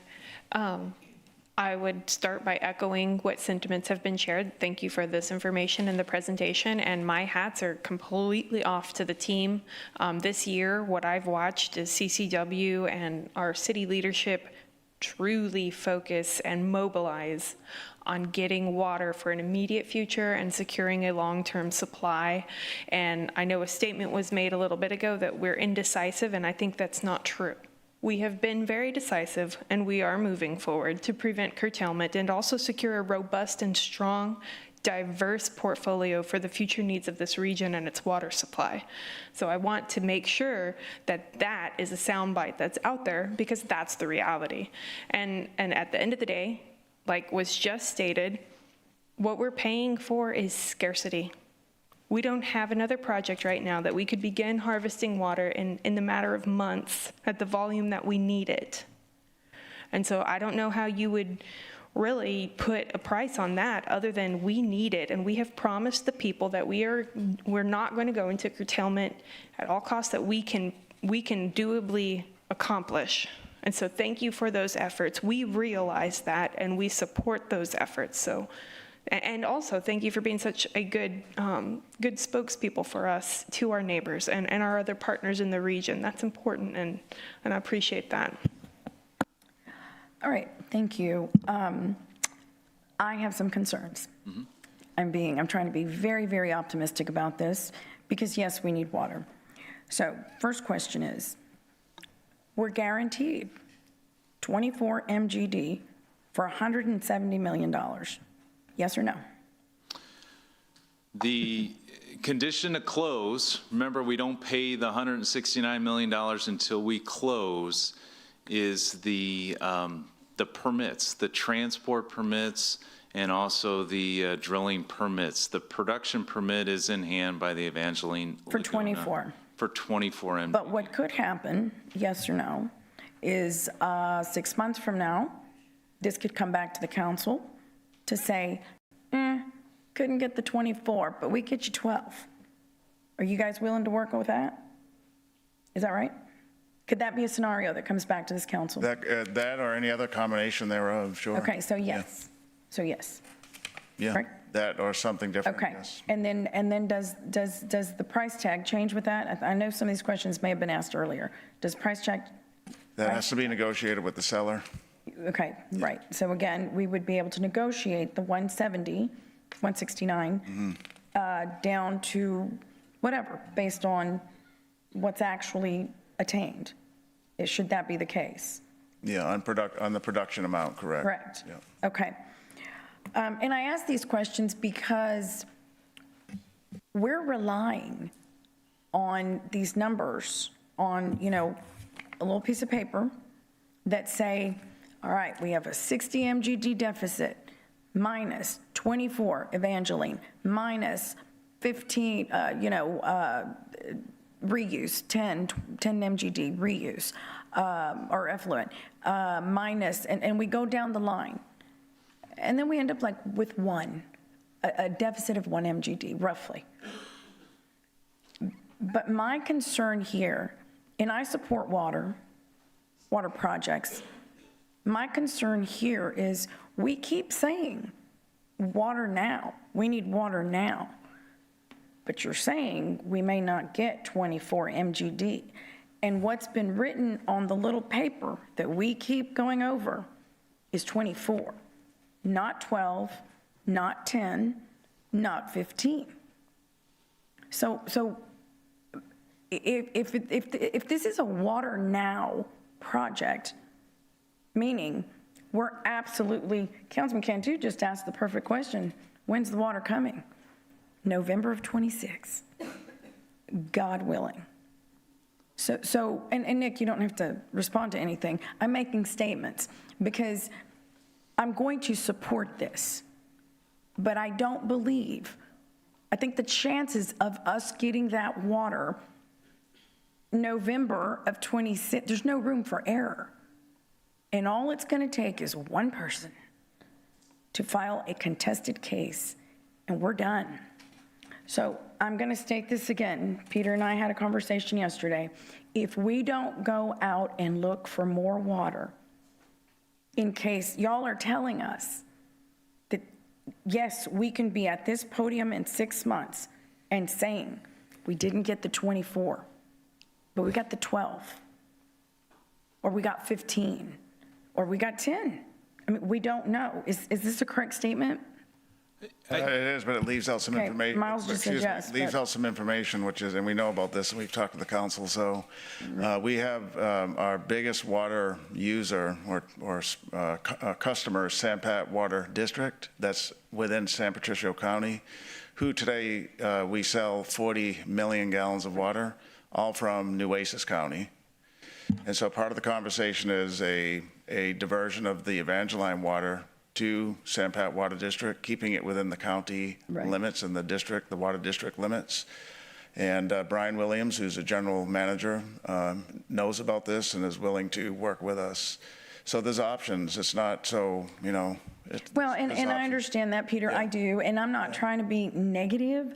I'm supporting this. Yeah. But I want to be real about what the worst-case scenario can be, because we have to plan for that. We absolutely have to plan for that. That's what we've been doing, Mayor. Yeah, and we've talked to the council in exec session, it has been at least, on the alternative options of how we can get the water to a customer, whether it's here through this county or within Sampat County. Right, but I mean, none of that is in stone yet, and I would imagine he would work Correct, with yeah, this. well, it's a I would working imagine he project. would work with this. I understand what you're saying. Right. These things are just very concerning to me. I don't think there's any, solid, 100%, project that doesn't have risk. Our own pipeline has risk, Every project has considerations, risks, obstacles, challenges, absolutely. Yeah. And that's why we've assembled the staff to work through those and mitigate them. Every good engineering project, you've got to do your best to mitigate all the risks. Right. Yeah, staff and engineering firms. So we have three engineering firms working on this project right now that have worked for the city for a long time. Decades. Right, yeah. Right. And I guess who said it? I think, Peter, you may have said, who said 17 years that the city has worked with Evangeline, maybe on and off, or clearly, for many years? I heard 17 on a radio show this morning, but I'm not sure where that came from. I know John Michael from Hanson, who helped develop many of the waterworks that we have in that area, has said it's been decades. Okay, maybe not 20 years, whatever. 20 plus okay. years. He's saying 9. All right. Well, so my point is this isn't something. It is something that city staff, city managers, other mayors, councils have worked on. Right. This isn't something that councils didn't work on, and we can't assume that it is because of the city that things didn't move forward. I don't think that's fair to say, and I don't think that. I don't even know, I don't even know. But it's neither here or there, but somehow negotiations never moved forward. So I just wanted to point that out. Councilman Gentoo. So we're paying 169 and the appraised value is at 108, correct? That's correct. The appraised land value is 108. Yeah. I mean, if I was selling a home, I don't care what the appraised value is, I'm gonna get what I want, I don't think anybody goes by appraised value when they sell something. And the reality is, water is gold. I mean, that's the new gold, and water's gonna be expensive because we waited so long for other water sources. I just feel that, in my opinion, we should have got this deal done a long time ago. When here we are, we're about to run out of water in a year and a half or whatever the case is, and we're trying to scramble to get water. I'd rather spend this amount of money than spending 1.2 billion plus for 30 million gallons, and which I want desal, and we need it, but a different location and a cheaper price. And I think we could get that done. But I just don't understand with some council members on this dais, saying it costs too much, this and that. Well, what's your plan to get us water next year? I mean, what are we going to do? What's our plan if we don't do this today? What's our plan? And I mean, Nick, question. If this doesn't happen today, we vote no on this today, what's our plan to fix our issue next December? Do we have a plan? So one thing that I do want to reiterate, and I will talk short-term in a minute, but I do want to talk long-term just briefly. It's very critical, and I believe I have full consensus on this, for the city to diversify its water supply portfolio. We've got to do that in case times like this happen again. Yes, in the past, the city has done a great job of diversifying surface water. They really have. It's been incredible with the western reservoirs, Lake Texana, the Colorado. However, they're still all surface water, and we know what happens because we're all experiencing it. Yeah. Short term, to make this work, we've got to use our Nueces well program through this drought period, right, and maintain that asset. And then we need another source, which is Evangeline. And this is the next project that's in line. But if we don't get this project done, we vote no today on this project, we'll be in trouble next December. So one thing to remember, so the projected level 1 water emergency is November 2026. In those calculations, the Western well field isn't on that yet. When that well field is fully operational, when it comes online in May, that will push the level 1 water emergency out to May 2027. Got it. However, it still happens. Yeah. It still happens. And then the other thing I do want to point out is just how critical the MRP is. If something would happen, a substantial issue there, that would catapult us into level 2 water emergency immediately, if it was a break or anything that couldn't be repaired quickly. I agree. You know, I challenge this council till our term ends to find all the water we can get for the next 20, 30 years. Because I feel that past councils did not do that. And that's where we're at today. I want desal. Let's get desal. Let's get other water projects, but let's plan for 20, 30 years down the road so we don't have to be in this situation anymore. It's very simple. We need water. And we need water yesterday. You know, it's pretty scary. It really is. But once again, Nick, thank you for everything you do. I really appreciate it. Thank you so much. Councilwoman Paxson. Thank you, Mayor. Is it possible, Peter, can we get the alternative water supply presentation from October 14th? Can we get slide 16 to be shown real quick? From October 16? From October 14? 14. Let's see if we... They're working on it, Peter. Yeah, okay, you're getting it? I can see it on the dashboard here. Okay. They are working on it. Awesome, thank you. I think it's important that from the positions that we have, the platforms that we have, that we stop narratives and stop causing increased fear or doubt. You know, we are working very hard, so I'll wait a second for the... They've got it. I think Perfect. this is what you're referring to, Yeah, Councilwoman. perfect, thank you. So it was said a moment ago that what happens if this project fails, and are we prepared should we only be able to harvest 12 million gallons a day from Evangeline, or perhaps 10? And then our city manager interjected that the caveat to that number is that the other 12 could be harvested but not taken out of that district, not taken out of that county. And so that puts us still back up in that 24 million gallons a day realm. But let's say 12. Let's talk 12. So 28 from the groundwater wells. Let's say 12 from Laguna, Evangeline, 16 from reuse, and 50, which is another action item today, from Harbor Island. Sitting at that number, at what has been stated up here as cause for concern if it were worst case scenario, that's about 94 million gallons a day available to us as of today and past council meetings very recently. If we were to capture the other 12 and keep that in circulation by perhaps using that for our San Patricio customers, that puts us up to 106 million gallons a day. So if we took out Evangeline, the problem is the curtailment timeline.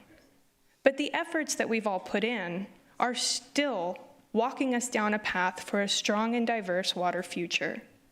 So I think that the question, what if this project fails or goes down to 12 million gallons a day, is answered in previously given information and data through all of these presentations that you've already provided for us.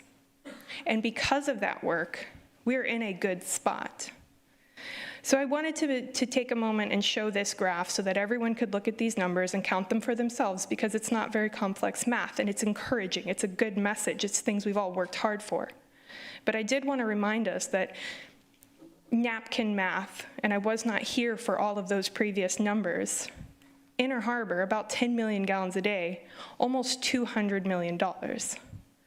20 million gallons a day, almost $340 million. None of those numbers have been discussed today for a project that could go up to 24 million gallons.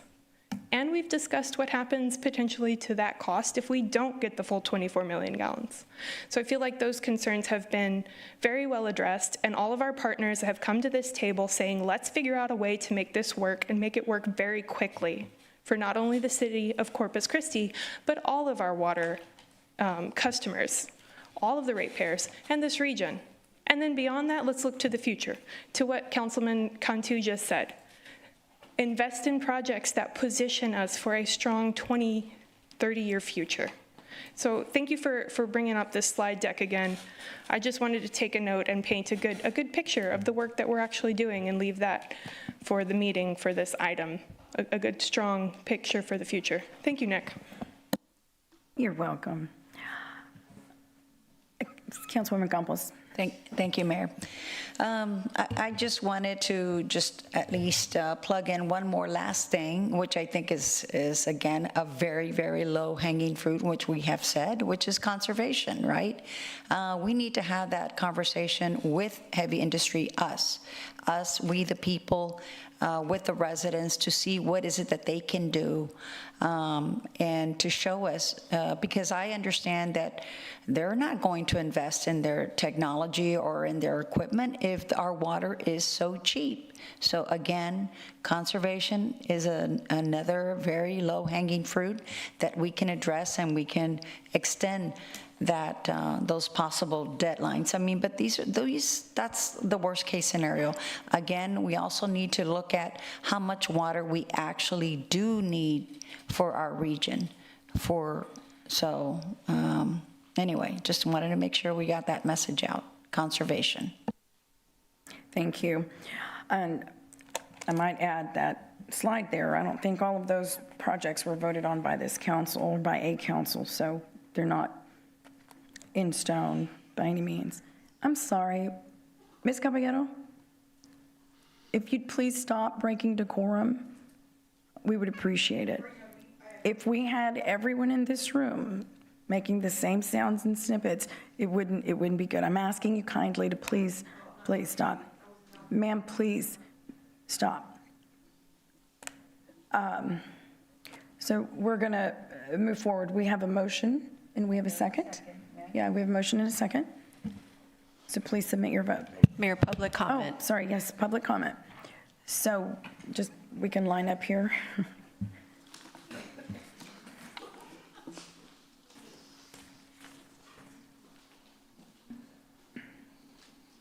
Okay, Michael Miller, District 2.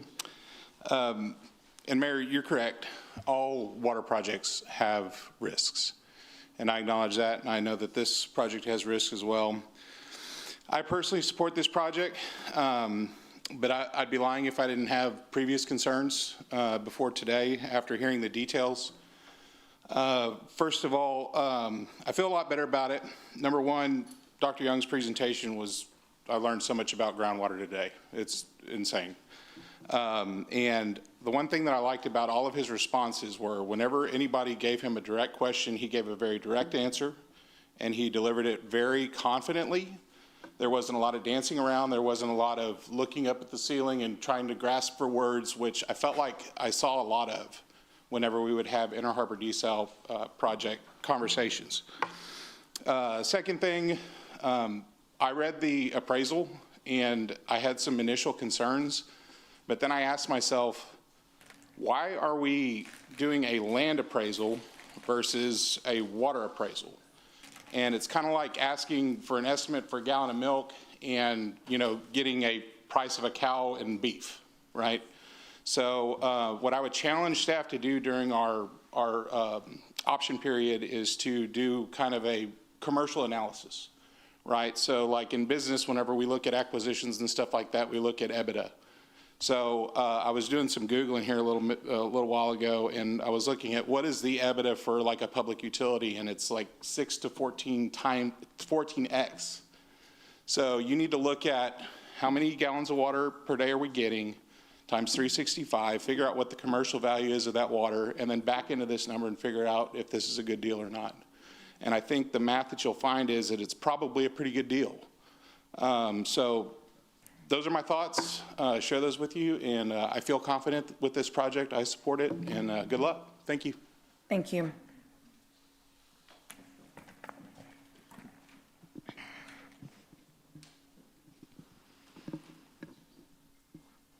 Okay, Chloe Torres, District 2. So there is a large group of constituents, myself included, who hold grave concerns about the lack of responsive and responsible long-term water management strategy. And this is at the crux of why we engaged with the fight against Inner Harbor for so long. We have suffered directly the consequences of policy decisions that prioritized corporate greed rather than human needs, and were made not only without our consultation, but without our consent.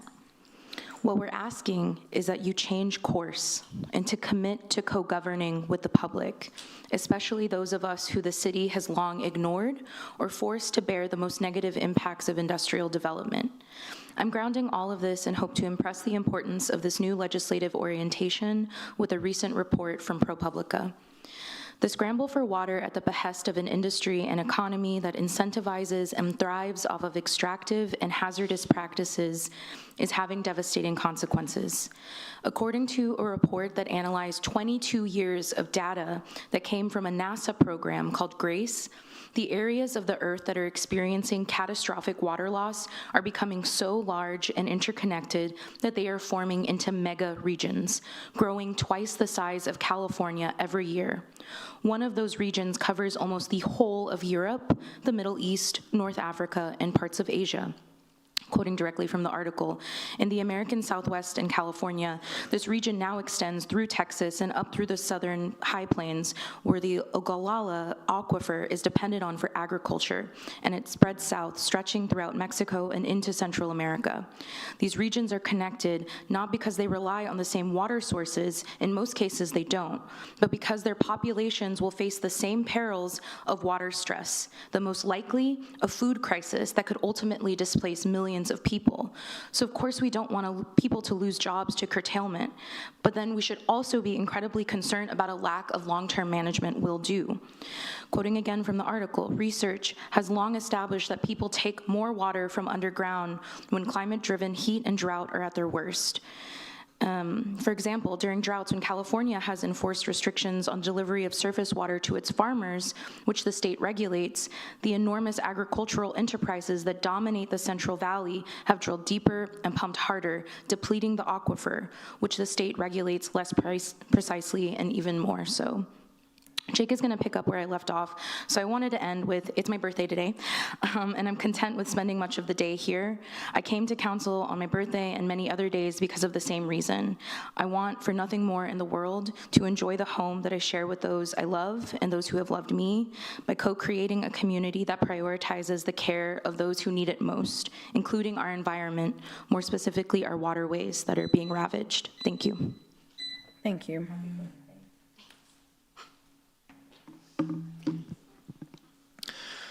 Hello, Jake Hernandez, City Council District 2. I'm going to be picking up with where Chloe left off. As a reminder, we were talking about the negative impacts of excessive groundwater withdrawals. So for the most part, such withdrawals have remained invisible. Even with the GRACE data, scientists cannot measure the exact levels or know when an aquifer will be exhausted. But there is one foolproof sign that groundwater is disappearing. The earth above it will collapse as the ground compresses like a drying sponge. The visible signs of such subsidence around the world appear to match what the GRACE data says. Mexico City is sinking as groundwater aquifers are drained, as are large parts of China, Indonesia, Spain, and Iran, to name a few. A recent study by researchers at Virginia Tech in the journal Nature Cities found that 28 cities across the United States are sinking, New York, Denver, and Houston among them, threatening havoc for everything from building safety to transit. And in the Central Valley, the ground surface is nearly 30 vertical feet lower than it was in the first part of the 20th century. And people aren't just misusing groundwater, and they are flooding their own coasts and cities in the process, the article warns. And that means that they are also imperiling some of the world's most important food-producing lowlands in the Nile and the Mekong deltas and cities from Shanghai to New York. Once in the oceans, of course, groundwater will never be again suitable for drinking and human use without the expensive energy-sucking treatment or throughout the natural cycle of evaporation and participating as rain. But even then, it may no longer fall where it is needed most. Groundwater is an intergenerational resource that is being poorly mismanaged, if managed at all, the study states. A tremendous and exceptionally undervalued cost to future generations. And that such rapid and substantial overuse of the groundwater is also causing coastal flooding underscores the compounding threat of rising temperatures and aridity. And it means that the water scarcity and some of the most disruptive effects of climate change are now inextricably intertwined. And here, the study's authors implore the leaders to find a policy solution, improve water management and reduce groundwater use now, and the world has a tool to slow the rate of sea level rise or fail to adjust the governance and use of groundwater around the world, and humanity risks surrendering parts of its coastal cities while pouring out finite reserves it will solely need as the other effects of climate change begin to take place, and they will. And this is the final quote that I'll use from the article. What is needed most is governance of water that recognizes it is a resource that determines both sovereignty and progress. Salzberg, one of the authors, added, "Yet there is no international framework for water management, and only a handful of countries have a national water policy of their own." So I think that just goes to state how important this is to be regulated and to be managed properly. So thank you very much. Thank you. Hello, Council. My name is Chris Quare, Nueces County. I'll take just a minute of your time. Whenever I hear the word perpetual, it gives me comfort, security, but I just want to, for the fairness of clarity, just want to remind you that that's true in everything but groundwater. You have the perpetual right to that water in this purchase. You don't have the perpetual right to the permit or for the permit for that amount forever and ever. So before you make that decision, keep in mind that 30-year debt with maybe a 2-year, every 2-year, every 3-year re-permitting process for the amount of water you get. Thank you. Thank you, sir. Susie Saldana, Corpus Christi, Texas. I really want to thank you all for really working as hard as you have on this solution as a short-term solution. But most of all, I want to thank staff for having gone through all that trouble to get you a solution for short-term.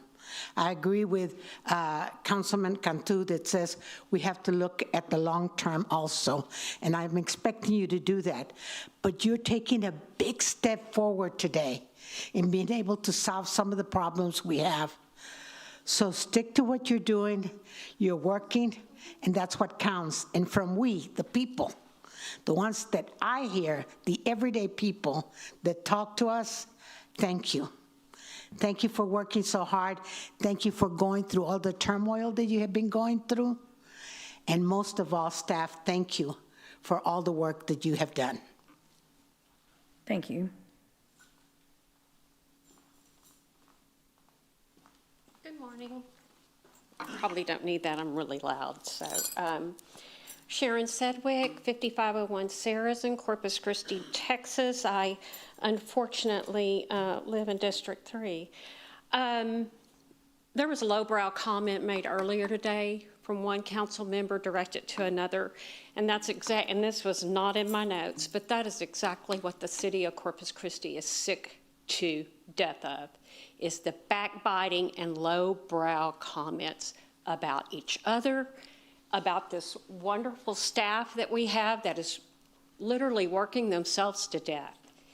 And my voice is shaking because I'm really pretty angry that this is what is so important, is the backbiting.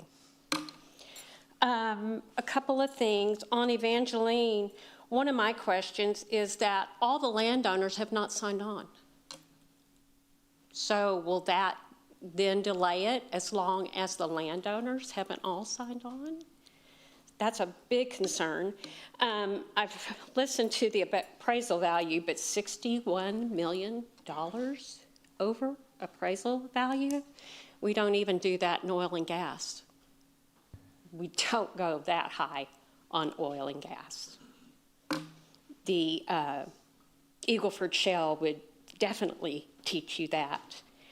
The other big concern I have, and I understand that you all say you're for desal, but yet again, we're not even remotely close, and that the groundwater is temporary, it's short term.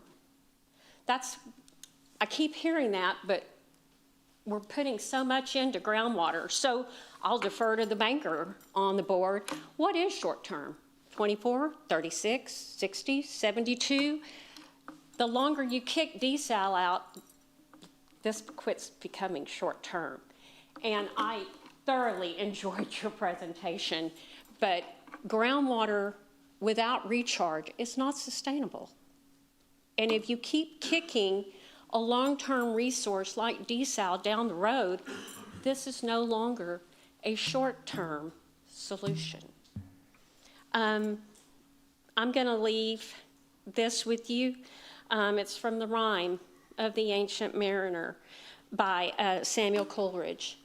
Water, water everywhere, nor any drop to drink. Thank you.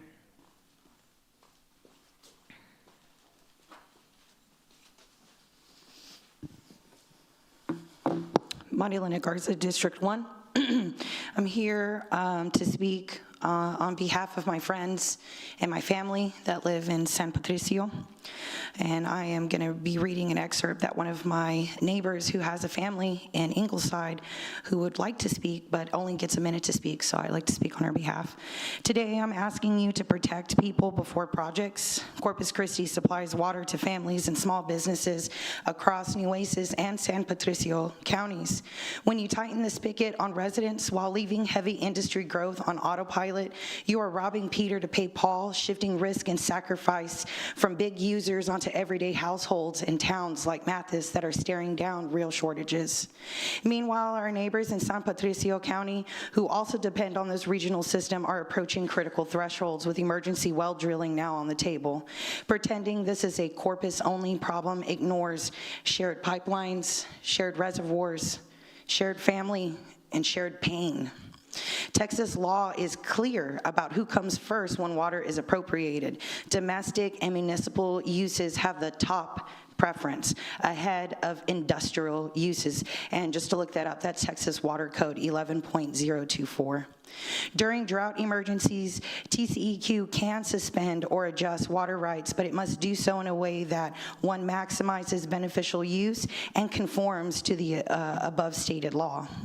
What I'm asking you to do is affirm that domestic and municipal needs across Nueces and San Patricio counties will be prioritized over further industrial increases until new supply actually exists, not just on paper.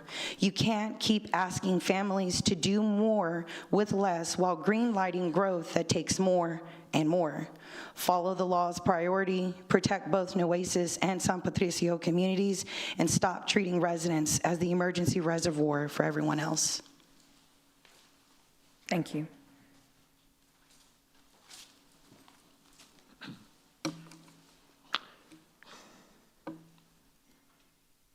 Henry Williams, District 1. To the mayor, city manager, city council men and women, city secretary. You know, Mayor, I would not come here without speaking words of faith. Okay. You know, I have no doubt we're not going to run out of water. Okay. And projecting many, many years into the future.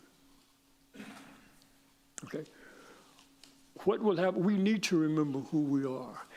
And I've heard some very memorable words stated here today, working together to find, an agreeable solution to the problem, diversifying our water portfolio, and so forth. And there is a scripture which says that men ought always pray and not lose heart. Okay. You know, and I certainly appreciate, you know, the studies that have been done, you know, and the staff, you know, all of the work that they have done, you know, in presenting excellent presentations. But we must be a people of faith. We must trust God and we must trust Jesus Christ to bring forth the water. He has created water, and he will certainly not fail us. But we must be a people of faith. Thank you. God bless you. Thank you, sir.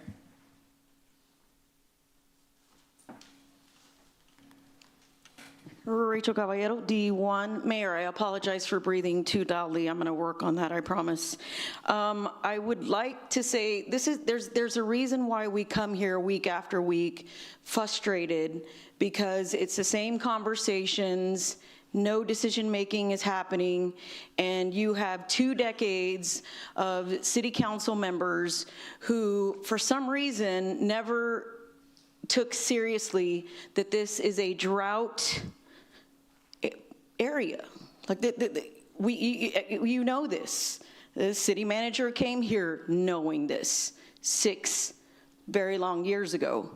So I'd like to say, for those of you who have distorted many of our involvement to being here as something negative, we have to come here to watch you all, because you've proven to be liars and you've proven to be untrustworthy.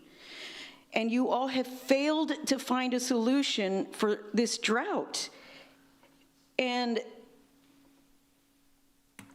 the reason why you have to pay so much over the value is because many people sitting behind this dais have put us in a state of desperation.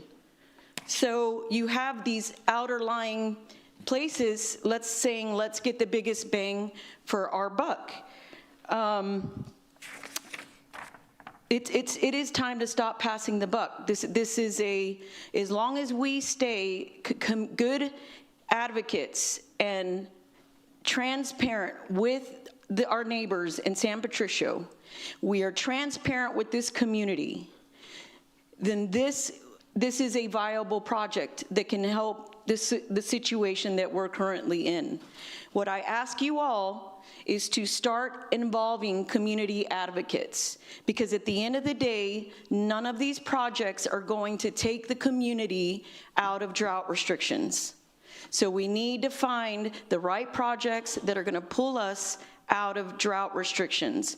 I still think it's very odd that we're selling water before the community gets out of drought restrictions. It's very strange for me. I don't know who's doing the configuring back there, but we need to come out of drought restrictions and then continue the sale of whatever water is available. But that has to be a priority, council, that the community members get out of restrictions on one of these possible future projects, and that we don't destroy our Corpus Christi Bay, our estuaries, or our tourism here. Thank you. Anyone else? Okay, we're going to close public comment, and I believe we have a motion and a second on the table. So I'm going to ask everyone, please submit their vote.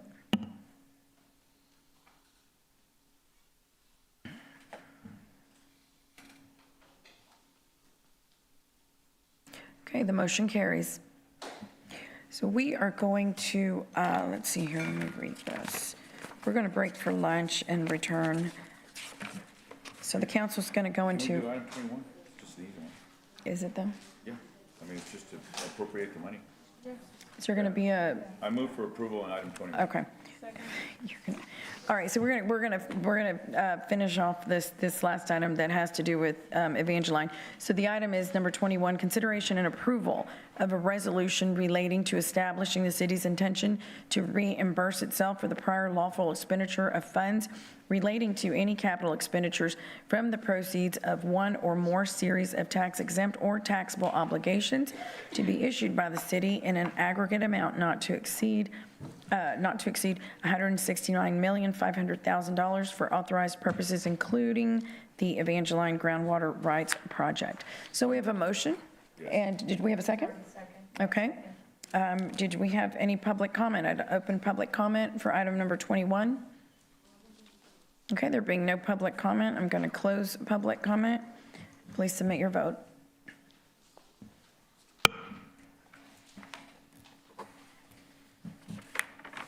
Okay, the motion carries. So now we're going to break, and the council is going to go into executive session on items 28 and 29 per Texas Government Code Sections 551.071, 551.072, and 551.074. We will return.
Okay, welcome back. We are going to reconvene the meeting, and we are going to item number 22.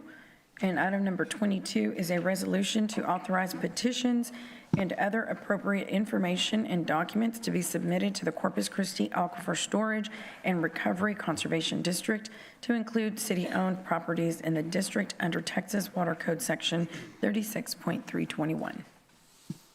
Hello, Mayor, Council. For the record, my name is Esteban Ramos. I am the Water Resource Manager for City of Corpus Christi Water. Before you is a petition to the Corpus Christi Aquifer Storage and Recovery Conservation District to include city-owned properties within the district boundaries. A little bit about the district. The district is a groundwater conservation district. It is dedicated to the protection and enhancement of groundwater resources in the Corpus Christi area and the surrounding communities. In addition to focusing on groundwater conservation and aquifer storage and recovery, which is a method of storing excess surface water in the aquifer. A little bit more about who Aquifer Storage and Recovery, or the district, CCASRCD, is. It is a groundwater conservation district.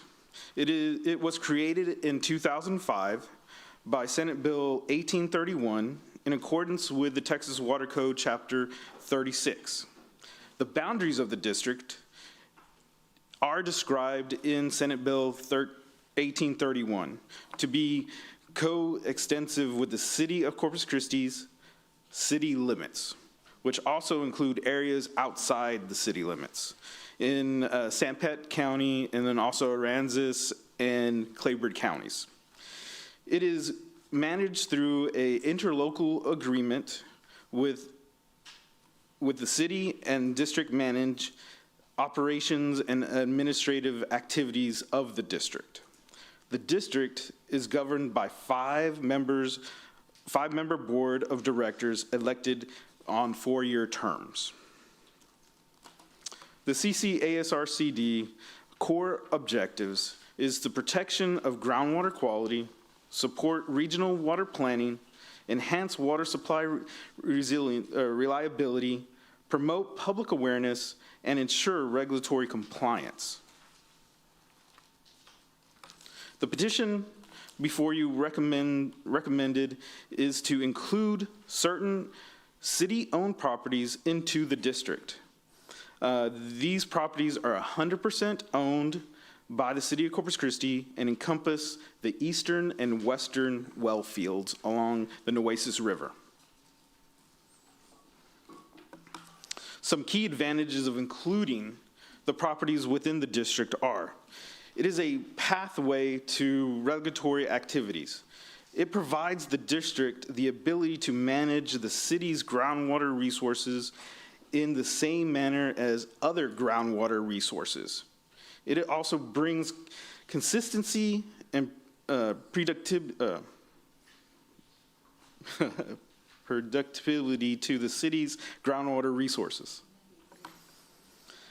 A little more on the groundwater wells. I think we've discussed these a lot in the past. Just to be clear, the groundwater in the Nueces River groundwater wells are 2 well fields, the western and eastern well fields, totaling approximately 28 MGD, 11 from the eastern well field and 17 from the western well field. This water is to be conveyed down the Nueces River, and the City of Corpus Christi has already obtained a permit from the Texas Commission on Environmental Quality for that purpose. Staff recommends approving the petition to protect and manage the groundwater resources owned by the City of Corpus Christi. Staff recommends is to approve the resolution to authorize the petitions and other appropriate information and documents to be submitted to the Corpus Christi Aquifer Storage and Recovery District, included city-owned properties in the district under Texas Water Code Section 36.321. I stand by for any questions. Esteban, what would be, we've received a lot of emails And we've read them all. I'm not sure who sent them, probably some people in the room. But I'm wondering, what is the alternative for not petitioning? Because the concern is clear. I guess our land is outside of our city limits, but it's City of Corpus Christi land in Nueces County. And we're saying we'd like those pieces of land to be in the aquifer, our district.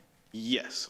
So the petition would request, the City of Corpus Christi would request that the lands 100% owned by the City of Corpus Christi be included within the district boundaries of the CCASRCD, i.e. the district. And what are the advantages? Again, it's all about protecting resources, protecting the vital groundwater resource of the city. And one of the things that we need to make clear, the city isn't there to stop or try to impede anything that this petition to create a Nueces County Groundwater Conservation District. It's not to do any of that. It's just the owner of this land, i.e. the City of Corpus Christi, wants to be regulated, and the fastest way to do that is to join an already existing groundwater conservation district. So it is a pathway, again, to becoming regulated and under the Chapter 36 of the Water Code.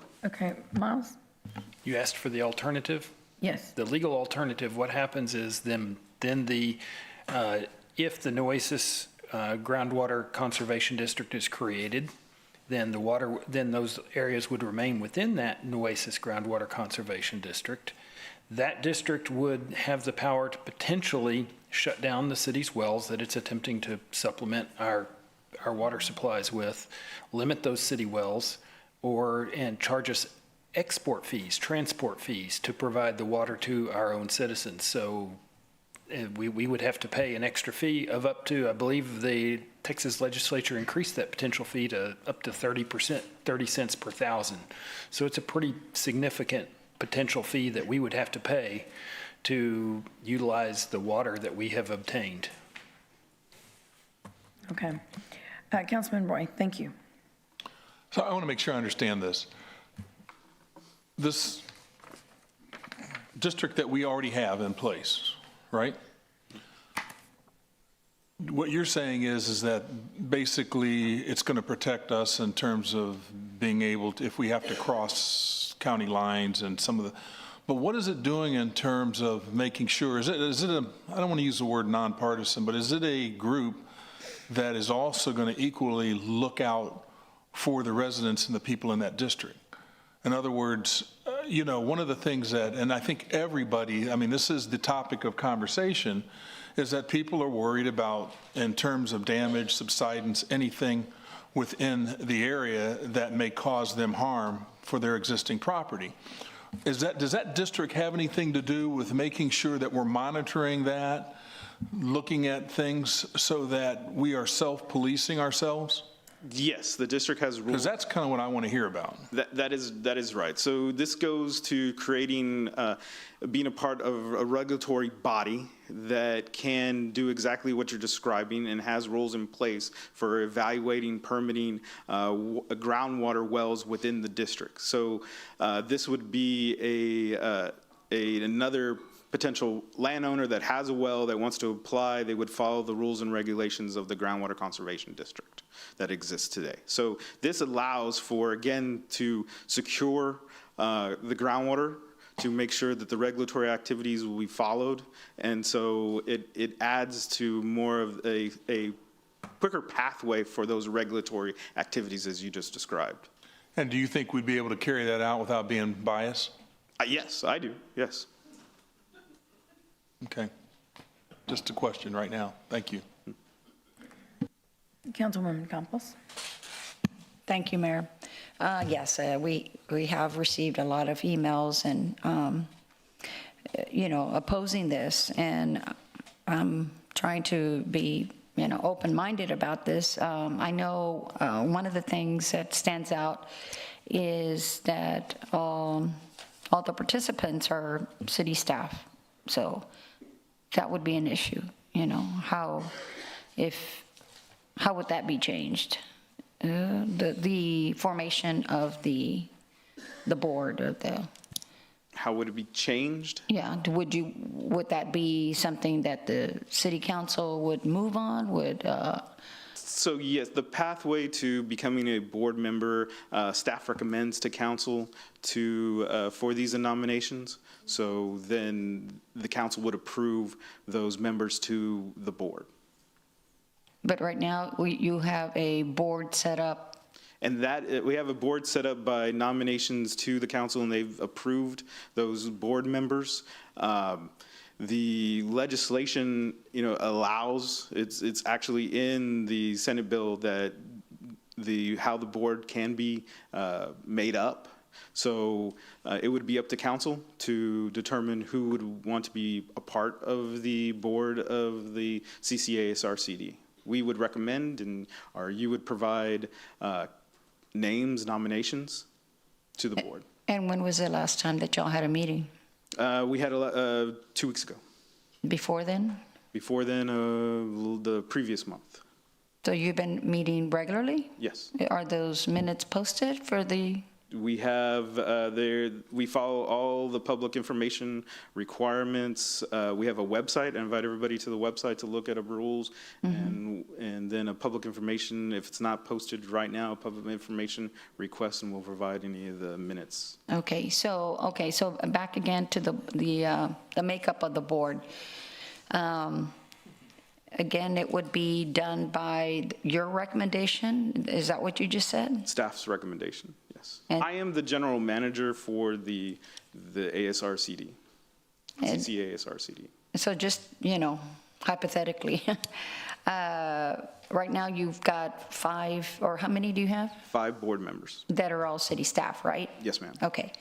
So your recommendation would be what? What would that, just hypothetically, what would you be looking at? I would think that you want to include residents and people in the Nueces County outside of the city limits? Where I are? would recommend if we had a new appointee to the board that they have some knowledge of the groundwater conservation district. They live within the boundaries, so they would be affected, and so they would be part of the district.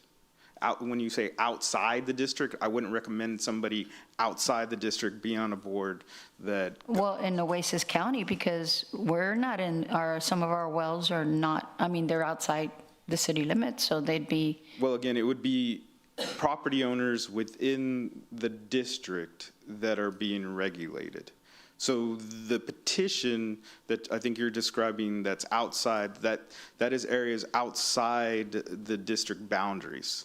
So I wouldn't include that person or persons to be included on the board that governs boundaries within that jurisdiction. It's. But it's sort of like the other way around right now. We're kind of. All of the board members are within the district boundaries.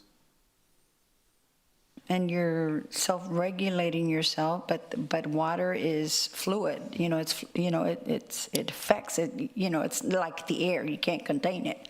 It's whatever we do here will affect surrounding areas, surrounding neighbors. So you would think you would want to include your neighbors as part of the makeup of the board. I'm just saying.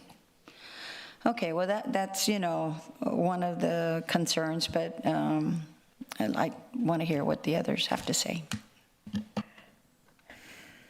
Councilwoman Bonton.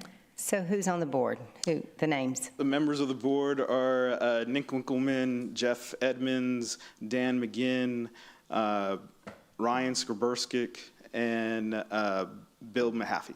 So when are their terms up? We will be coming we have 2 openings at the end of this year.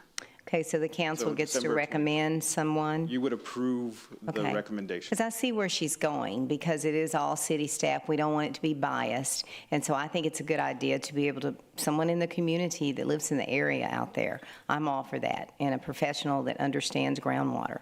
So just a suggestion. Councilman Barrera. Okay, thank you.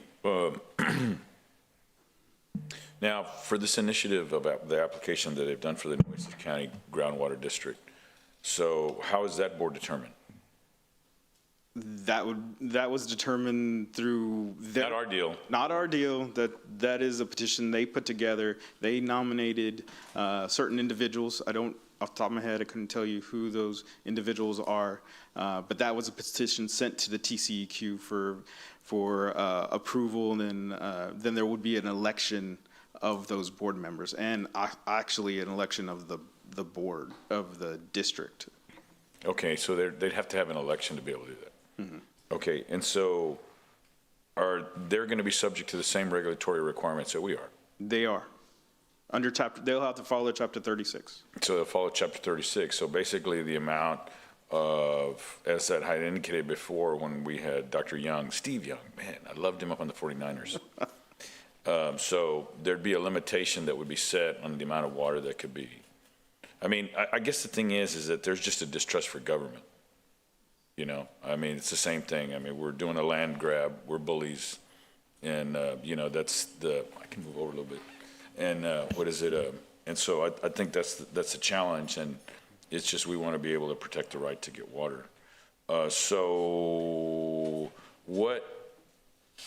if we move forward on this, okay, but is there a regulatory requirement that would limit the amount of water that we could get from our own land? And they have theirs. I mean, because there's now TCEQ says there's going to be limitations because of the study that we're doing of how much groundwater we can withdraw, correct? If you're referring to the TCEQ, that is under the Bed and Banks application, and that deals with how much the water quality from TDS affects on conveying that groundwater down. So when we're talking about the district, each district, and groundwater conservation districts are unique. The groundwater itself, now that we're moving into the groundwater world, is an entirely different beast than surface water rights. And the city of Corpus Christi has lived under surface water for decades. Now we're in a new era of groundwater, and groundwater rules and regulations, as you all heard from Steve Young, are different. They're very unique. Each groundwater conservation district in the state of Texas, you they're kind of describe them kind of like little fiefdoms working within the rules and regulations, but they have their own boards. They have their own abilities to describe the rules and regulations that are described for their protection of the groundwater within their boundaries. And not all the time do their boundaries follow any true geographic fault lines or county lines. They're all over the kind of the place. And there's over 200 different groundwater conservation districts. So at the end of the day, the City of Corpus Christi would follow the rules and regulations under the existing CCASRCD. Now, at the same time, the City of Corpus Christi could petition ask for a variance under this petition to make recommendations for their wells that they're utilizing. And this would be arguments that would be presented to the ASR district and then presented in front of the board members for approval. So just like you heard Steve Young talked about the MAGs and the developments of that system, and those numbers will need to be modified, because now for many, many years there was not a lot of groundwater usage within Nueces County, and especially within the ASR within the district. And so now that it's becoming more and more active, we will then petition the GMA, the Groundwater Management Area 16 in this case, to reevaluate those, the MAGs for that particular area. Yeah, but that's what I'm getting to. So the MAG is the regulatory requirement that limits the amount of water that can be produced. That is. And so there's a process on how to readjust and evaluate those. But my point is that if we didn't do this, then they couldn't limit the amount of water that we that we withdrew, that's the thing. What would be, what would be, I know that the thing is that we want control. And the other issue is that they don't trust us. So I'm just saying this for the public's sake, so that way they understand. So what, other than control, what's the downside of us not moving forward in this? Other than control was the downside. Because then, if they're subject to the same regulatory requirement of the MAG, and we say we want to drill, and we've done the math, what is there a legal way of which they can tell us no? Yes, they can reestablish the DFCs, the desired future conditions, and the drawdown, so they could, if those properties within that newly created groundwater conservation district, they could lower that numbers, and then also talking about the transport permits and add additional costs to this. The transport permits, okay. to this supply. Okay, thank you. Councilman Cantu. Thank you, Mayor. When was the last time you guys met? We met 2 weeks ago. 2 weeks ago. And before that? About a month ago. Month ago. Got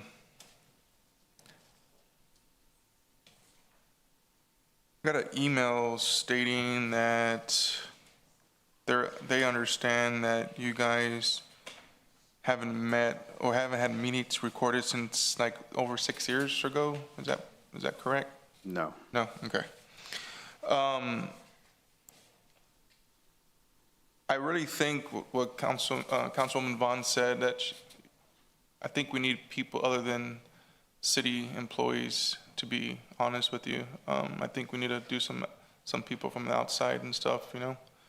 I was just concerned about that because with the minutes and supposedly on the city website, it shows that 2019 was the last time y'all posted the minutes. Is that true? No, because no. Okay. Not to my knowledge. I'll have to review and get back to you. Can you check on that? Because sure. that's what I literally got like 4 or 5 text messages stating that the minutes have been posted since 2019. So we'll check on it. I'm a little concerned about that. And then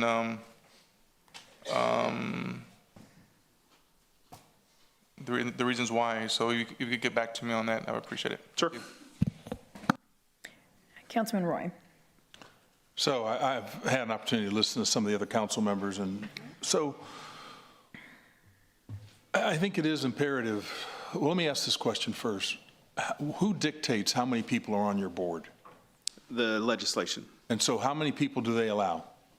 The legislation put 5 members. 5 members. Created a 5-member board. And none of your current board members are community,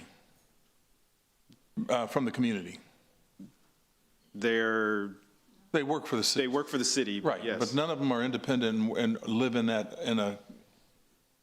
they're not community. There's no community board member. They're city employees. Yes. Right. Yeah, I kind of have a hard time completely answering your question because yes, they do live in the community. Outside of working for the city. Yeah. Yes. Okay. Are there any board members that don't work for the city? No. Thank you. Okay. And they limit us to 5. Why is that? I wasn't here in 2005 when the legislation was created. I couldn't determine why they just limited it to 5. So when we look at our counterparts, every one of those boards have 5 people on there. All GCDs? Yeah. No. But ours is limited to 5. It was established with a 5. How do you get that changed? I'll have to work with our attorneys to determine the change of rules. Miles, how do you get that changed if we want to add more board members? That's a statute. So that's the legislation. You know, we were a legislatively created district.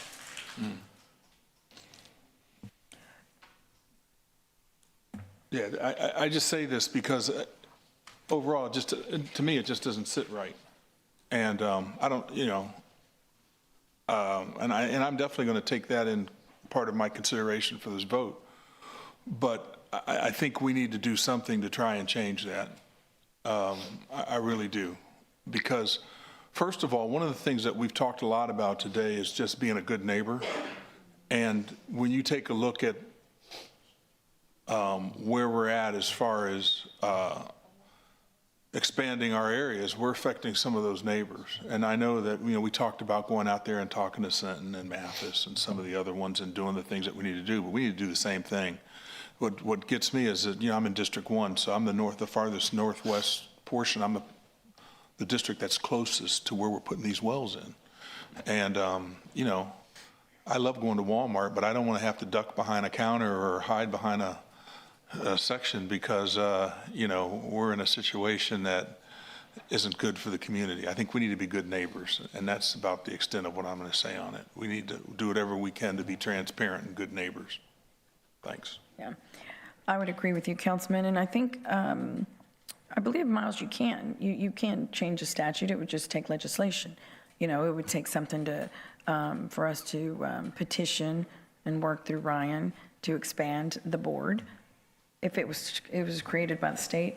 Yeah, if the city can, we'd have to look at that, can we change it by the bylaws? I'd have to look at the legislation. Sure. That's a more involved question, but the answer on generally the initial setup was established by the legislature, which is actually very common, and it's the way most conservation districts are created.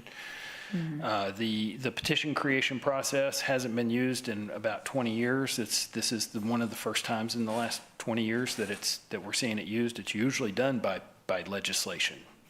And I was doing some more research, talking to Steve Young, and this requests a petitioner outside the district asking to be a part of an already created district is something that happens all the time.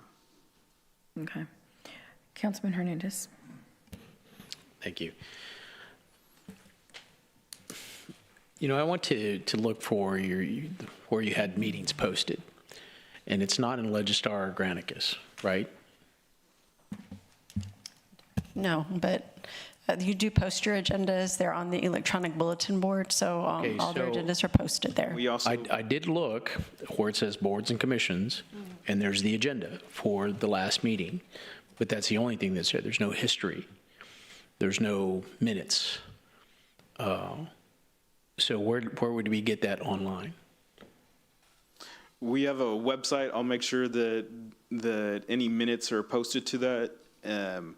In addition, we do post in the different counties. Again, Claiborne County, San Pat County, of our meetings, and we make them available also on WebEx.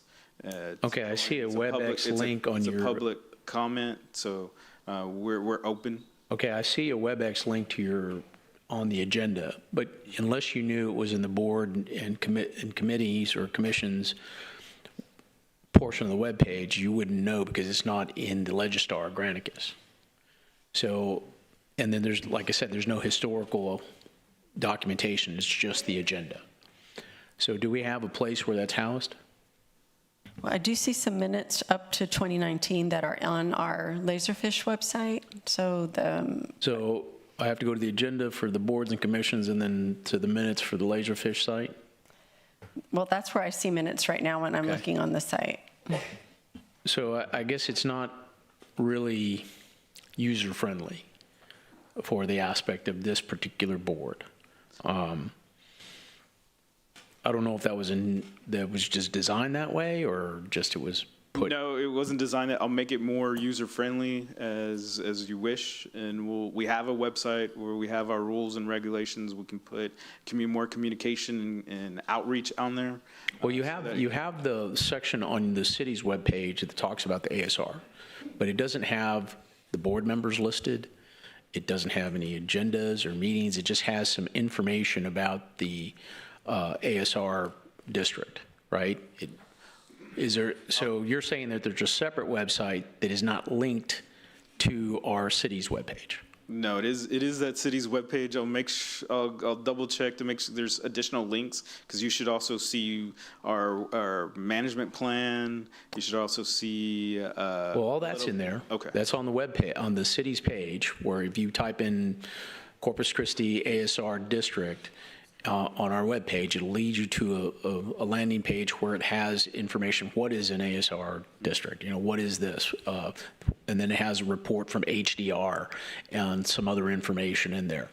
Okay, but there's really, like I said, it doesn't say who the members are.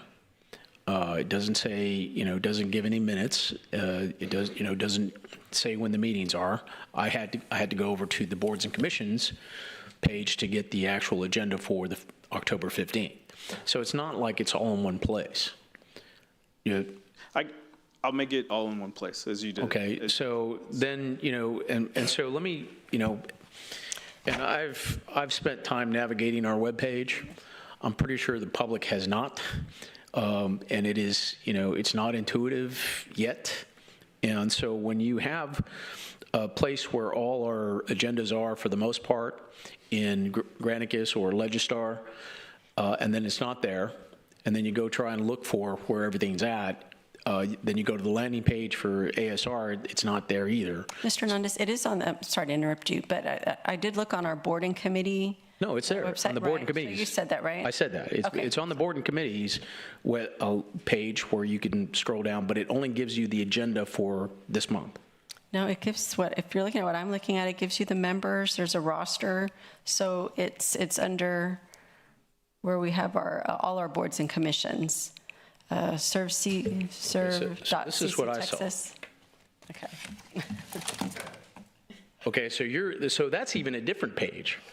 Okay. But that's the page where we have all our boards and commissions. So okay, but I went to that page and saw and went to agendas, and that's what it came up with. Yes, but we do have, like, if you look for Planning Commission, it's on here, so it would make that there. Planning it is Commission's there. on this one too. It is there.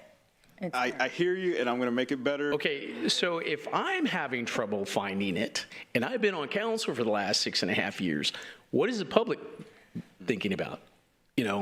I understand she could find it. She's been, how long have you been here? 20 years? It's where we have all our board and committee appointments. That's what I'm saying. It is not readily available. It's not all the information in one plot. Well, I went to boards. I saw this page. So what I'm getting at is that, just me going through initial looking for it, I couldn't find it, right? I still didn't, where do you have all the information in one spot? And it's not linked from the city's page that links to ASR that has all that information. So what I'm trying to say here is make it user-friendly, make it easier for the general public to be able to see information, link it properly. Like I said, even though I was doing the initial search, it didn't lead me in the right places, and it wasn't in Legistar. Okay? All right. It's okay. We're going to fix it for you. Okay. Well, you got it. Thank you. Okay, thank you. Councilwoman Paxson. Thank you, Mayor. I appreciate that dialogue because it's important for us to remember that we get familiar with things, but often there's another side of the perspective. So I appreciate that dialogue. And thank you. To me, the main thing you have on here is slide 6, which talks about protecting that resource, streamlining, making consistent protections across the board. That, to me, slide 6 outlines the goal. This is the mission. This is what it's set up to do. I would agree with the dialogue up here that, it looks a little one-sided. And our CCW team and our city staff, they're great. They do wonderful work. But when it's a district representing other entities, I can see that. I sympathize with that. And we had somebody send us some information. It looks like 5 is the minimum and 11 is the maximum members by statute, I believe. So that was just sent to us as a quick note on there.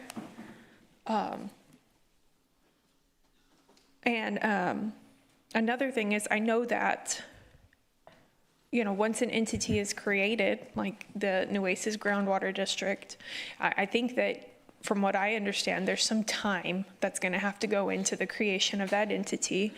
But I'd be interested in, much like our surrounding municipalities and counties and things, where we're able to sit down at a table and talk about interests, needs, uses, deficits? How do we protect things so that we're still being a good partner? Because it is important, I think, to pretty much everybody up here that we are very careful with these resources. And I like that we're very openly saying that we need to treat our wells as an intermittent project, to be oh so careful with those resources. And I'm grateful that they've taken such attention to protecting that. But so that's where I think that this branch offers us a more expedited route to protect those resources, because we're actively using them now. That, another groundwater authority is going to take some time to come online. And so that's, for me, that's where I'd support it. But I think in the future, we need to look at the board, maybe adding some seats so that we can include some of those other partners. And then, of course, as other authorities come online, being able to work with them in this region as good teammates. So I'm going to support this today, but that's what I'd like the future to look like. Councilwoman Vaughn. Mr. Risley, can you just check the statute and get back to us? Because I'm being told it's 5 with a maximum of 11. It really doesn't matter today because we won't be able to do anything until December. I make a motion to approve. Okay. We have a motion and a second. I'm going to open public comment. Is there anyone in the audience that would like to make comment? We'll just take one at a time. Betty Cranford, District 1. I'm here to express my strong opposition to the proposed expansion of the Corpus Christi Aquifer Storage and Recovery Conservation District to include city-owned properties outside the corporate limits of the city of Corpus Christi. While I support responsible water management, extending the district's jurisdiction over land outside the city's district raises significant concerns, fairness, governance, and property rights for the existing residents and landowners in the affected unincorporated areas. You need to be commended for hiring some of the best engineers there are. They're considered experts. However, I need to enlighten you. Did you know that this group had hired HDR to perform an aquifer characterization study on their behalf? What they found was that that area out there is not favorable because it's the sand thickness, and near the city of Robstown and Nueces River were the best ones. However, neither area was considered desirable for ASR. Areas near the Nueces River would need to be evaluated for surface and groundwater interaction and environmental impacts.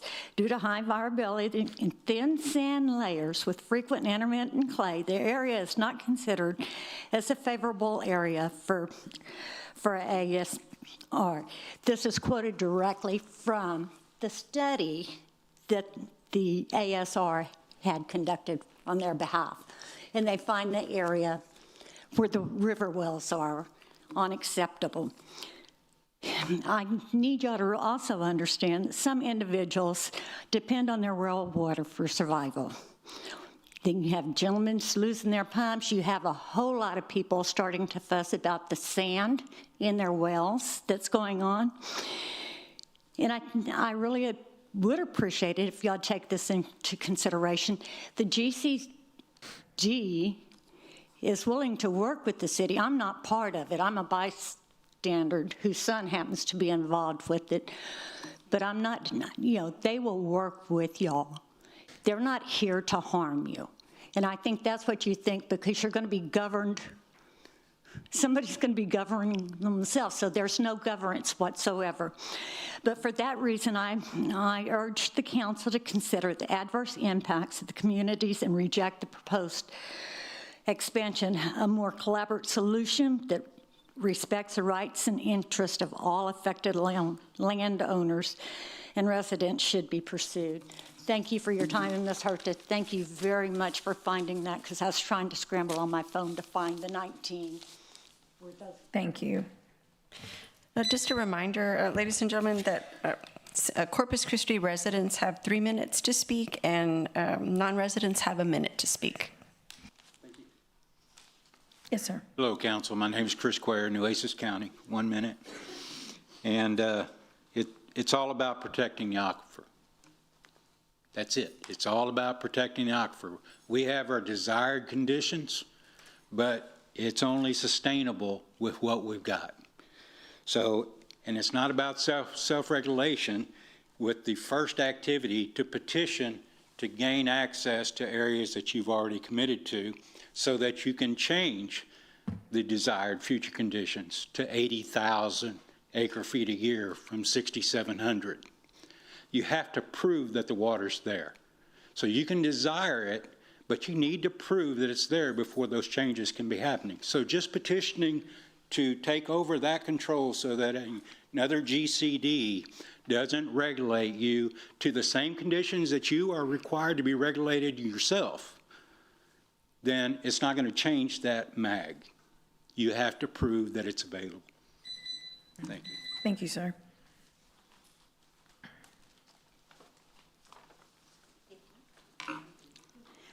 Good afternoon. My name is Jackie Rogers. I live in District 5.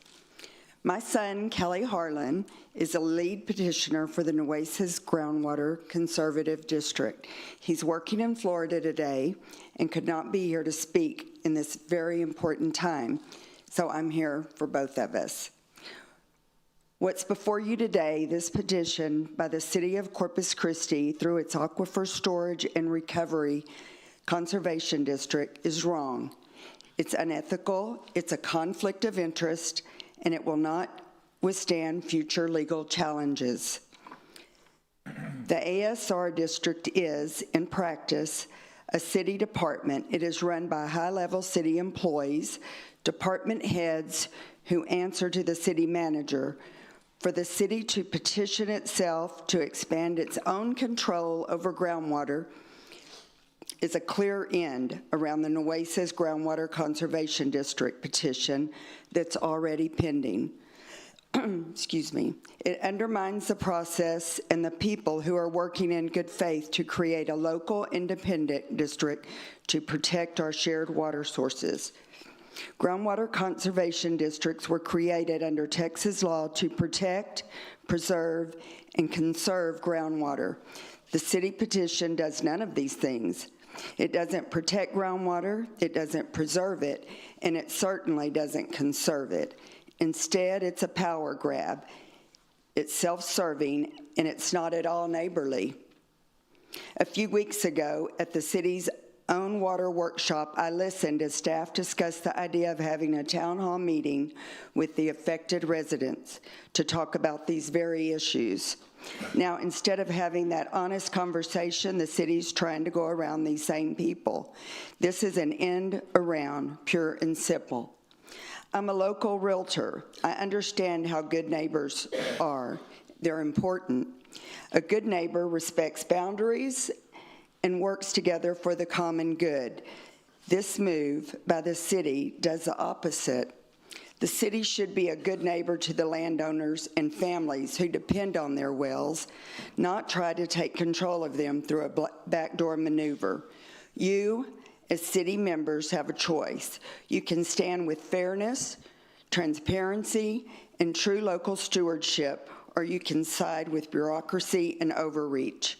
I'm asking you, as a mother and as a local realtor, a taxpayer, and as someone who believes in doing what's right,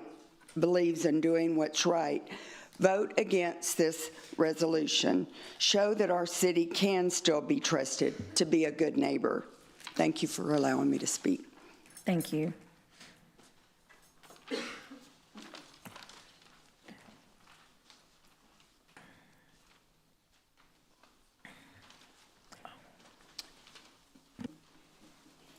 I'm out of town.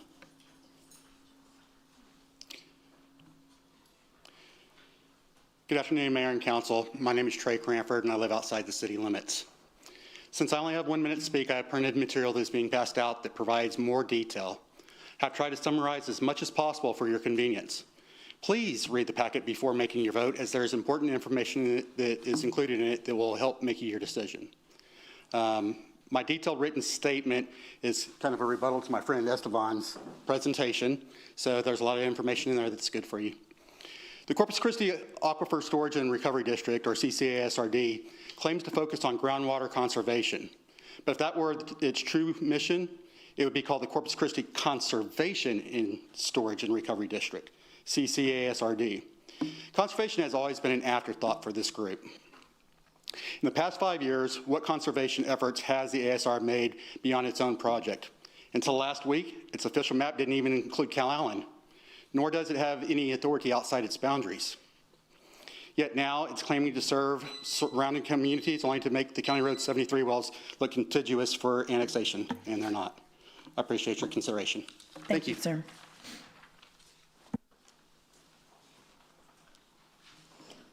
I'm Shannon Scarborough. I live in rural Nueces County. I kind of find it interesting that all of a sudden the ASR now wants to be regulated. That's one of the reasons why y'all decided to drill in western and eastern Nueces, the wells in eastern Nueces County. This is a quote straight from the groundwater management plan from the CCASRD. It says, the district shall take no action without full consideration of the groundwater needs of the district, end quote. What about the needs of the residents who live near the eastern and western wells? If the council votes to annex these properties as proposed on page 22, then Corpus Christi will basically be regulating itself without any regard for the neighboring residents to these wells. Your actions as a council directly affect rural Nueces County. Please vote no for agenda item 22. This groundwater management plan was created on October 6th, discussed on October 17th, a meeting that I went to. It was last updated 2019. It's a 5-year plan. They're 1 year late. I don't really trust them regulating. Thank you, ma'am.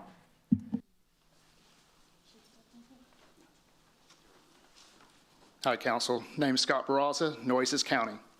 The ASRD was created to develop a municipal aquifer in proximity to the airport, not to manage or expand groundwater production outside its boundaries.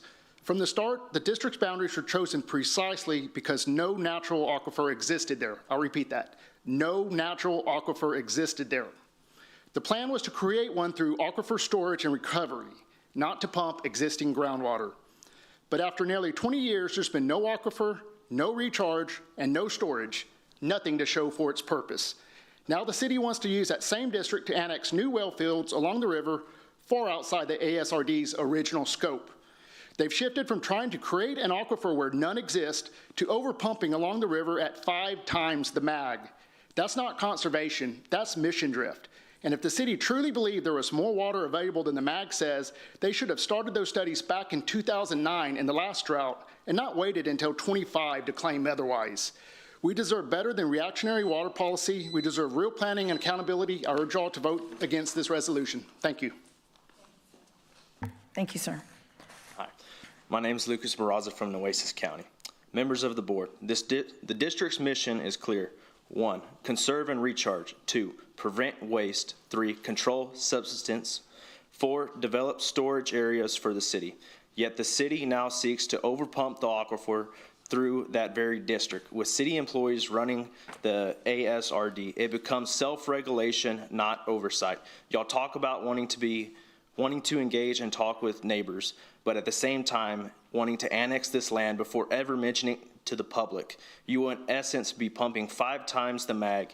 It violates the first 2 duties, conservation and prevention of waste. The ASRD can't fulfill its mission by ignoring its own limits. I ask you, please reject this petition and protect the aquifer for everyone. Thank you. Thank you, sir. Good evening, Mayor and council members. I'm Robert Pascal, live outside of Corpus, but northwest Nueces County. Desperate measures call for desperate times is what this seems to me. I heard some comments about needing to complete this annexation to preserve resources. The way I see it, it's about pumping as much water as you can ahead of the formation of the Nueces Groundwater Conservation District's existence. This isn't about trying to limit the MAG, because I think you're already exceeding it. This is about just moving forward, trapping in some land that's out in western Nueces County that the city has purchased, and using that to just fill that Nueces River with as much saline water as you can.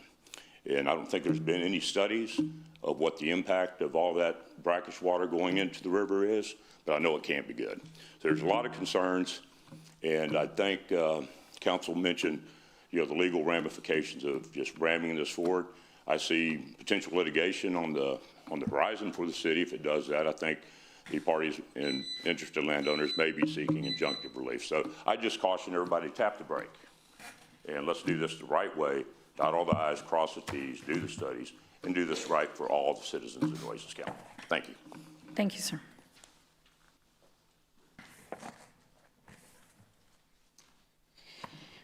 Rachel Caballero, D1. I just want to implore that Councilwoman Campos has been asking this council for years to allow people to speak for 3 minutes that are impacted by the water decisions of this governing body. That needs to happen immediately. I have been coming to these meetings for almost 4 years. I've never heard of this group, ever heard of this group. I've also been to several Coastal Bend Planning Association, Oasis River Authority groups, and I have had to correct city staffer Esteban Ramos for misleading those boards and saying information that was not true. I do not trust this board. I am heavily advising that you guys do not move forward with this. This needs to be in the hands of the community, and I don't know how to reiterate enough is that we don't trust the decision-making that's being happening, and we want to put either you guys can't handle the volume of what our city is needing, and so you need to outsource some of that to other groups and advocates that actually care about our community and our water. And so I stand firm in that we need to give people 3 minutes, and you guys should not be supporting this. Thank you. Good evening. My name is Jim Klein. I live in District 2 here in Corpus Christi. I have several questions, several rhetorical questions. I'm not convinced that this board is a functioning board. According to the Granicus page, board member Edmonds is in his first term, has been on the board since 2019, set to expire now in 2025, while board member Winkleman is in his first term. It started in 2023 and is scheduled to end in 2027. 2025. Bill Mahaffey is in his first term, has started his term in 2025, scheduled to end in 2027. Board member McGinn in his third term, which started in 2015, scheduled to end in 2027. Skrabarczyk in a partial term from 25 until 25. I'm just not sure that this board is actually meeting. I guess I would want more questions and more answers, I guess, about that. I applaud Esteban Ramos for trying to create more transparency on this. I think that, again, according to the Granicus page, there have not been board minutes posted since 2019. If this is an effort to kind of create some regulation over the use of that water, I think that's a good idea. If that's kind of an honest faith effort. I'm just not convinced of that at this point. Thank you. Thank you, Mr. Klein. Anyone else? We will close. Oh, I'm sorry. Sure. Everybody's got all those papers. I've got pink ink on a paper slip. We're locked into analysis paralysis. This is a situation. Can you state your name and city, please? Oh, I thought y'all knew who I was. Robin Sanders, Corpus Christi, District 1. Analysis paralysis happens in people's minds when you are overwhelmed with details. Well, we could do this, or maybe this, or maybe that, until you utterly can't make a decision. Now, I want to erase all of that and think outside the box. I'm speaking to you as a landman, petroleum landman, and as a simple thinker. What we have here is not a political problem. And the more of these people, the more political it gets, the worse it gets. This is a supply and demand issue. Right now, our industrial communities taking about 48% of the water. Shortly, that's going to be 54% of the water. Then it's going to be 79% of the water. Is that aquifer going to get bigger? No. What I want to suggest, and Mr. Zanoni and the lawyer are really the people to advise me on this, is that we go to our industrial users who have the tools to bring water in. Ship just came in, docked at Ingleside, super tanker, holds 83 million gallons of liquid. 83 million gallons. I think that Citgo, who has the refineries, tankers, railroad, water trucks, they can get water right out to the middle of the desert. That we go to them, and I think I'm going to be the one to do it. I'd like help from our legal people, and ask them to supply their own water. If our industrial people supplied their own water, we wouldn't have a water problem. Am I right? Yeah, I am right. We wouldn't have a water problem. And we don't have to dig up the aquifer, which will run out of water. Does that make common sense? Because you're listening to a lot of details. Citgo refinery, Citgo is in San Antonio. The dude's name is Mr. Riggs. He's the CEO, he's the president, and he's the chairman of the board, and you are the guy that needs to talk to him. Can I have just 30 more seconds to ask a question? Do we have a contract? Ms. Sanders, we can ask questions, but we appreciate your comments. Well, you don't have to give me an answer. But before I go, I'm going to come and see this gentleman. Do we have contractual obligations? Thank you, Ms. Sanders. I think you're barking up the wrong tree here. Thank you, Ms. Sanders. Anyone else?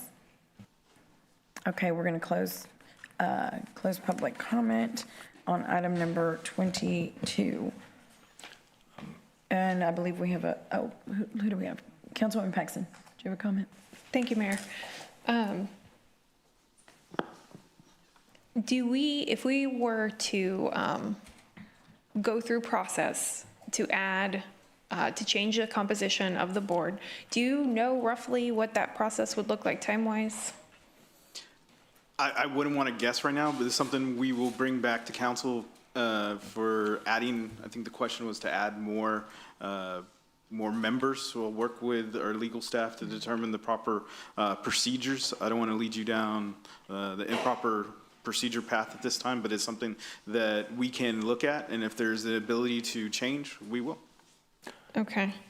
So then I know we have a motion and a second on the floor, but Mr. Zanoni, if we could, I think this is 2 readings. This is one reading. It's a resolution, so it'll just be a 1 reading. It's a 1 reading. What I'd like to really know is 1, what the process would look like time-wise. 2, to see all of that information uploaded, the correct term dates, the minutes, all of those things, so that we can, present ourselves properly. And then 3, the third condition, I'd really like staff to engage with the group that's trying to make the Nueces groundwater district and have information post-meeting. So tabling, if this is a 1 reading, how much time do you think you would need if we were to table that? November 18? We would probably try to get it done by the 11th. I don't know if we can. Could you do all 3 of those by the 11th? We'll work towards it. Well, we can, we'll work towards it. If not, we'll advise you it may be the 18th. It depends on the meeting, how soon we can get the meeting. I think I have the answer to one of your questions here. What's that? What's that? I think I have the answer to one of their questions. Okay. You asked about how the number of directors has changed. There actually is a way, Texas Water Code 36.051 says the number of directors may be changed as determined by the board when territory is annexed by the district. This district has never annexed territory, so the board has never had an opportunity to kind of explore that provision. So they could do it in a local action. The board, it says the number of directors may be changed as determined by the board when territory is annexed by the district. Okay, so that would then possibly, if we confirm that, then that would rest assured one of those three provisions. But then to do the others is to update all of that information online and meet with the other district that's forming. Do you think now those 2.5 provisions could be done by the 11th? Well, we'll shoot for the 11th, and if the meeting is more complicated to organize, then we'd go to the next council meeting in November. So if we made a motion, there's a motion in a second, but we could table it to the 11th. I would table it to one of the 2 meetings in November. Which do you prefer? What would work better? Well, we just don't know. We don't know how long it's going to take to get that meeting organized, and then it might have to be 2. You could just say one of the 2. Yeah. Would the 11th be work? And then because I don't want to get us caught up in wording. Yeah. Getting the information to the website, doing that's not. That's easy. That's easy. So- working the time. I would say that, why don't we say the latter meeting, whatever, what is that second meeting in November? The 18th. Okay, 18th, I would say to the 18th, however, if we can get it done by the 11th, then the 11th. so we can table it with 2 provisions? So Yes. motion to table it to the 18th or the 11th if it can be accomplished sooner? Right. I would like to caution City Council, there is a potential danger. One question that we have not had answered here and is that at what point we lose the ability to annex this property. It may be coming within a matter of days or a matter of weeks. You might lose the ability to annex the property because of the time at which nobody knows because there's not a case on it as whether that occurs at the time of the election for certifying the district or the TCEQ certification of the district. People don't know, but so you may lose that ability to annex, and it hasn't been determined by a case. Between now and the 11th? Yes. It could happen. Right now, the petition is within the TCEQ. They're working through that process. What could happen is the district already starts being created and the city council has lost control of determining whether they want to include this property inside the ASRCD or not. So you do risk that potential. So Mr. Zanoni, could we pass it then with those provisions for it to be reported back on those days? I think that'd be a safer recommendation. We could do that? Yeah. So yes. if there's a motion, a second on the floor, but could we add to fulfill those provisions and come back on the 11th or so? Right, for reporting back on the 11th, yeah, you could direct me to follow up on those and report back to city council. Okay, Yeah. so I don't know who made the motion. Carolyn did. So I'll yield my mic to her. Hold on. Go ahead. Our duty is to protect our ratepayers and our aquifer. And I get it, because we own property out there. My grandson lives out there. But we're up here to protect our ratepayers and our taxpayers. Now, they don't trust us, we don't trust them, and that's what happens when there's no communication. So we do need to have communication with them. So I was like her, I would love for you to go have a meeting with the ones that proposed this. Right. Actually, I love that y'all are doing a conservation district. I even mentioned it to Judge Connie Scott because I thought we needed one. But in that, there are all the details. And like I said, we don't know what y'all are going to do. Y'all think we're going to pump too much water. I don't believe we are. We've had that assurance today. I don't believe we're going to do that. And having Steve Young here today helped me because I've been so concerned about that for that area. So I'd say we pass it. And then if we want to come back and change, I'm not sure what your provisions are. I'm not sure why we're doing that. But I just think you need to have a conversation. Yeah. Well, But I'm just going to reiterate it. Our duty is to protect our ratepayers and the aquifer. I just wanted to, if he could report once they meet on that meeting, and if we could get all that information on the website. Can you repeat what it was that? yes, what we're going to do is if council approves this today, the annexation of this property into the current district, between now and the 11th, if we can, and if not by the, what would that next meeting be again, 18th, we will meet with the members that are here today that are forming the groundwater conservation district to better understand each other's goals. We'll talk to them about what Steve Young talked to this council and the community about today, about how we're protecting their wells. Ours is much deeper. We'll go into detail about the casing that we have and just have a dialogue. We haven't spoken with them yet. Peter, and, wouldn't we, you know. we would do that anyway. And I mean, I know it's Right. not the probably most popular thing to say here, but we do have, that's a very big concern in terms of the deadline, whenever that is. But what everything you just said is what we would expect and want you to do. I think this is, this is a board that's been sitting out there since 2005 that no one's paid attention to until it's become relevant. And that same kind of thing happened here not long ago with another board. And so we understand, my point to that is we understand the importance of this. And this has just kind of resonated all of a sudden. And it wasn't that I think anybody purposefully didn't reach out to anyone. It's everyone's running as fast as they can, right, to find water. We certainly don't want to do harm to anyone. And we're not going to be the big city to hurt our neighbors. To the contrary, we want to help our neighbors. But I think everything that was suggested would be expected and can happen anyway. I mean, moving this forward today. Right, we're just setting deadlines for ourselves. No, I know, but to the Councilwoman Vaughn's point, in other words, move forward, but continue to do those things. Right, yeah, that's what we're saying. I think we're saying the same thing. Okay. We're talking about just having deadlines imposed on us for when Okay. we'll meet with the group. I see. Yes, ma'am. And to your point, you can't blame them for not trusting. No. I understand that totally. I do. I've been concerned about it, so I understand that. Yeah. So I think we can just leave the motion as it is, Right. and then if you can bring it back after you've had your conversation. We'll Y'all report bring back it to the back. council I of how agree. our meeting or meetings went. Yes. Yeah. Yes. And thank you. Yeah. Okay. Thank you, Peter. Councilman Kintu. Quick question.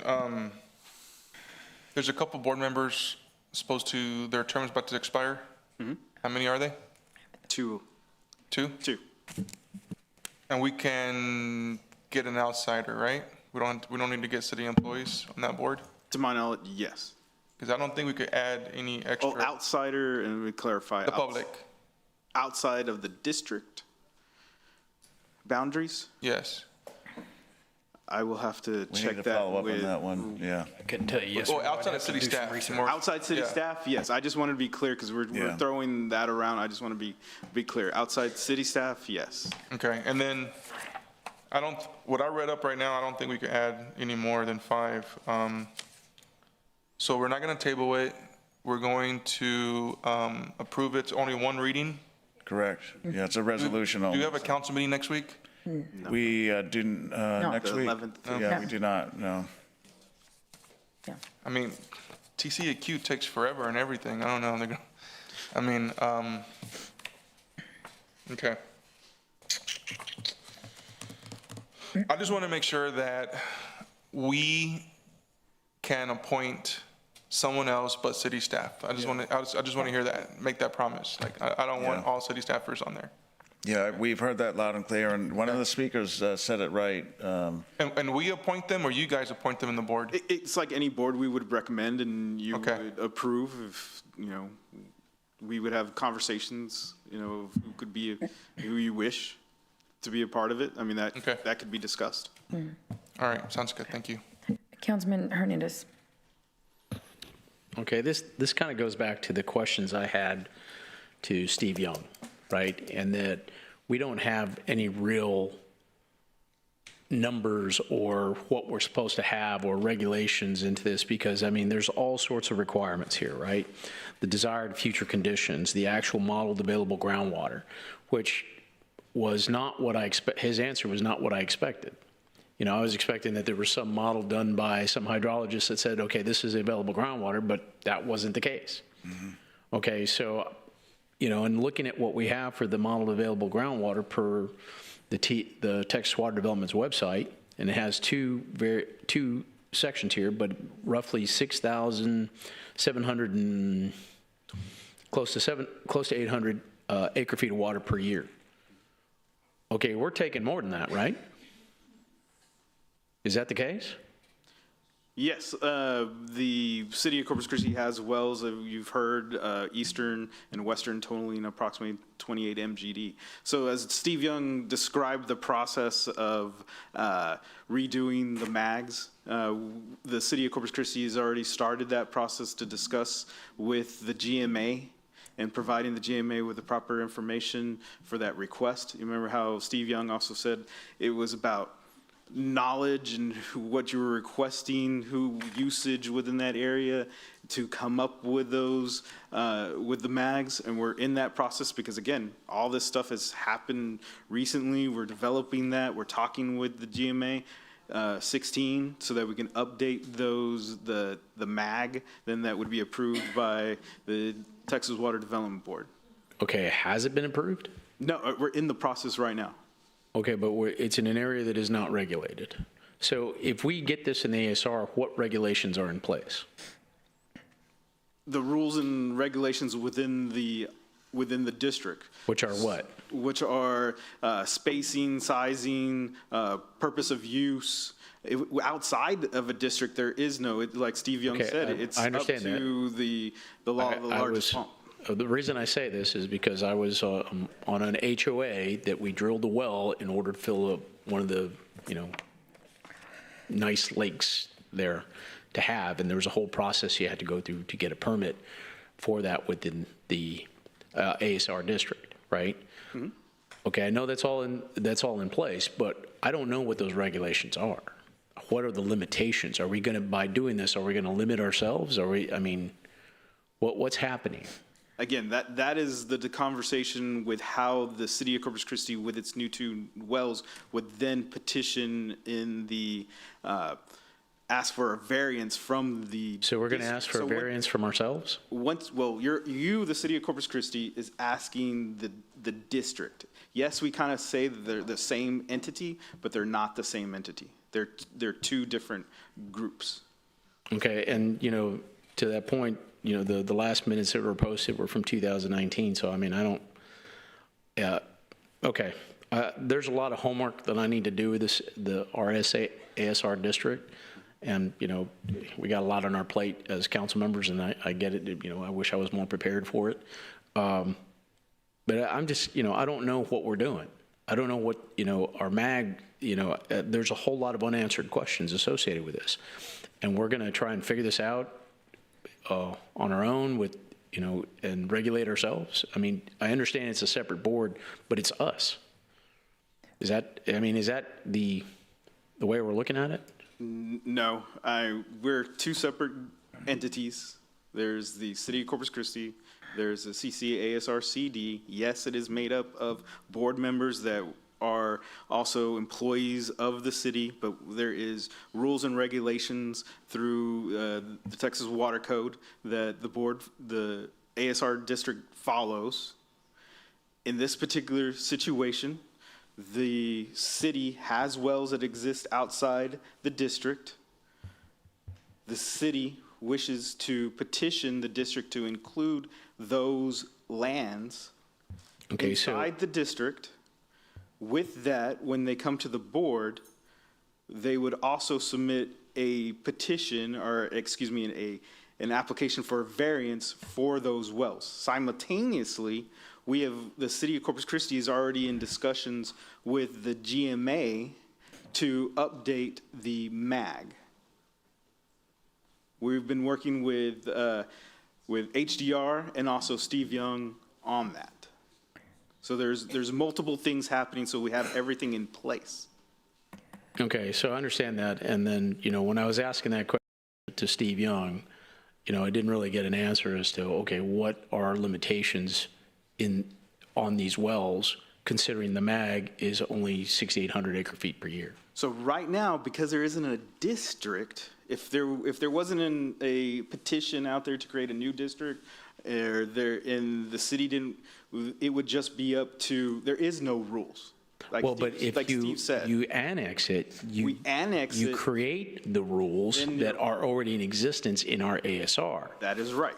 Does that allow us to exceed the MAG? Again, that would go back to the city would ask for a variance in their application to the ASR district. At So the we're- same time, also, we have. Yeah, I get it. The I city understand. has applied in discussing to update the MAG with the GMA. Okay, I get it. I understand. Thank you. Okay, Councilwoman Campos, and then we're way behind at 6:06 with public comment. Okay, thank you, Mayor. Okay, I don't get it. I don't get it. But just like other departments in the city usually, typically brief us, there was no briefing, not even one, not even a call, nothing.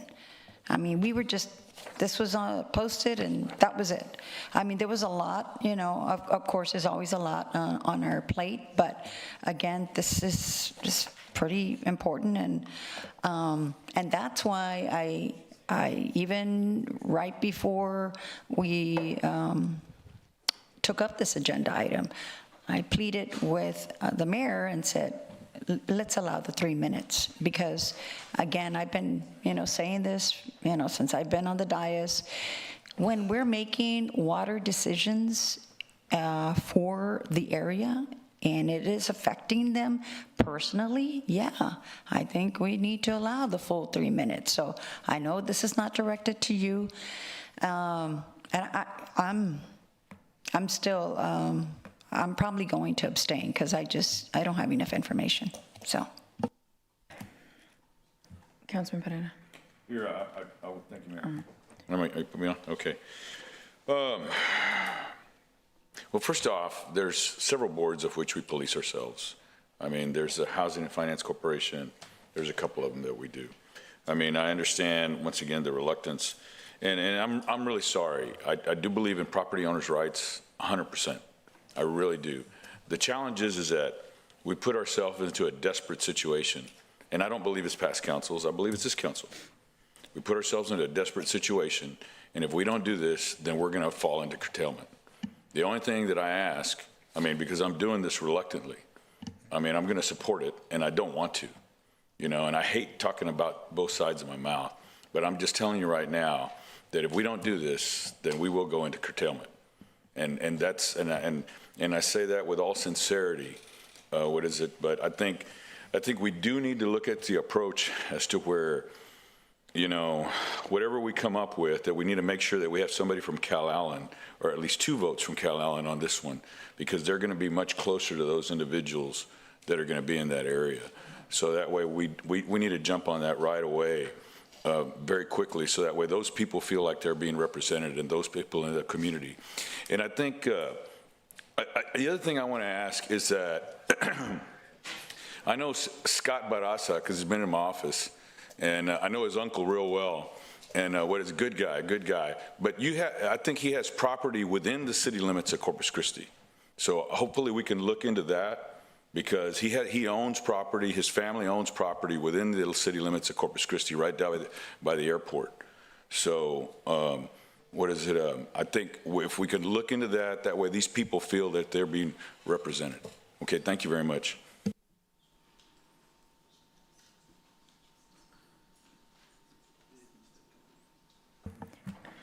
Councilman Roy. You know, we're kind of in a rock and a hard place here, but I would tell you this. I'm not comfortable with this either, and I've stated that a couple times now. But one of the things that I'm willing to do, or I won't vote for it, is that we need to make sure that I'm willing to do an amendment or something that says that we'll make sure that we have additional non-city staff representation on this board. And if we can't do that tonight, then I'm not going to vote for it. So I'm asking this council if we could at least add that, because I think from what I've heard, that is something that needs to be done. And if not, I understand, and I'll be voting no. We can. I believe I think that's the point. That is the point to adding the seats, is to bring in community. We're going to put that in our... We can. I mean, I Please. think that was the intent. I mean, Council, yeah. Okay, so do we need to restate it? Okay, You want to amend it? So the motion on the floor is just to pass it as is. So you want to amend to add a requirement that, Non-city staff members on the board. okay, Expand the board. to expand the board. There you To go. include, To include And that's non-city okay, staff. right? right. Okay. You've got it? Do you know, so, and then I guess the number is, we're going to look at, right? Yes, they're going to come back and Are we bring some expanding it, or- options. Yeah, because I didn't think we could expand it, right? The number is set at 5? If you do an annex, you can. According to that water code provision, the board expands when Yeah, the it board annexes. So until the board annexes, it can't expand. So you Okay. can't do that directly, but you can do a directive that the next appointments be non-city staff. Okay, so the same, we're not going to expand it, that's not the right word. So we would just include in the current membership, we would include a non-city member, a non-city employee, city staff member, right? That's Say the that again? intent. Yeah. Say it again? So in we're going to change we're going to include a member on the board who is a non-city staff member, correct? Two. One of two members? There's going to be 2 vacancies, so it could be Correct. both or one of. Okay, It's whatever the council likes. yes. Okay, Is that okay? yes. I'm good with that. Thank you. Okay, is there a second to that? Second. Okay. Okay, can we do a voice, is everyone clear on what we're voting on? Yes. We have Yes. a motion and a second. Councilman Cantu? Yes, it's the amendment. Quick question, just want to verify. Nick, we have 28 million gallons of water outside of Nueces County per day, right? I mean, out of Corpus Christi, right?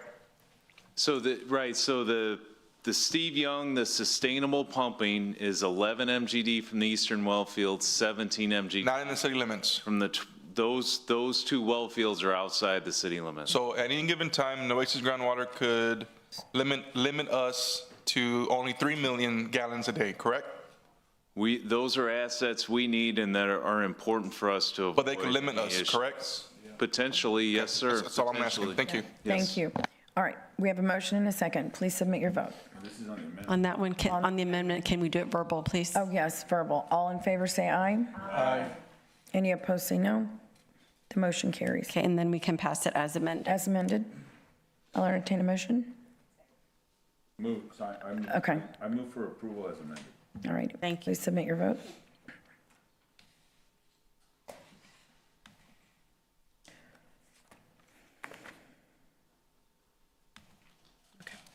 Okay.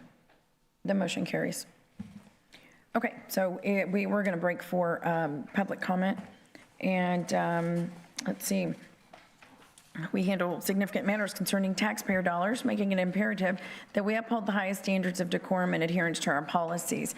Our core principles of openness, transparency, and inclusiveness guide our actions, and we aim to achieve them while respecting our city council policy, which has been in place for 30 years. Public comment serves as one avenue for communication, but it's not the sole method. You may also reach out to members of this council by phone, email, or even by scheduling an in-person appointment. I also want to take a moment to reemphasize an important matter. Council chambers is a place of public business, a forum for civic discussion, decision-making, and service to the people of Corpus Christi. It is not a stage for personal attacks, disruptions, or vulgarity, and violations of decorum will not be tolerated. Additionally, I want to reassure everyone that from time to time, council members may step away from the dais for brief periods. Please note that televisions and audio are available in the back, ensuring that members remain fully engaged and attentive to the discussion, even if they're not physically seated at the dais. So now I will ask City Attorney Miles Risley to please review the council's rules of decorum, which will appear on the television screens.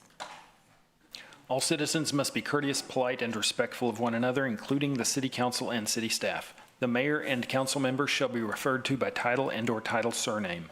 All remarks must be addressed to the mayor and city council and not to the council members as individuals. Citizens are only permitted to speak on city-related subject matter. Speaking on any non-city related matter is prohibited. Thank you, Mr. Risley. So please state your name and the city in which you live before beginning your comments. Citizen comments are limited to 3 minutes, while non-resident comments are limited to 1 minute. A visible timer positioned near the city secretary's desk will help manage the allotted time. Residents of Corpus Christi will be given priority in speaking over non-residents. If you have a petition or relevant information, please present it to the city secretary before speaking. Okay. Ready? I have a point of order before. I did not sign up at 4 o'clock. Will I be allowed to? You know, sir, if you can come right over here and talk with them, yes, thank you. I think Robin Sanders she already spoke. I don't think she's here unless, no, right, okay. Rachel Caballero.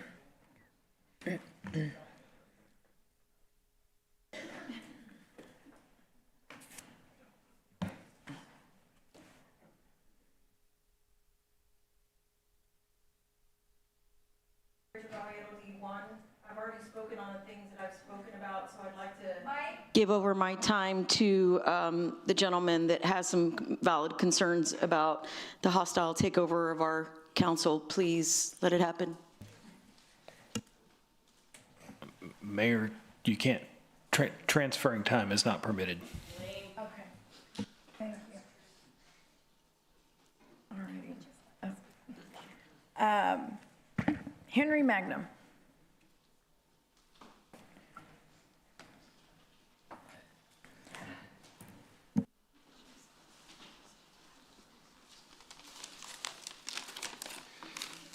How you doing? Henry Mangum, District 5. I'm a native of Corpus Christi. I'm a lieutenant and 32-year veteran of the Corpus Christi Police Department and president of the Corpus Christi Police Officers Association. I'm here to publicly thank Peter Zanoni and his staff for the work they've done for the last 5 or 6 years. We start our career, most of us, at the training center over here. Used to be off of Everhart and Corona. I asked around, I think we got that building in the 80s. It was already there, it was pre-existing, and we spent about 40 years training our officers in that building. That's no more. Now out on Yorktown, we have a beautiful training center. I wish I would have started my career there. These young guys coming in and ladies coming in get to start somewhere nice like that. It's a professional building that has a building in it where they can do classes. So we have outside instructors come in and we invite local law enforcement from the area to come over, and that's what they see for Corpus Christi and the police department. Our substations, when I came on, it wasn't the Toloso, Cow Allen one was a building out in the woods somewhere that had holes in the floor, literally, that they put boards over. I went to the Bluff and worked the Bluff Island area. We didn't have a substation. We used a room in building fire station number 15, I think it was. When we would brief for graveyards, they would get mad at us because we were too loud. They didn't have enough parking for us paved, so we parked in the field, and our units and our personal vehicles would get stuck in the sand. Now we have 2 substations coming on that, man, I wish I was going to stay around longer so I could work out of one of those. The Bluff substation has just been remodeled from the ground up. It's a beautiful substation. The public can come in there and talk to an officer. They can file a report. The 2 new substations in the Annaville area and the South Side are coming on. I think there's another one in the works. Manpower, we're budgeted at a little over 500 officers now. I think we've gained 60 since Peter Zanoni came on board. 60 officers in the last 5 or 6 years. It's wonderful. We need to fill our ranks, but that's an industry problem, I believe. We got a relationship with Mr. Zanoni that's been invaluable. We've negotiated 2 contracts. We've argued and fought, you know, but we did it, 2 good contracts. We worked on various issues. Over the last 6 years, some of you faces up here have changed, but he's been there, and he's done a really good job, and we appreciate it, and his staff. I'm not only a police officer, I'm a city employee, and most of our police officers are residents of the city too. So we appreciate the work he's done to make everything safe. Elected officials come through my building quite often. They come through the POA and they ask for our endorsement, and they tell us they back the blue. I know that gentleman does. Thank you. Thank you, Mr. Magnum. Susie Saldana.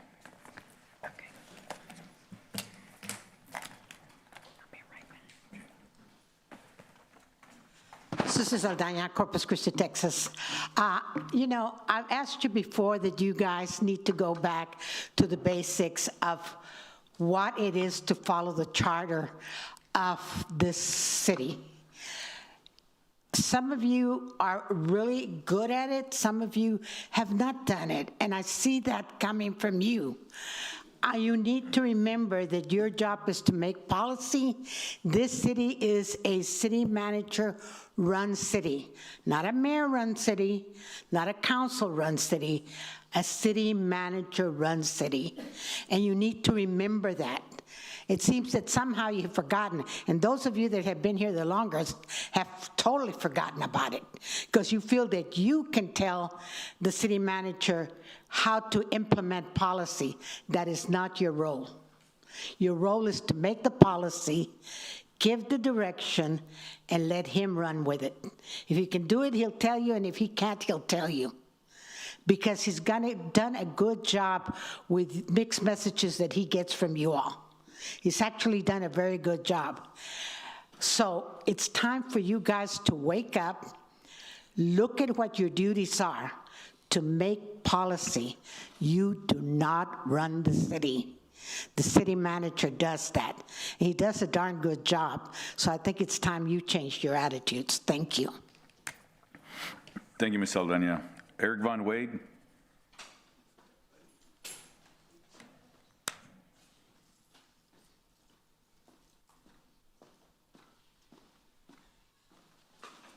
Eric Von Wade, District 2. My hat's not as pretty, but I will say this. Good to see you all again. I think you're all doing a fantastic job, but we need more from you. When you voted no on moving forward with the Inner Harbor Kiewit plan, that was the time to present your plan. So I speak to the majority of you who voted on that. Here we are at 11%, and if you have a plan, it is not clear to us. There is no vice and extremism in pursuit of water. We're at 11% combined capacity, and what is our plan for not only now, but for the growth we're going to have in the future? I notice a difference in the demeanor of those of you who are now in the majority. We do not see the swagger. We do not see the intelligence and the evidence or the popularity. We need to see the leadership that you chose when you said no to the plan that we had. I will back you and stand with you on whatever plan that you have, but we need to have a plan. Extremism in pursuit of water is no vice. Having your friends come before with counsel to throw shade is not the same as you leading this city. For those of you who have an alternate plan, you must have an alternate plan now, because we are at 11% capacity. If you had not heard me again, that is not a formula for growth.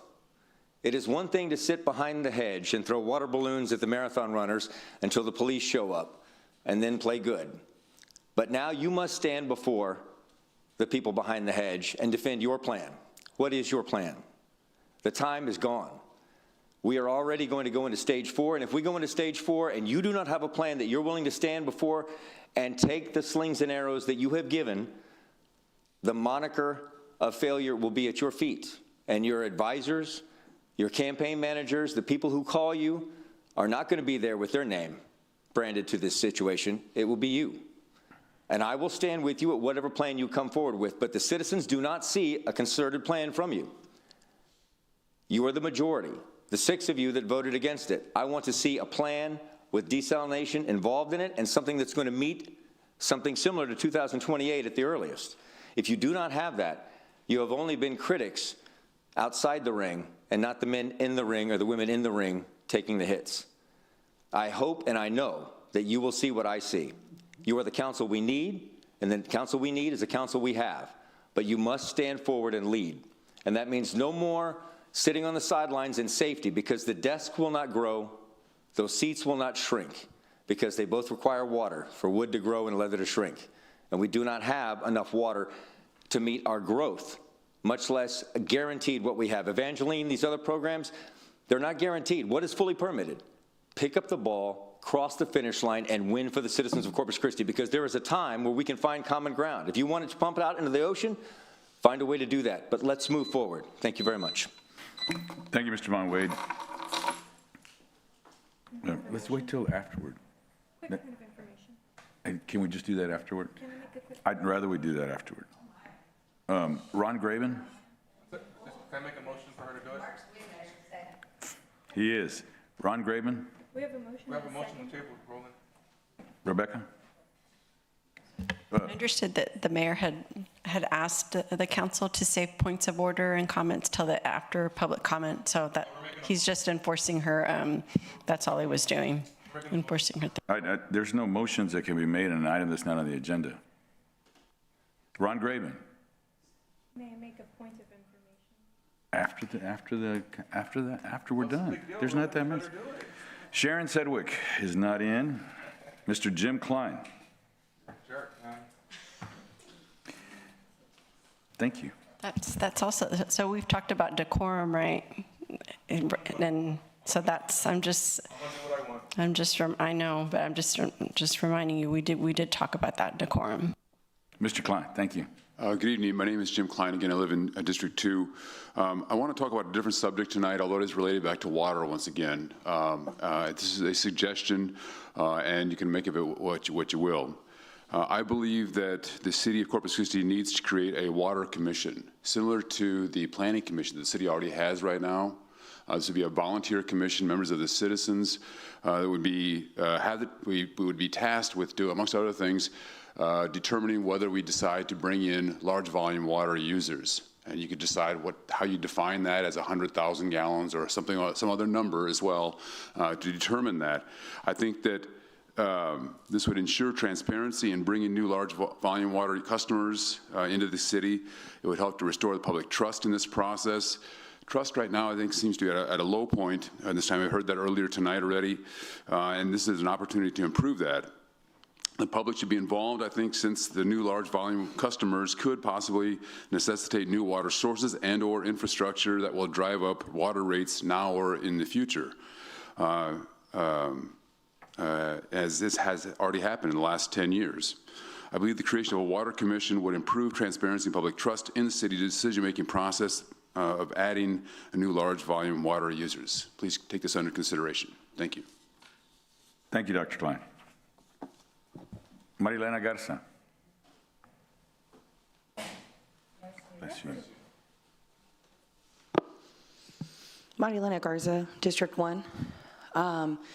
You know, Corpus reminds me a lot of my hometown, which is Beeville, and I learned about TCEQ living in Beeville when I went to go get the mail notice when I was about in 3rd or 4th grade of TCEQ letting all the Beeville residents know that our water can cause cancer if consumed for many, many years. So I'm 34. Do the math. It's been unsafe drinking water. And that's similar to Corpus because I would never drink the tap water here, right? And when we started talking about the Mary Roads pipeline and all of the leaks that we were discovering in this large pipeline, it also reminded me of Beeville because Beeville gets their water from Swinney Switch. And just around about that same time, I learned about this huge leak that has been going on in Swinney Switch for a long, long time.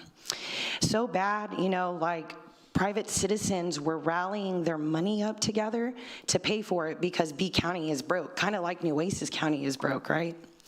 So water issues have been something that I have grown up with, and now I'm here in Corpus, and I'm seeing us running out of water in my own lifetime. We're talking about wells. We're talking about taking water from my neighbors, my family, my friends. For those who keep just pushing this desalinization and we need desal, you know, it's kind of like when you go and you want that new Camaro, right? You don't just go to the lot and buy the Camaro. That's how you get screwed over and you get a lemon and you get a bad car, right? There's certain things that you do leading up to getting that car. Maybe you talk to your banker, maybe you talk to a mechanic, right? Why aren't we talking about the electrical demands that we're gonna need and face if we get this desalinization plant?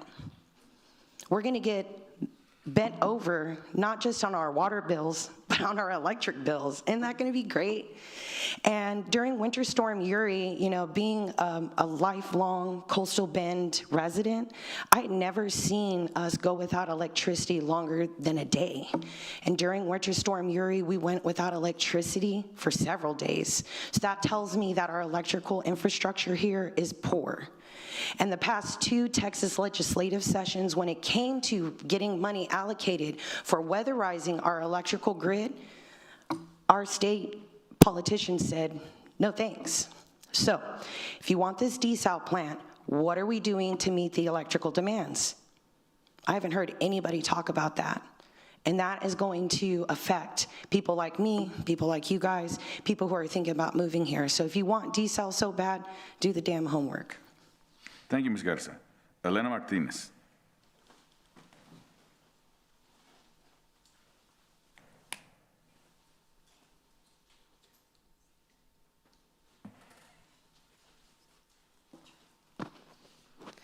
Elena Martinez, District 4. I am disappointed in what I'm seeing with this council. I have not been able to be present for a few weeks, but I have been watching at home, and last week's discussion was very frustrating to watch as a citizen. We hear week after week criticisms within council and about council that the rules of decorum are being applied unevenly. We see finger pointing related to this. The mayor points to the attorney and chastises him for not applying the rules evenly, even though as the presiding member of the council, she has the authority and therefore the responsibility to apply the rules evenly just as much, if not more so, than the attorney. You're all human. You'll miss a few instances from time to time, but people are noticing a pattern that the rules are more stringently applied to people you don't agree with. Now, apparently, we're not allowed to refer to anyone by name, which, by the way, people have already done during public comment today. I looked at the rules of decorum published in the City Code of Ordinances, and I saw no such rule. In fact, it establishes that not only are commenters allowed to reference a person with no prohibition on whether a name can be used, but outlines that council members and the mayor shall be referred to by title and or title with surname. It's also extremely disingenuous to pretend that you don't know the difference between referencing someone and addressing someone. The people are smart enough to know that you're smart enough to know the difference. Now there's also this moratorium on profane language. Most legal precedent establishes that this language is protected by the First Amendment unless they're considered fighting words or cause an actual disturbance. The rules of procedure in the City Code of Ordinances also establish that the council members are beholden to the same rules of decorum as the citizens. With that in mind, since nobody objected to their choices of words, Councilman Cantu and Councilwoman Vaughn set the precedent last week that ass and titty are acceptable words to use during a council meeting. Do I have a problem with them using these words? No. In fact, as I've mentioned in past comments, people who cuss are statistically more honest. I find it relatable. I've worked in restaurants. I've worked in truck stops. It does not bother me, but hypocrisy does. The council, understandably, would like a little grace from the citizens and understanding that they're human. That is a fair request, but when you don't extend that same grace and understanding back, people notice and get outraged. The saying that actions speak louder than words exists for a reason. Your actions are telling people something very different than what you're saying, and people are noticing, especially when the rules of decorum end with, "These rules are not meant to restrain a citizen's First Amendment rights." I've printed out and highlighted for you the 2 sections of the rules of decorum and the rules of procedure that I referenced today. Thank you. Thank you, Ms. Martinez.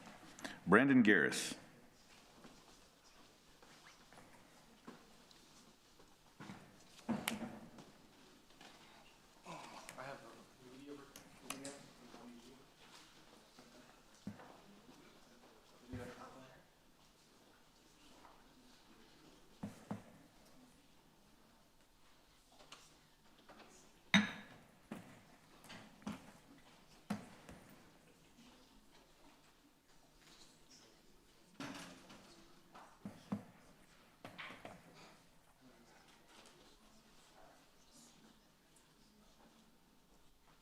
Brandon Garris, Corpus Christi, District 4. Good evening, Mayor, honorable council members, and city manager. Today I want to discuss a critical issue affecting our community, the impending water crisis. As you're aware, the coastal bend is facing a severe drought, and our water supply is under stress. According to the latest data, the combined storage levels of Choke Canyon Reservoir and Lake Corpus Christi have dropped below 12%. The city of Beeville has already issued a proclamation and declaration of a local state of disaster due to severe drought and imminent public water supply failure. This concerning trend necessitates proactive measures to ensure water security for our residents and industries. I'm here to present an innovative solution: atmospheric water generators, AWGs, by Tsunami Products. This cutting-edge technology generates clean water from air humidity, providing a drought-resistant source of water. Tsunami Products' AWG farm can be implemented quickly to supplement the region's water supply, ensuring the well-being of people and industries. By adding this new innovative water source to the system, we can help offset impending water curtailments for industry. Our proposal includes a pilot project to demonstrate the viability and effectiveness of our AWG technology, which is scalable to support 1 to 5% of the region's water demand. We are also exploring funding opportunities through the Texas Division of Emergency Management and the Texas Water Development Board, the State Water Implementation Fund for Texas, SWIFT funding, to cover initial costs. Additionally, we plan to implement energy efficiency measures to supplement AWG energy demands, such as another solar farm and/or additional industrial energy creation. Furthermore, we'll work towards obtaining a TCEQ-approved pilot program for innovative, alternate treatment for AWG potable water integration. Implementing an AWG farm can provide numerous benefits, including a steady supply of clean water as the fastest new water solution for the immediate future, mitigating the risks associated with groundwater scarcity, protecting the region's economy, industry, and citizens from the devastating impacts of drought, and safeguarding our water future, and maintaining our position as a leader in water management. We believe our AWG technology can be a game changer for the coastal bend. We're excited to collaborate with the city of Corpus Christi and other stakeholders to implement this innovative solution. Thank you for your attention to this critical issue. We are eager to collaborate with the city and other stakeholders to explore how atmospheric water harvesting can play a vital role in ensuring a sustainable water future for the coastal bend. Let's work together to secure our water future and build a more resilient community. Thank you. I'd like to continue that dialogue into the future with the city council and the city manager. I'd like to help y'all find that 1 gallon that y'all were looking for and more. Thank you. Thank you, Mr. Garris. We appreciate you. Robin Cox.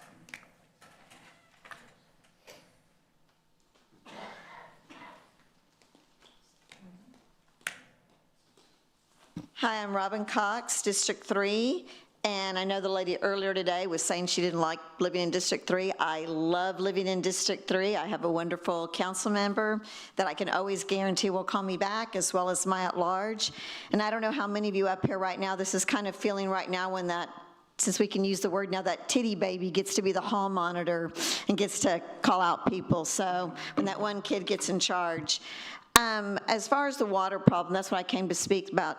This didn't happen overnight. It took a while to get here.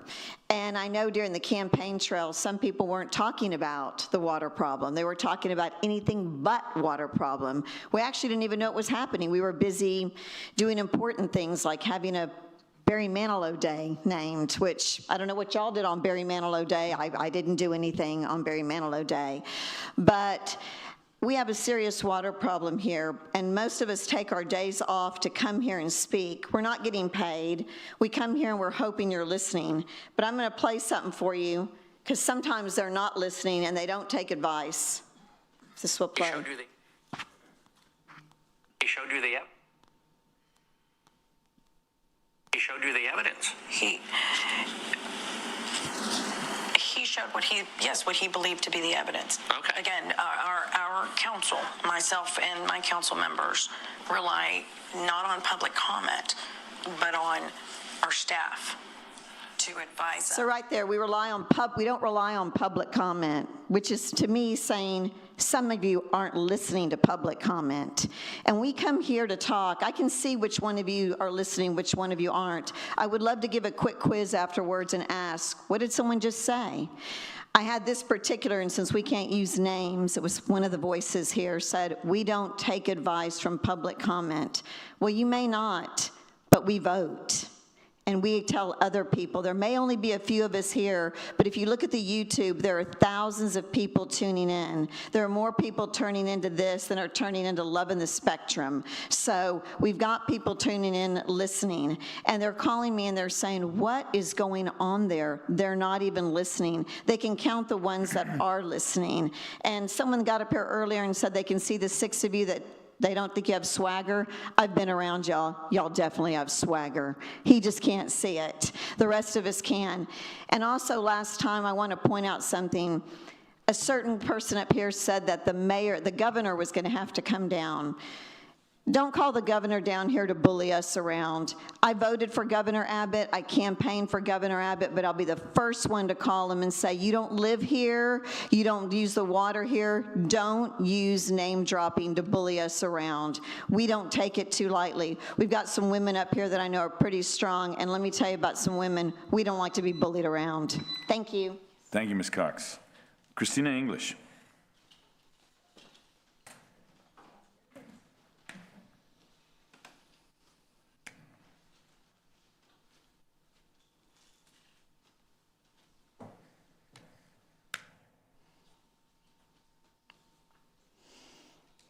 Christina English, District 1. Last week, and on countless other occasions, myself and other community members have had their First Amendment rights violated by the mayor, the council, and members of city staff. My speech was interrupted and subsequently limited inappropriately when I attempted to make comment concerning the fitness of our library board chair to serve in that position. A member of the city's legal team, whose name I wasn't able to find on the website, insisted that names could not be used while giving comment. We'll put aside the First Amendment implications of that assertion momentarily and revisit the rules of decorum found on the city website. Council members and the mayor shall be referred to by title and/or title with surname.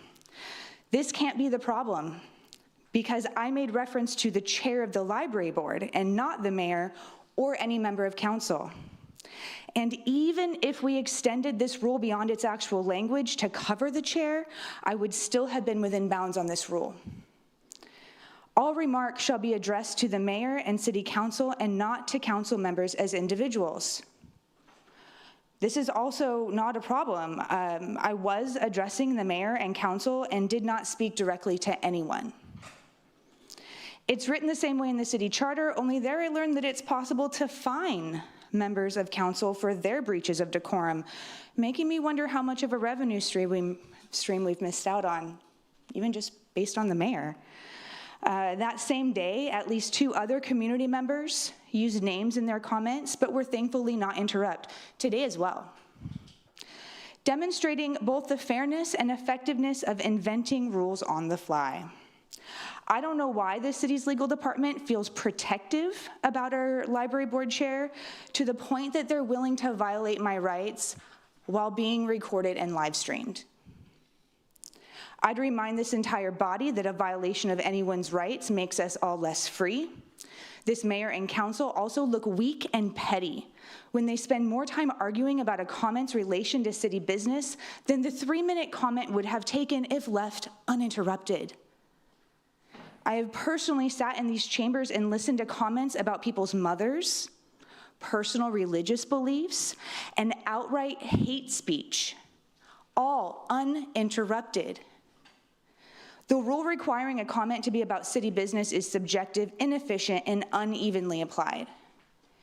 Public comment should be held at 5:30 on Monday, noon on Tuesday, and at each item. Virtual participants should have equal access at each of these times. And I still encourage you all to take a look at Library Board Chair Pat Craig's social media presence before those appointments come up. Thank you so much. Thank you, Ms. English. Jason Hale? I don't see Jason Hale. Eli McKay?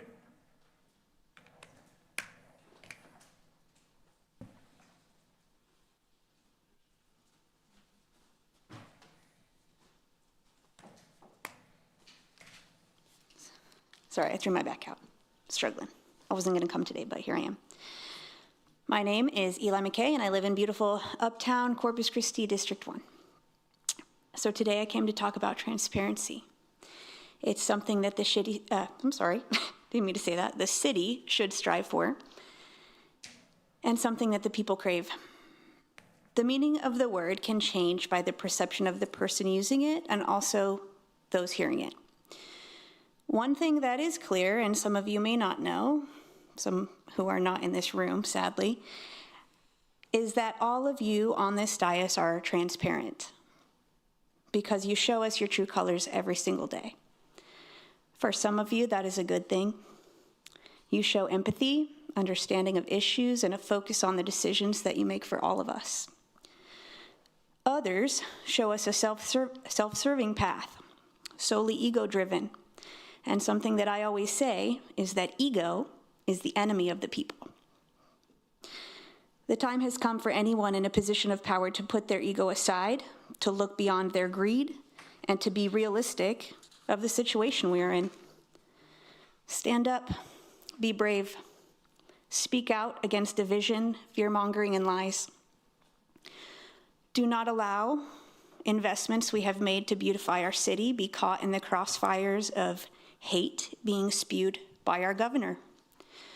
We like our decorative crosswalks, just like we like our library collection offering diverse, inclusive options for all citizens who use the library. Corpus Christi is a diverse city with innovative artists, creators, and small business entrepreneurs who have a vision for their community. These people should be valued and listened to over any corporate voices. X Games would be awesome in Corpus, and I don't see Adam here, but my God, let's listen to him. Some of you are listening, and it shows, so please keep going. Some of you are catering to corporations at the detriment of our community, and you will be replaced in 378 days. Thank you. Thank you, Ms. McKay. Adam Rios, I don't see him either. Adam Rios. Okay, I guess Rebecca. Brittany Young is next by WebEx. Yes, then she's online. All right, Ms. Young.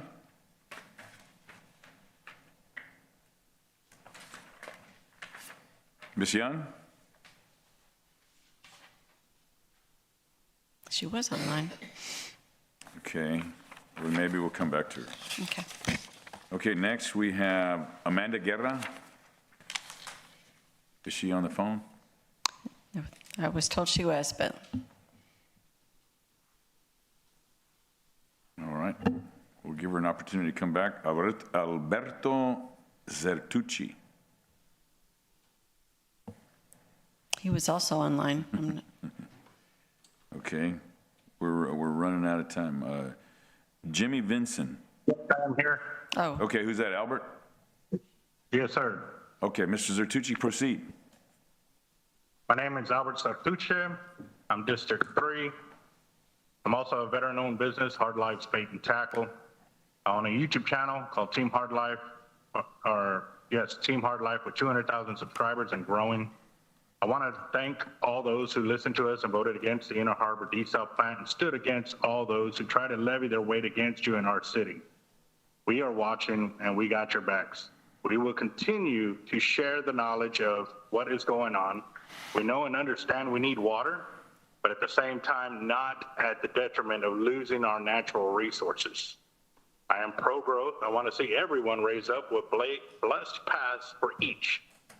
However, now that we are all paying attention to what is happening, we are seeing the crooked under the table deals that were made for big businesses, putting our taxpayer money in dangerous hands rather than putting it to true growth, fixing our infrastructure, our streets, our water, our school libraries.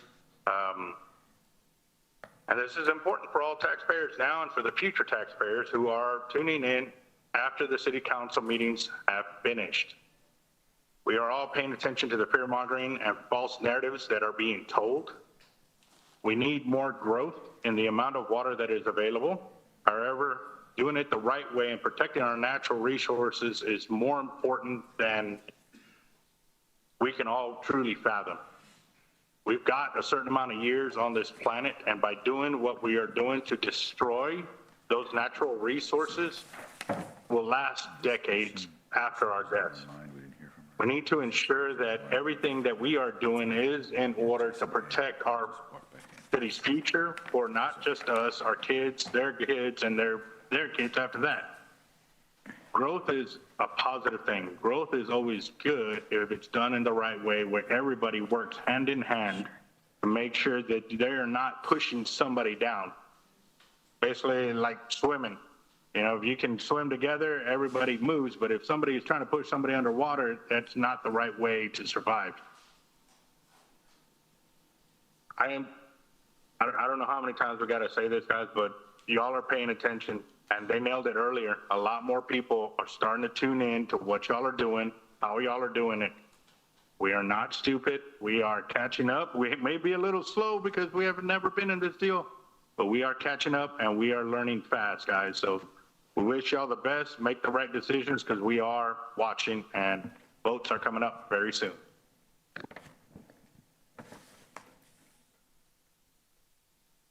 Thank you, Mr. Sortice. Mr. Hale, did you want to make a public comment? No. Okay. And then, Ms. Huerta, do we have, oh, no, this is in person. Jimmy Vincent? I believe the three individuals who spoke when the item came up. So it's Mr. Vincent, Mr. Cuellar, and Kelly Harlan. His mom, yeah. Yeah, I think they spoke when the item came up. Okay, but everybody else is done. Okay, Councilwoman Paxson. Thank you. I was hoping our city manager, is he available real quick?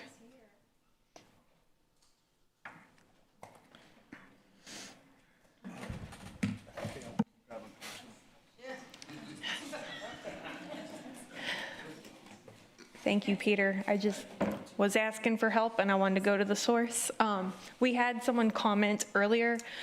It's possible, I think they may have missed the entirety of the presentation today in council. And so I was hoping that you could have staff get with that individual and provide him an updated water source status, showing to him our efforts and our plan for both immediate and long-term water, their timelines, and the total amount of water that we're getting, just so he really gets the clear message what the plan is. Okay.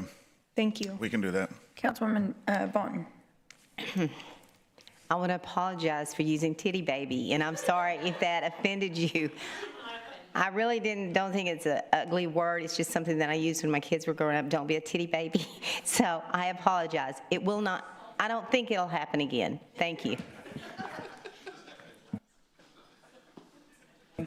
Well, that concludes our public comment.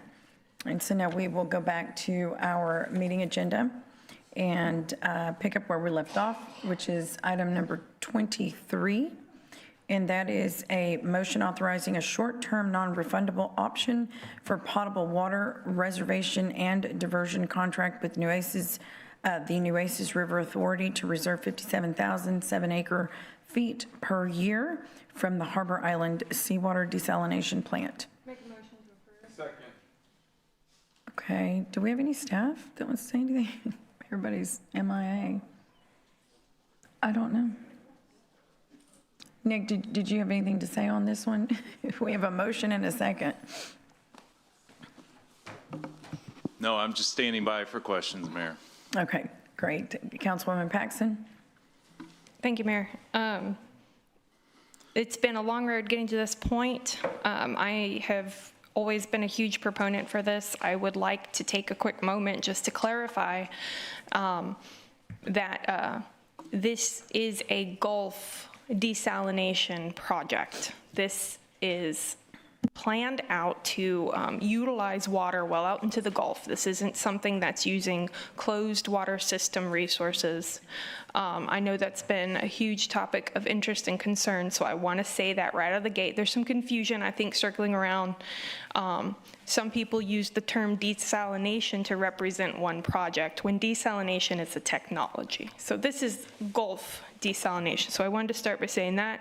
Second, it's a reservation right. So 50 million gallons a day, reserving that. That means once that project started, my understanding, maybe, see, I'm giving the presentation now. This is more for you to confirm.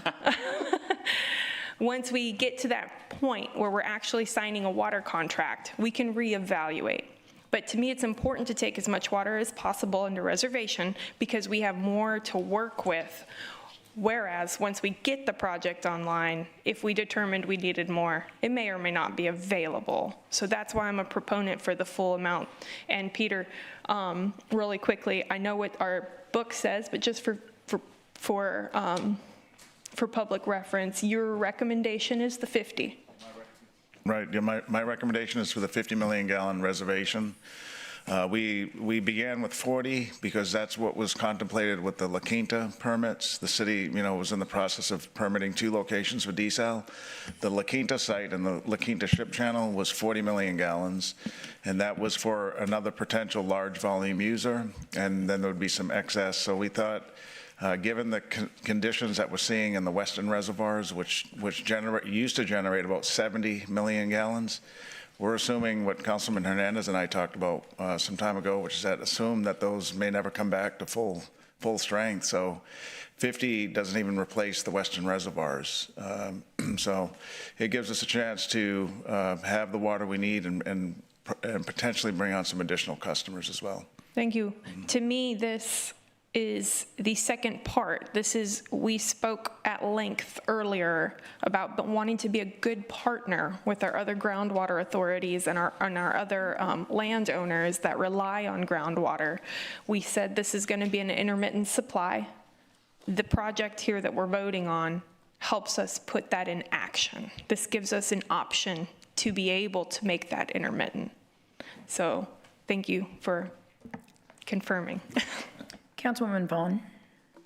Mr. Byram, can I ask him some questions, Nick? Mm-hmm.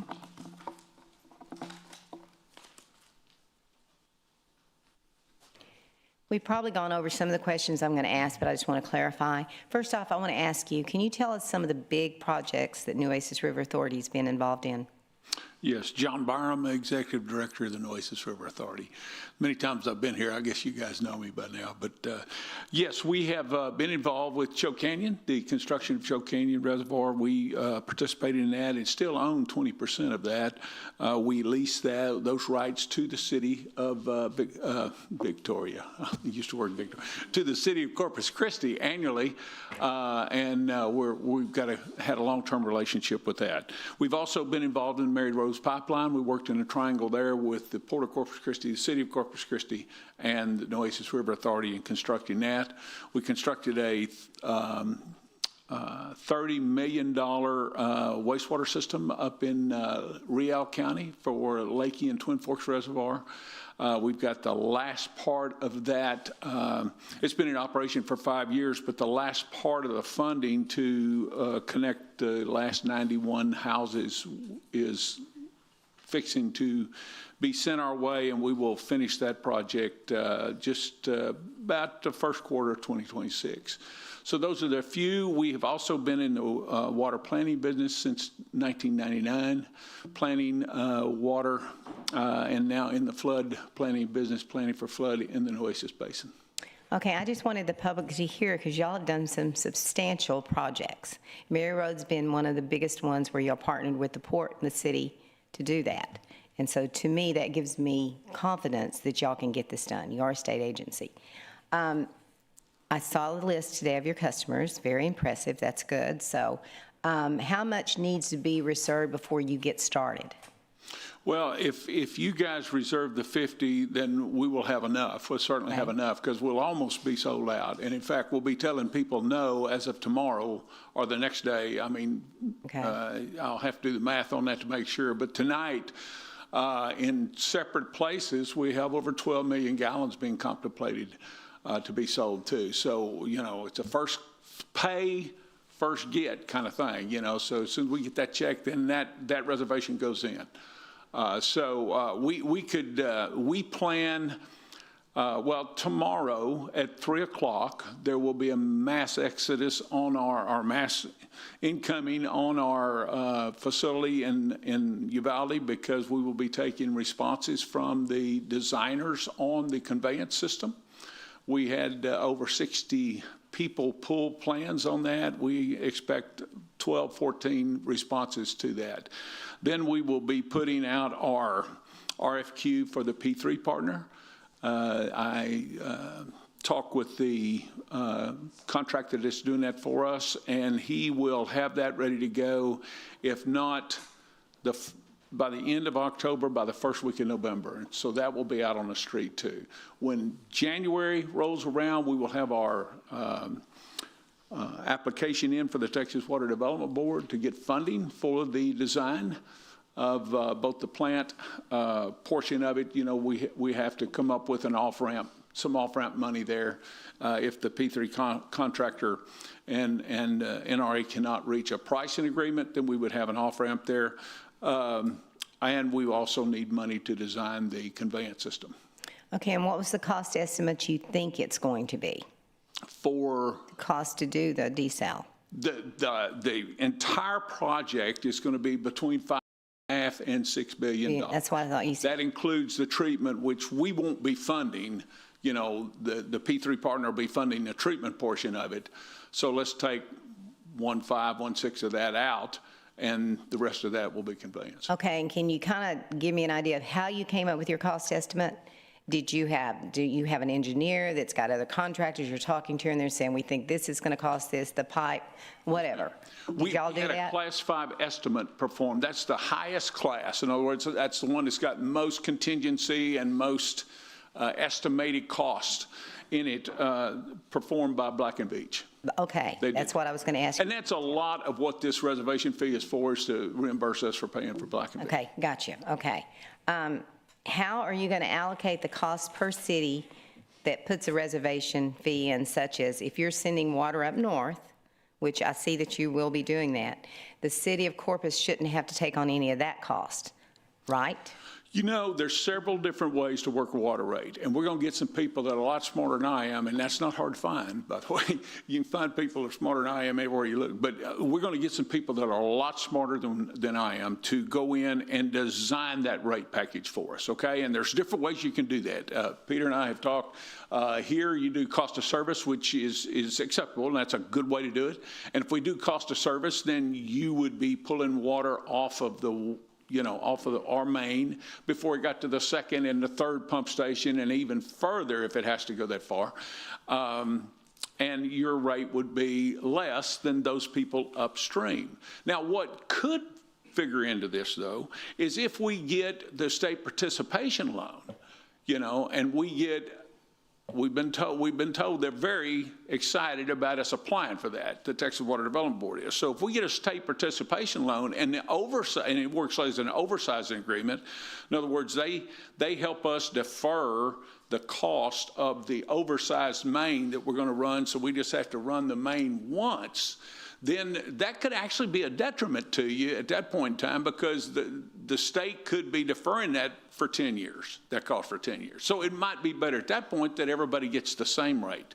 So we have to look at that at the appropriate time, is what I'm trying to say. It's not that I'm trying to dodge a question, but at the appropriate time, we'll look at that. We'll have an advisory committee, someone from the city of Corpus Christi, if you guys, pay to play, will be on that committee. I was going to ask you that, if we're going to be able to have Mr. Sinoni or someone on as an ex officio or whatever on the committee. Man, I'd love to see Manager Sinoni on that deal. You're welcome.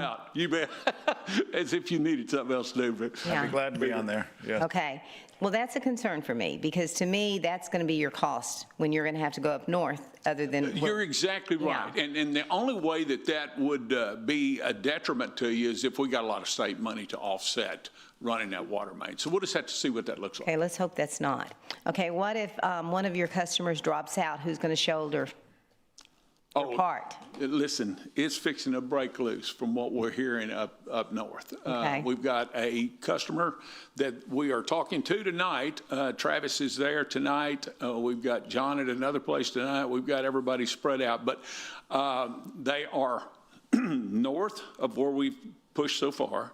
If they tie on, we're told that they're in an alliance, and that complete alliance wants to come on board. So I think it's important that whatever happens here tonight, you know, if you guys want water, you get water, and then we get the money in the bank so that we got you on the reservation. But what happens if one of them? If one falls out, we got plenty. We're going to start taking secondary, kind of like, let's do it this way. My wife and I are flying to Boston this weekend, okay? If we get there late and miss our plane, we'll be on standby for the next. We're going to have standby water reservation fees. Okay, all right. Good answer. How much is it costing you guys to do the study to estimate the cost around? Just curious. Let's see, that was part of an $849,000 task order that we had with Black and Veatch. Their second task order was $1.6 million. So that's going to tell us if it's a viable project and how much it's going to cost to build it. That's what it's. It will tell us that it's a viable project, yes, from what we've seen. Okay, all right. My question, what are your plans to report back to the city? How often will you be reporting and giving us updates? Well, you know, we hope to do that not only to the city, but we hope to have a phone call. Well, I don't know if you know this, but we have hired Debbie Lindsay Opal with her company to help us with communications, and don't tell her, but she's pretty sharp. And she came out with a way that we could have a conference call, that we could conference call once every other month or so to the delegation, the state representatives and senators in our area, as well as right after that, we hang up and then we do it with our customers in the same way. So we could have public meetings, but we can also have these phone calls periodically. So that's how often we hope to do that, and we would hope that. Well, now you didn't tell me how often, you just said periodically. So how often are you thinking? You're thinking? I would say we would want to do that every other month. If not every month. If you guys want it every month, we could do it. Okay, I just like transparency, and I think it's important for the public. And by the way, good call for hiring Debbie Lindsay Opal. She will keep you in line. Her rate just went up. I know. I'm trying to help her out here. Well, I support the project because I think it's an insurance policy for the citizens for this area, and it's a desal, and I think it's going to take a long time to do. But with the backing that you have, hopefully from the state and others that are supporting you, I'm hoping that we can move forward with it, and I hope you get, I don't know how you could possibly get through and have it done by 29, but I'm hoping you do. It's according to how fast. That's our goal, is to have it. I know it is. This end of the basin by 20. Yeah. Yes, ma'am. Okay, thank you. Councilwoman Campos. Thank you, Mayor. Okay, well, I just got back from Baytown this Saturday, and it just confirmed what I don't want to see here in Corpus Christi, which is miles and miles and miles of just heavy industry. So I am opposing this desalination plant. And the reason being is that we keep chasing. It's like chasing our tails. You know, we're getting more water so we can get more customers, so we can get more water so we can get more customers. It just doesn't seem to stop, you know. So the other, I guess, you know, most people, I believe that we are on the right path, you know, that with the Evangeline and with our water wells that I think we're going to use responsibly. I would hope that we would use only the water wells, you know, when it's, you know, heavy demand, like I guess like during the summer or something, and then, you know, cut back on when it's not, things like that of that nature. But I don't believe that our city wants to become another industrialized city. I was just letting Councilwoman know about a conversation or a workshop that I attended, you know, a while back with Dr. Jim Lee, and come to find out that the cities that do invest in these industries end up being not prosperous. They're still living below their income levels. So again, I don't think that is what our city is wanting. So no, I will not be supporting that, and I don't think it's any surprise to anyone. So just to let the public know. Thank you. Councilman Cantu. Thank you, Mayor. Nick, one of the things I want to get done to make sure it gets done is contracts for the refineries to make sure they're buying our water, lock them in, because they're the loudest one right now asking for water. They need the water, so I think we need to make sure we lock these contracts in before we start buying all this different deals of water too, you know? I absolutely agree with the importance. We are, Councilman, we're actually engaging our rate modeler to assist in that effort. Okay. And that's certainly one of the action items that CCW has taken on and will pursue diligently. What's your time frame? I can't offer that right now, and the reason is because contract negotiations, you know, we need to establish the approach, then we've got to meet with the entities and work through that. There's a lot of variables there. I can come back, once I deal more with New Gen and get a better handle on things, I can come back with our goal. Please, you know? I think that's the biggest concern of mine. And I agree. Improving water projects, and we don't have contracts in place, you know? Completely agree. That's very concerning. Can I ask you a question? Paying for this water deal, you will not be contacting none of our customers, correct? No. Now, we've had customers contacting us. Yeah. And if this council doesn't move fairly quickly, we're going to have to do something. Understand, but if we're approved this today, you're not going to go to our customers and try to get them to pay for water from you. We have had people from San Patricio County approach us, and what we're telling them is this: if they want to reserve water, if they're afraid they're not going to have water, and these are some of the industrial customers over there, they need to pay for a water reservation fee to have the water reserved in that first 100 million gallons that we're going to be permitted for.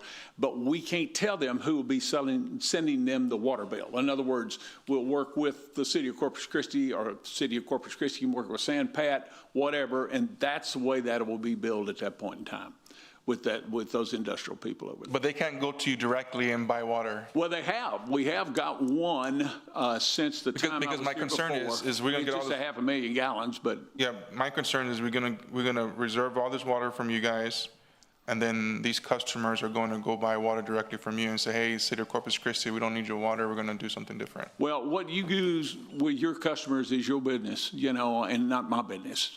We got enough to stay busy. Now, they come at us and they're telling us they want off, you know, they want off. I'm going to work with Peter on that deal, and hopefully that we can resolve those issues. You know, you guys can resolve those issues. That's not for me to resolve. That's for y'all to resolve.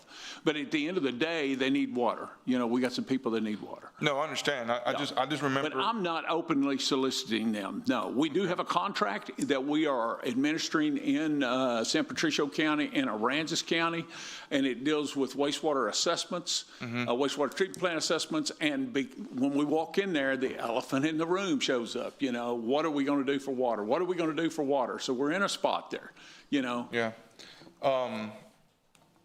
What's the time frame you're going to get this completed? The plant and the pipeline up through about 188, whether that's at Highway 181 or whether it's 37, we hope to have that operating and providing water, potable water, by the end of 2029, December of 2029. 2029. Yeah. A lot of things have to fall in place for that, but we're It could be even sooner. Yeah, it could be. Well, that's pretty aggressive. Okay, just making sure. Yeah, okay. I'll be gray-headed by then. Yeah. My other question is, are you going to pipe out the brine all the way to the Gulf? Yes, sir.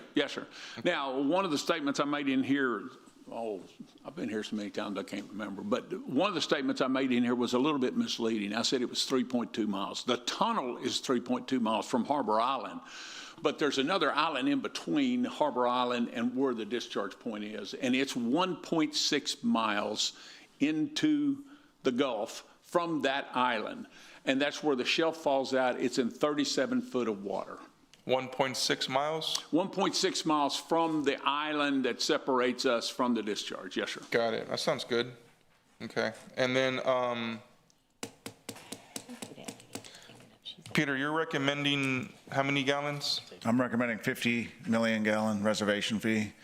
That's the reservation fee. So as the NRA develops the business model, we'll work with the city council on what type of contract water, if any, that we'll get. But right now, the reservation fee is for 50, giving us the right to buy up to that amount. And again, if you, just some things to put it in perspective, the two western reservoirs used to generate about 70 million gallons. And so the 50 doesn't even replace those two sources. We know there's demand for more water. Our residents are in restrictions. We haven't been able to water lawns for 2 years plus. So there's a need for water. And the question of how much, Nick's going to try to answer later on in one of his water presentations. But many entities that we work with have water that they don't use. And they use a source and then they relax it and there's water there. And we don't do that. And when you don't do that, you end up where we're at today. We're in an emergency mode where, you know, we don't have redundancy. So it's okay to have excess water. There's nothing wrong with that scenario. So for that point as well, the 50 million reservation at least gives us that opportunity to have enough water. And I really believe that the project's going to happen no matter what, with us or without us, you know, and they're going to build it. Nick, do you recommend this project? Yeah, I do, and it goes back to the diversification of our water supply. And we talked a lot about Evangeline earlier. We talked a lot about the MRP. We talked a lot about Nueces groundwater wells. We've got to diversify that water portfolio so that we can manage it properly and no pun intended, but weather these storms, these drought situations, and deal with them as a city. Yeah, I think this is a good project. I think what the Inner Harbor would have been done in 2028, 2029. I mean, we're getting 50 million gallons. I think we're in the right track right now, so thank you. Councilman Barrera. Thank you, Mayor. You know, I don't want to go to the process of trying to discredit all this. I just, I'm not convinced that, I've always said it's an ambitious project, but I'm not convinced that it's viable. I just, you know, even at $5.5 to $6 billion, I mean, for 100 million gallons, you know, I've said it, and I guess I'll say it ad nauseum about the other project that we had. You know, 1.2 billion for 35 MGD times 3 is 3.6, fully permitted and provided some certainty. I don't know that there's any certainty here because, you know, we're going through the permit process. And, you know, God bless them for trying. I know they were on the Kyle City Council agenda out there between Austin and San Antonio for, I think, I don't know how many MGD.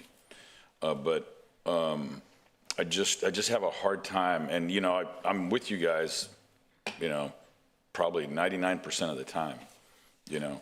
And we don't have a business plan. We haven't put together a rate model. We've just got some ranges, you know, $2.7 million. You know, Michael Hunter used to call me a tax and spend Democrat. And even though I know there's some people in the audience that call me Republicans, and I kind of like to consider them as friends, and they know who they are by their smiles and their but, you know, I'm just having a hard time with all this funds that we're spending that doesn't bring us any certainty. It's based on an idea. And so I think, you know, $2.7 million, and I know, I talk to industry regularly, and I know they have a difficult time with the lack of certainty. I mean, I'm not trying to discredit you, Mr. Byram. Maybe you're talking to different people than I am, most likely, you know. Thank you for, by the way, liking my granddaughter's driving out there at the ranch. Thank you. Anyway, so, you know, I think, and you know, one thing, and I say this with all respect, you know, I hate that saying because they say you can say anything, all that. Somebody that I think there's two individuals that are on this project, or one that I know, and I think it brings a lot of credibility to your project. It's a former council member. So I think that's a good thing. I think that's a good thing because I know I have a relationship with her and I know I can talk to her. So I don't think that's a bad thing. I know that a former council member who now works for the senator endorses this project, believes very highly in it. So I think that's a good thing. I think that's a good thing, because I know that those are two people that have been through the ringer, here on this dais, and so they've vetted it. And there's a reason behind it, and it's not all greed. It's all because they believe in it. But unfortunately, I just don't see us spending the money, because I don't know, I haven't been convinced that it's viable. And maybe it is a long-term solution. And right now, I haven't been convinced that, like I said, there's not another Exxon coming for a long time.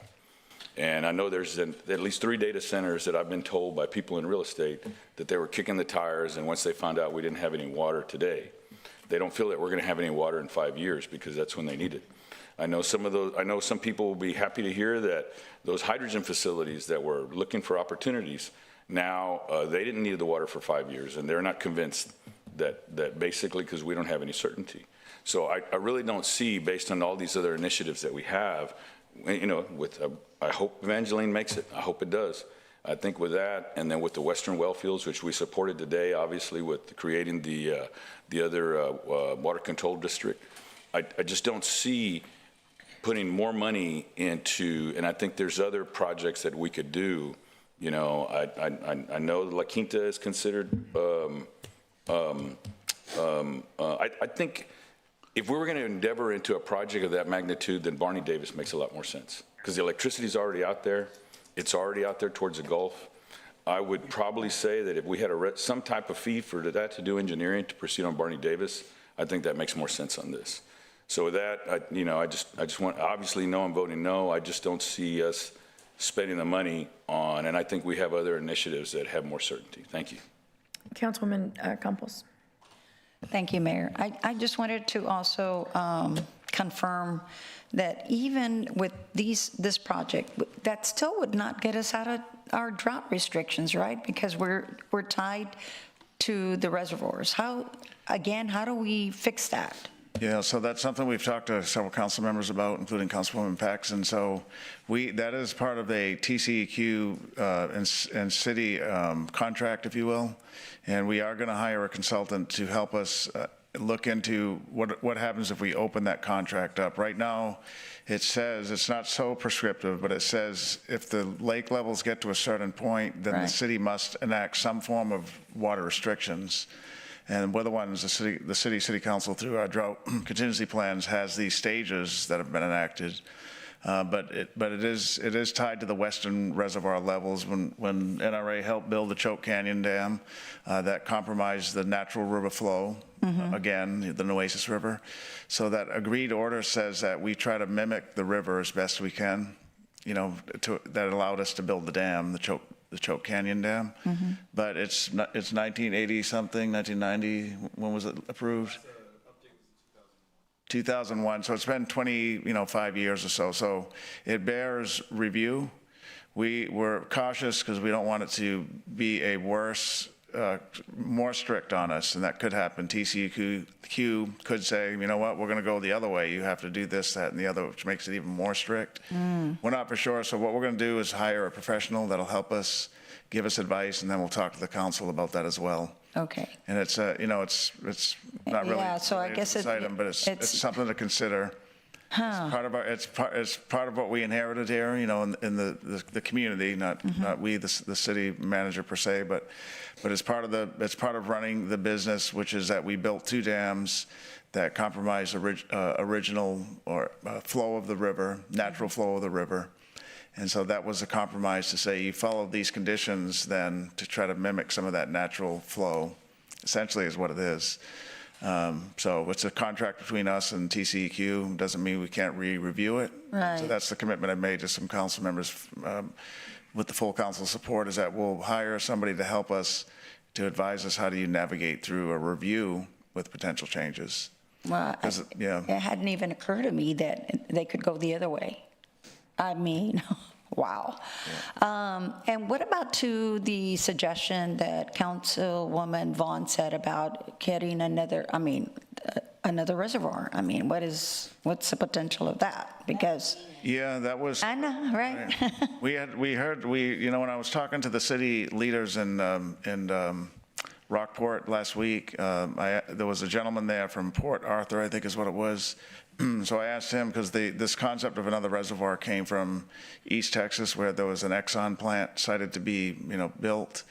and they needed water, and so the thought was that they would try to build another reservoir there. So that sparked some comments from us here saying, could we build another reservoir? I think Nick will tell us it's pretty time-intensive, regulatory-intensive, expensive. Yeah, absolutely. Water rights are very difficult. The work done for the Mary Rhodes pipeline was very significant in negotiating the contract with the LNRA, the Lavaca Navidad River Authority, but also the original getting the water rights, on the lower Colorado River.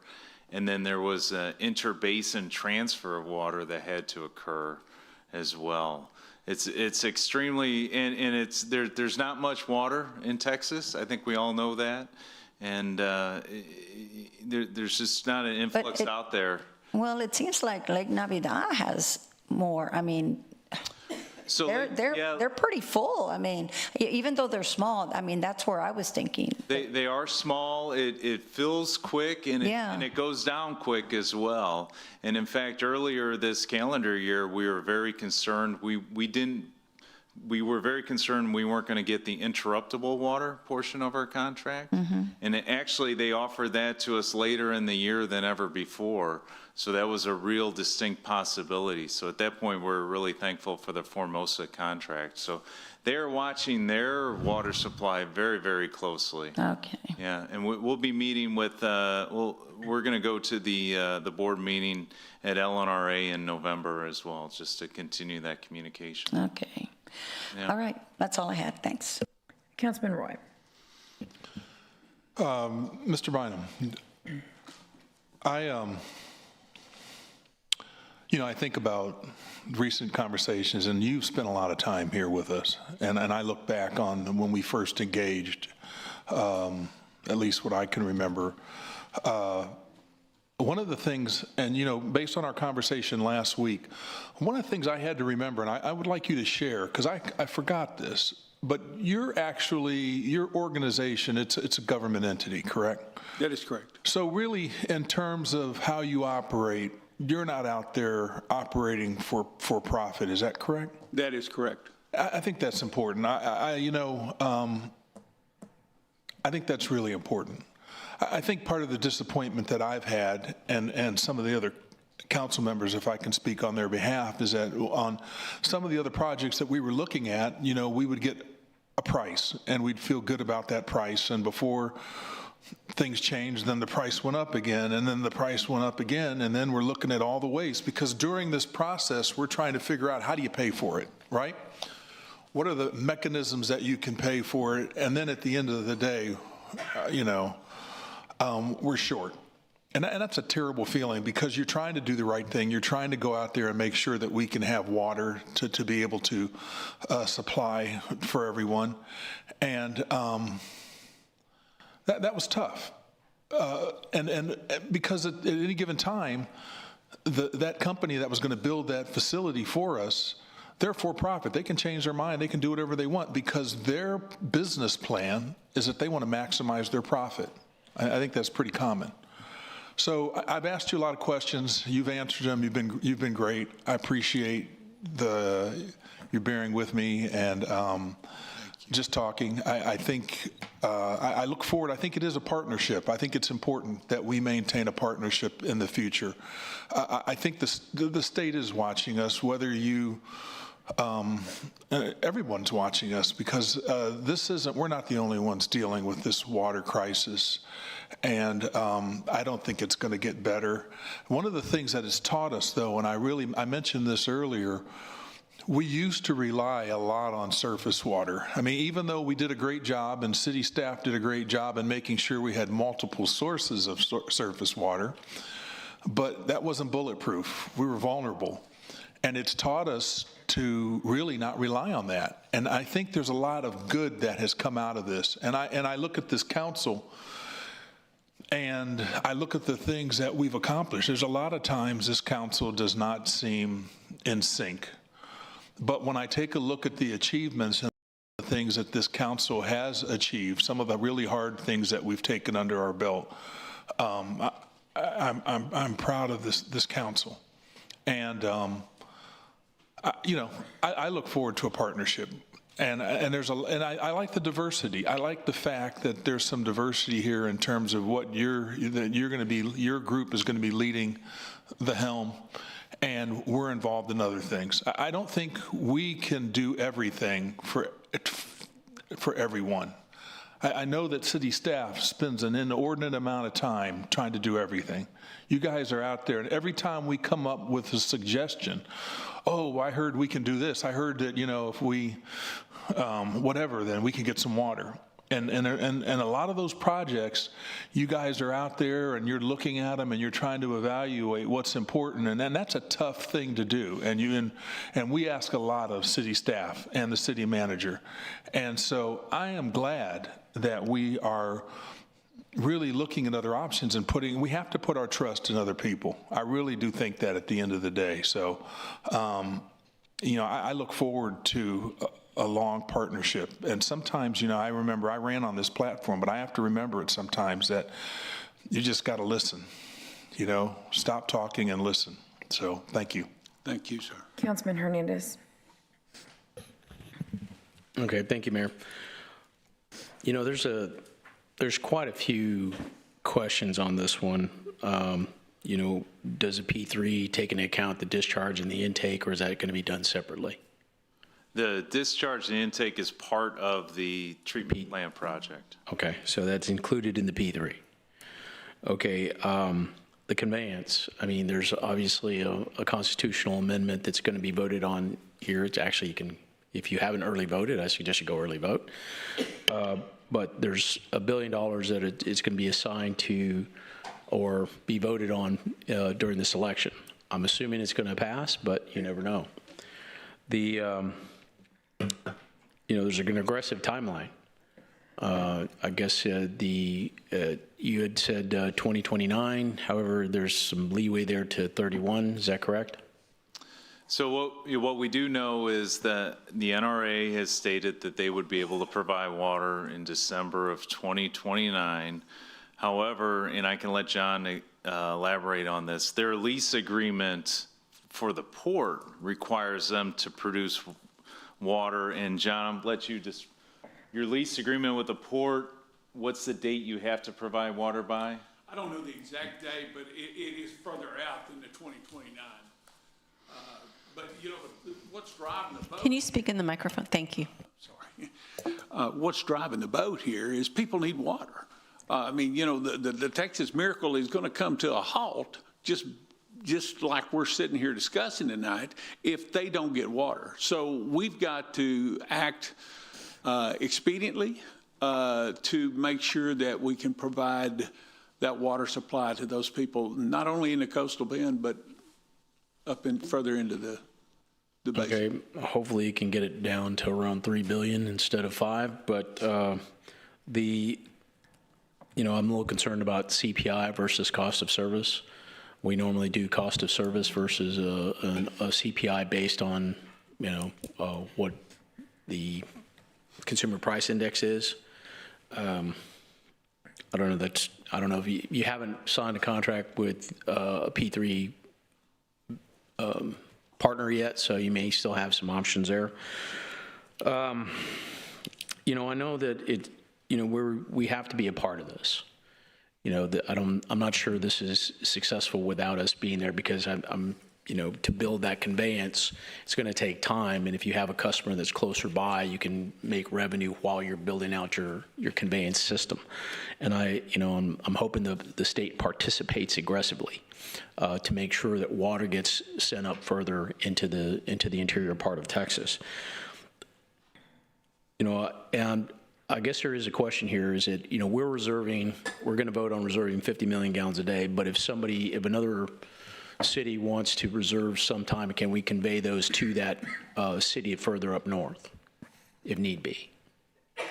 Well, the conveyance has to come through the NRA. Any swap like that, it has to come through the NRA. Okay. And that's a policy decision that the contract wasn't written that way. But if you were to pose that, then I would take that decision back to my 21-member board, our 21-member board, and they would make that decision. Right, and then, there's other cities here locally, like, let's say Portland, that also is looking to reserve water. That's not technically one of our customers. They're a customer of our customer. You know, there's various things that could happen, and I just, you know, I think there should be some flexibility associated with this. I am going to support this.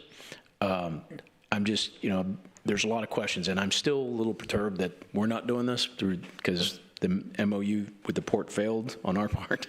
But, you know, here we are. So, and I guess we can have this discussion offline, you know, and have some more details associated with it. We'd be glad to provide you with details. Just keep in mind that we're pushing the project forward. I've hired a deputy executive director to help me push this thing forward. So it's, you know, full steam ahead. But when I get time, I'll be glad to come down and talk with you. Okay. Like I said, there's a lot of huge things that are associated with it, and the one that's most concerning is the conveyance. But okay, thank you. Okay. I would like to add, I agree with you on the conveyance. I think it's important for us as we participate in this project to be able to provide engineering input into their conveyance line so the city's portion of that project is done in the most effective and cost-efficient way. So that's one key advantage to the project. Okay, thank you. We'll move on here. I'm going to make a couple of comments. Mr. Byram, if you will, I mean, I recall you telling us, I think it was myself and the city manager, that it was 2031 that you were looking to come online. I'm sure that date has changed as you have moved forward this project. But nothing has changed from last week. And I'm not trying to, I think you're doing a good thing. I think the intent is well, but there is not enough information. And multiple council members have said there's not enough information, but we're going to just kind of go at it. But it's $2.7 million. And in my opinion, not having the timeline or the business plan, that's the biggest thing, is the business plan on a $5-6 billion project. Or not really knowing what's going to happen if a customer falls off. I didn't hear a concrete answer from you. And I think y'all are still working that out, and that's okay. The standby reservation will kick in at that point in time, Mayor. Okay, all right, but I think that, yes, it's good to trust in people, and we're having to do that, and we're diversifying, and staff is working extremely hard to do that. But there has to be something concrete, and I don't see that change from last week. I think it's the exact same thing today that was last week. So this isn't about being against the project at all. It's more about expecting the same level of accountability that we demand from other major projects that we put through on this very dais. And that's my stance only. It sounds like you have the support, and I'm glad you do. I think that your 2031, when you told us that, myself and the city manager, I think that was more realistic than 2029. That's what I think. I'm not an engineer, but that's what I think. And that was from you. You know, that was from you. 2031 is not a water project that's going to help us today, and that's okay. We still need to, you know, have our eye on the ball. But I really wish that there would have been a business plan, more concrete information for us to be able to move forward. It's probably going to move forward. I can't move forward with $2.7 million, knowing we have very little to go on. But I'm addressing you because I know you've spent a lot of time. Absolutely, sir. We take those to heart. Thank you. Councilwoman Vaughn. Councilman Barrera, I actually agree with you on one thing. I know, don't fall over.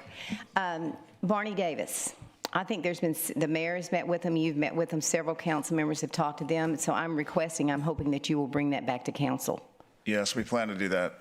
Actually, it'll be on November 11th. I think November 11th. Good to know. And the other thing that I want to talk about, and I get it, that y'all don't think there's a business plan. I see a business plan. There was no business plan for Inner Harbor. We didn't know what we were going to do with $750 million shortfall. And maybe I missed it, and Mayor and y'all brought it forward, but I never saw that. But they were willing some of the council people were willing to go ahead and go with that cost and pass it on to the customers. I mean, our ratepayers. We weren't willing to do that, and this is a lot different, a lot less right now. So I think we need to move forward. I feel comfortable just because you don't have all your I's dotted and your T's crossed. Y'all shown that you have had successful projects in the past, especially with the Mary Roads pipeline. I don't know how we could say no, save the city by doing that. And so they looked forward, and we have to have a vision to look forward as well. Thank you. Mr. Byram, you had mentioned last time that you're hoping to get funding from the state? Yes. Okay, so that's similar to the desalination project. I just want to make that point, because we were also hoping to get, that's not on you, we were also hoping to get funding from the state as well. So it's the same kind of thing, but I get your point. All right, so we have a motion and a second. Everybody, please submit your vote. Public comment, Mayor. Oh, gosh, thank you, Rebecca. Come on down. And we're going to open public comment on item number 23. Michael Miller, District 2. I just wanted to thank you all, first of all, because I'm finally seeing unity. I know it doesn't seem like it amongst y'all, but today we have solved our short-term needs. We've solved our midterm needs. And in my opinion, this is an opportunity to solve our long-term needs. And I know everything seems a little shaky right now with the details, and I understand that. I've shared some ideas with Mr. Byram on how he could quell some of your concerns, Mayor and Councilman Barrera. First option that I gave him was make it refundable. Couldn't do that. Second option I made him was make it to where, okay, if it's non-refundable, then we should be able to back out, as before shovels go into the dirt. That wasn't acceptable either. And I understand why they're not acceptable. And I was accused by Eloy. He told me, oh, you're poo-pooing on the deal. I said, no, I'm not poo-pooing on the deal. I'm just trying to figure out creative ways to address your concerns, right? And the third option that I gave was, and this is another opportunity for unity, is if we all came together and went to the Capitol and we had a talk with the governor together, and we put a bug in his ear because he's got competition in the state, or in the United States.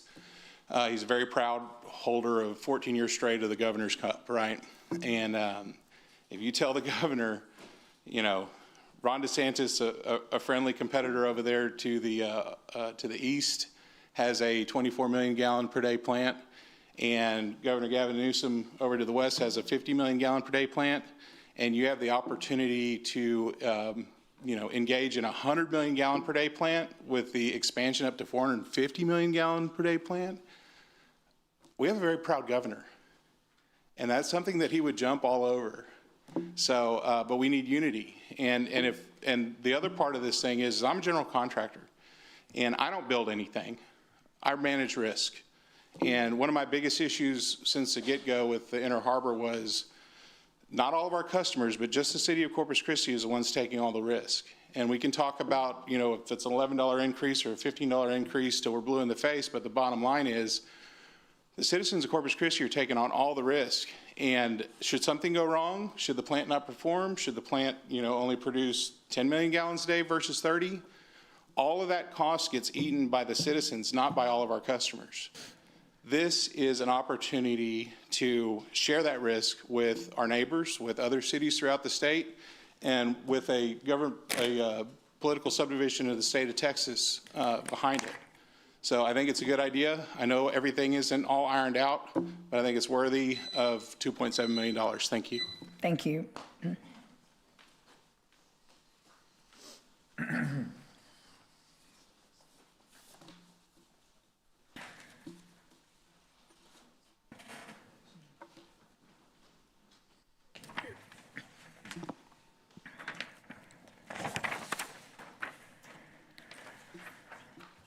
Hi, council members. Jason Hale, Corpus Christi. I think this is a great project. I think it can really help out a lot of communities in need throughout Texas. I'm concerned. I have some concerns that this may not be the right fit for Corpus, and so I'm just going to go through those. So the first one is, do we really need 50 million gallons a day? The reason I ask is because there's a clause in the contract that says we can increase how much water we get from the Oasis River Authority, but we may not decrease the amount that we sign up for unless everyone agrees for it. So the point being, if we sign up for too much water, we may end up with too much water. And so my recommendation is to sign up for the amount that we need based on projected needs. And so that gets to my second point, which is what are our projected needs? I guess it'd be for 10 to 20 years out based on growth and based on the supplies that we have that we're working on right now, that would put us at 138 million gallons a day after the drought. And if you do a 1% projection of all total demands, that works out to about 134 million gallons a day in 2035. And that also includes peak days and lower than average days. The average daily demand is a pretty good indication of that. And so what that would look like for kind of saying where the water is going to go for each customer, whether it's residential and commercial or large volume, is all 50 million gallons going to go to municipal needs? Because that would be, enough to more than double Corpus. So, to obviously have to go to large volume or wholesale, and I think we should know that before kind of moving forward on this. I think it's an important discussion that we need to have that we're not having. And then we don't know the impact to water rates. So right now, the annual expenses for CCW is $150 million a year. On the low end, this 50 million gallons a day would double CCW's annual expenses. On the high end, it would triple it. So I think we deserve to know what the impacts are going to be before we move forward with this. When Inner Harbor got voted down earlier this year, I thought we solved the problem by moving forward with Evangeline. Y'all wanted 30 million gallons a day. We got it, plus more with reuse at a lower price than Inner Harbor. But it just seems like that goalpost keeps moving. And I would like an explanation as to why that's happening. Thanks. Thank you, Mr. Hale. Eric Von Way, District 2. All right, I like what you guys are doing, and I encourage you to continue forward with this. I got here a little late. I understand you guys did a lot of work. I had to work today. But what I'm seeing you do now is the hard work that we need to accelerate. Extremism in pursuit of water is no vice. And we need to be as quick as we can, but as thorough as we can, and that means don't hold back. I saw a lot of criticism over 1.2 billion. 2.7 billion, let's not like it so much that we're doing a backstroke before we start asking all the hard questions. And I also want to hear a clear and concise answer that I still not have heard yet from the NRA, which is, are you going to guarantee us you will not sell water around us to our customers? I need to hear that clear and concise, because if we're going to commit to 50 million gallons a day, which I'm not opposed to, I want some promises. I want to see some aggressive salesmanship in which we are having clear and concise answers and not dancing around the issue. I think it's a very important issue to ask, are you going to sell to anybody? I don't care if they approach you or you not approaching them, that's good. But I want to make sure that if they approach you, you don't cut us out of the loop. That'd be like a wholesaler selling to my retail customers and cutting me out of the loop. I don't think that's appropriate. If you want our commitment, commit to us, and we are the ones that sell to our customers, not you. And I thank you very much for what you're doing. I'm going to say this. I think in the end, we're going to see that we need Inner Harbor as well as what we can get from the NRA. And can we sell them back Choke Canyon? Because that has proven to be a dry hole. And that, I think, should also prompt us to ask some harder questions, because Choke Canyon, we are choking on. Thank you very much.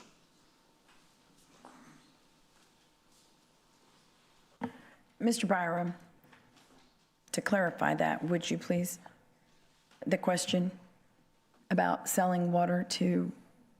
I think I've been very clear about that, Mayor. I don't think I need to explain any more. I've been very, very open from day one with that.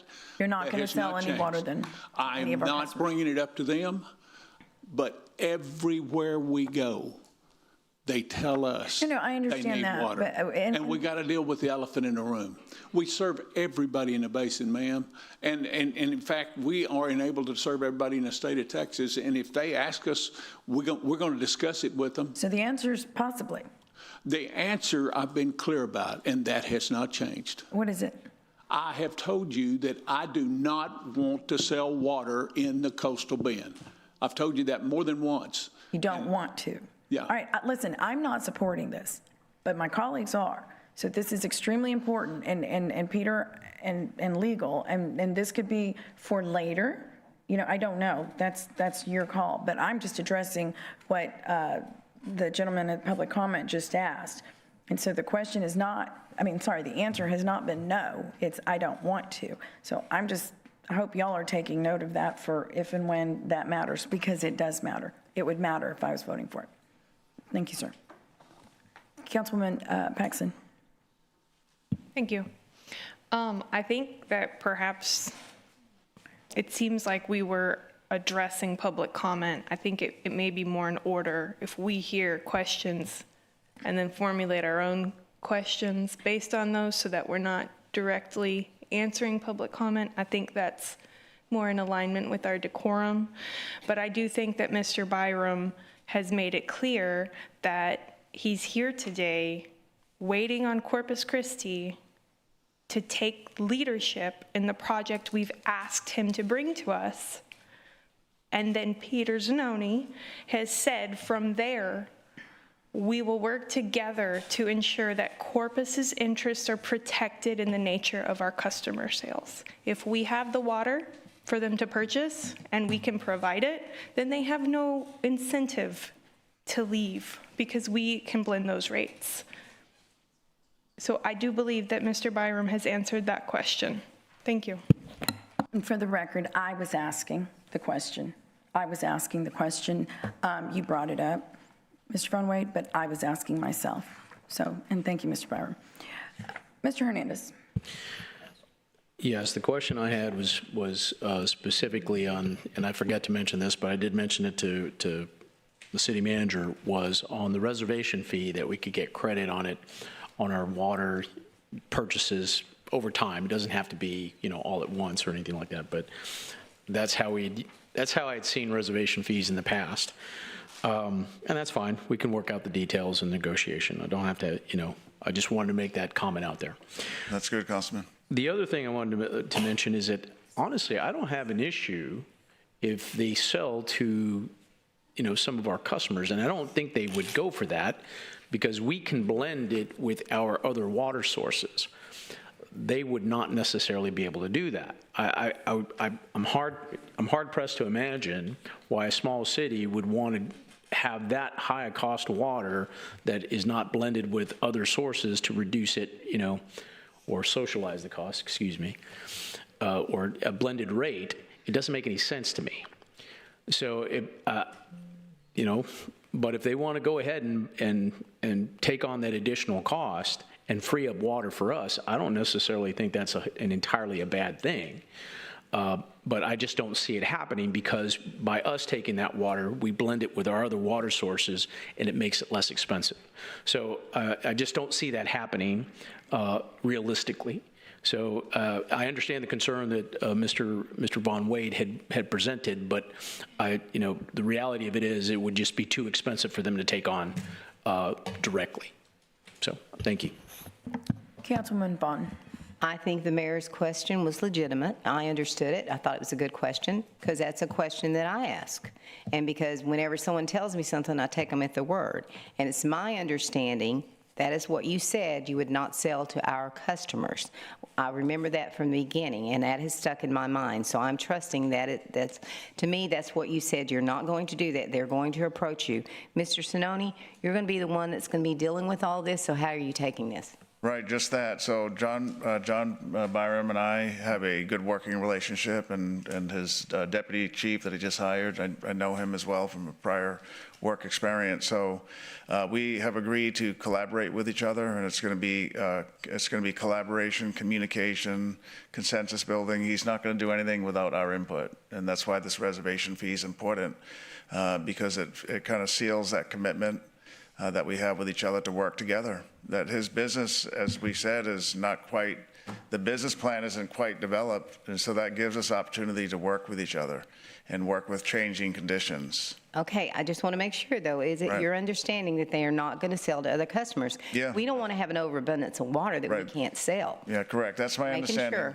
Right, and if there's a change, he'll come and talk to us about it, and we may talk to the council about it, he'll talk to his board about it, and we can work through it. But right now, what he told us again tonight is what he's told us in private meetings, and what he has told me in meetings just that I've had with him myself, so, yeah. Yes, ma'am. Okay. Thank you, Nick. And- We do have a motion and a second on the floor. And Mayor, I just want to, I'm sorry, I know it's getting late, but I did want to recognize the NRA Board President who's here with us, Eric Burnett. He's been here pretty much all day. We've had meetings with the mayor before. Yep, thank you for being here, Mr. Burnett. He's the Board President for the Thank you, Oasis Mr. River Burnett. Authority. All right, thank you. Please submit your vote.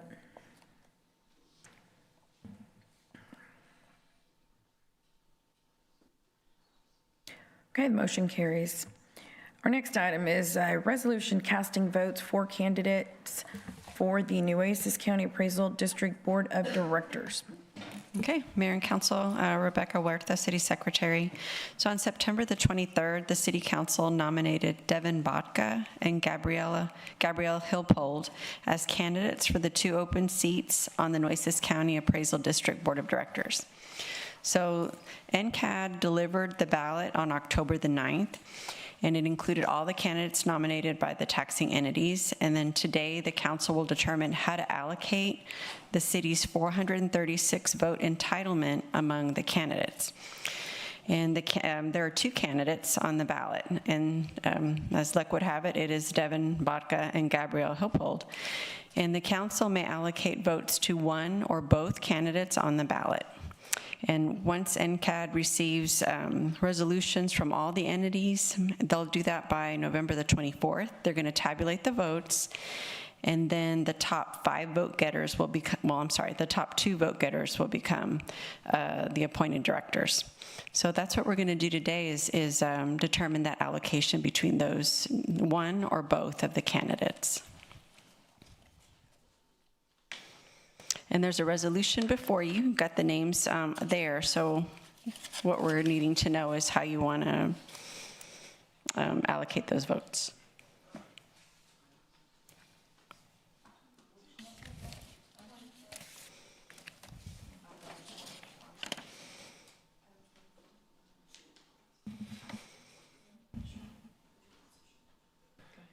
So you're saying out of the 436 votes, we have to split them? Mm-hmm. You can split them. You can give them all to one. One and not the other? Yes. Yeah. But it's, So half is 218. You could give 218 to both, or so both are going to represent. You can give them to both. It's not if we give 436 to one or 220 to one, and the less, it doesn't push one off. They're both. they're both on the ballot. They're both on the ballot. Right. I'm saying. So it's just to see, but only the top. So they're the only 2 people on the ballot. So. And so if I remember from doing this before, and I'm just maybe clarifying that for some of the council members, if you give more votes to one, then that gives them a stronger position in terms of representing us, correct? It gives them, I guess, a higher percentage to be placed on the ballot. Right. Right. And, it's almost like, how you put your ticket in, an item that you wanted a silent auction, if you got 100 tickets all in one because you want the purse or whatever. Right. Something like that. Yes, sir. Okay. I got it. So does the council have, do you have an opinion on, or a decision on how you want to allocate those votes? Oops, excuse me. Half and half, all? So council can bring forth what number, like, right, numbers between the 2? Yes, ma'am. Half and half, yeah. So you want to do 218, one for each? Okay. So the resolution before you, we have blanks there right now, so we will include 218 for Devin Vodka and 218 for Gabrielle Hippold. Equal weight. Okay, I'm gonna, yes, sir, please. I move that we allocate 218 votes for Devin Baxa and 218 votes to Gabrielle Hippold.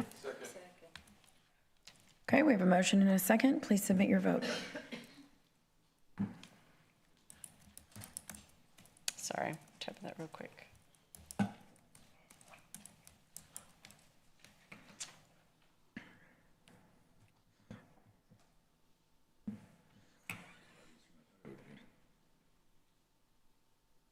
Okay. The motion carries. Okay, item number 25 is a resolution approving the skate park, Cheryl.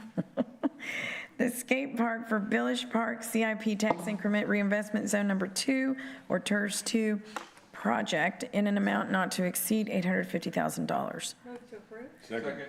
We have a motion and a second. I'm going to ask for public comment. Is there anyone in the audience that would like to make comment on number 25? I know. Ms. Yeah. Huerta, if you wouldn't mind, after I'm finished speaking, if you'll start the video? Yes. Okay. I'm Cheryl Segrist, District 4. Thank y'all for having this on the agenda today. Good evening, Council, Mayor, City Manager, I don't know where he went, and staff. In April of 2024, a group of community advocates sent a survey out to the community via change.org, and we received almost 1,000 signatures in support of a skate park on the island.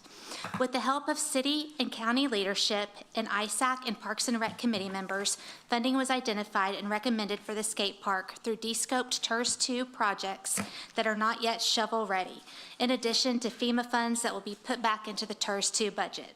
The Island Youth could not be here today, but they did want to connect with you via this video. If you'll take a couple minutes and watch. Thank you.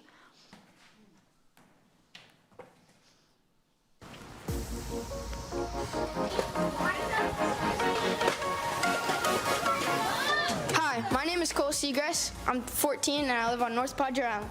I think we need a skate park because all this land right here is just filled with sticker burrs. Can't do anything with it. And I think that little kids have playgrounds, and we need something for us to play on over here. Hi, my name is Michael Lisinski. I live on the island, and I think we should get a skate park because we have all this nice land behind us that is not being used for anything, and that we should be able to ride without the fear of getting hit by a car. Hello, my name is Lucille Kraft, and I'm 9 years old, and I think if I have a skate park over here, we don't have to travel that far to go to Port 8, and we can practice if there's jellyfish in the water, if you surf. Hello there, City Council members. My name is Asher. I'm 15. I live here on the island. A skate park would be really great for the community here, all different ages, from young all the way to old. And it would be a great place for kids to be off the roads and for a safe place for them to practice their tricks and get better. Hello, City Council. My name is Blake Wilson. I live out on the island, and our closest skate park to all of us is around 25 minutes away in Port A. And I think we should have one closer so we can just bike to it. Like out over here, we have the perfect landscaping for it, and I think it would just be amazing if we had one, so no one would have to drive out there to Port A. Hi, my name's Lily Ling. I'm 8 years old, and I live on the island. I think we should have a skate park because it's not only for skating, it's for scooters and bikes, and I do all three. Hello, City Council. My name is Shane Johnson, and I'm 13, and I live on the island. I think we should have a skate park on the island because everybody's posting on Facebook, and we're all getting in trouble for riding in the streets, and that's why I think we should have a skate park. Hi, my name is Lila Ling, and I'm 10 years old, and I'm a BMX racer, and I want there to be a skate park here because I think that bikes can ride skate parks too. Hello, City Council. My name is Daisy, and I think we should have a skate park here because we use flat land and a bunch of stickers, and you don't have to spend a bunch of time going all the way to Port A. Hi, my name is Dylan, and I would like a skate park back there because a lot of days I'm kind of bored and there's nobody to hang out with. So if there's a skate park, that'll be a hangout meetup. Thank y'all for watching that video, and I want to thank Lori Ling for last-minute phone call I gave her to help me with that video because I am not good at technology, so we put that together late last week. Again, we need a safe place for this age group, this demographic out there, and y'all have heard me talk about this so much. I want to thank again the city staff that's helped, the ISAC committee members, Parks and Rec, Jay Gardner. I know Eric Von Wade let me be on his show. I didn't expect to be last Thursday, but we talked about it then, and I think you'll see that this will be a great addition to the island. Thank you. Thank you so much. And I think we want to thank you for your advocacy. You have been by far the strongest one I've ever seen. So thanks for the advocacy. Councilwoman Paxton. Cheryl, you guys have really, you have created in this project a wonderful textbook example of when the community and our city teams and government can come together and find creative solutions to put the desire of the public first. And I know this is a huge accomplishment for the island. I know for a long time everybody's wanted this, and you have embodied this project so beautifully. And thank you for sharing this video with us. It's so meaningful. And I'm very excited for this amenity on the island, but for this type of project initiatives to continue. So thank you for never giving up on it.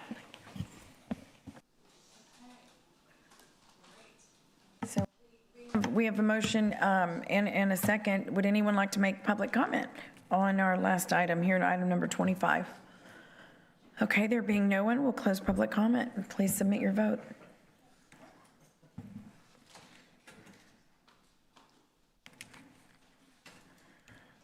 Okay, the motion carries. Thank you, Cheryl.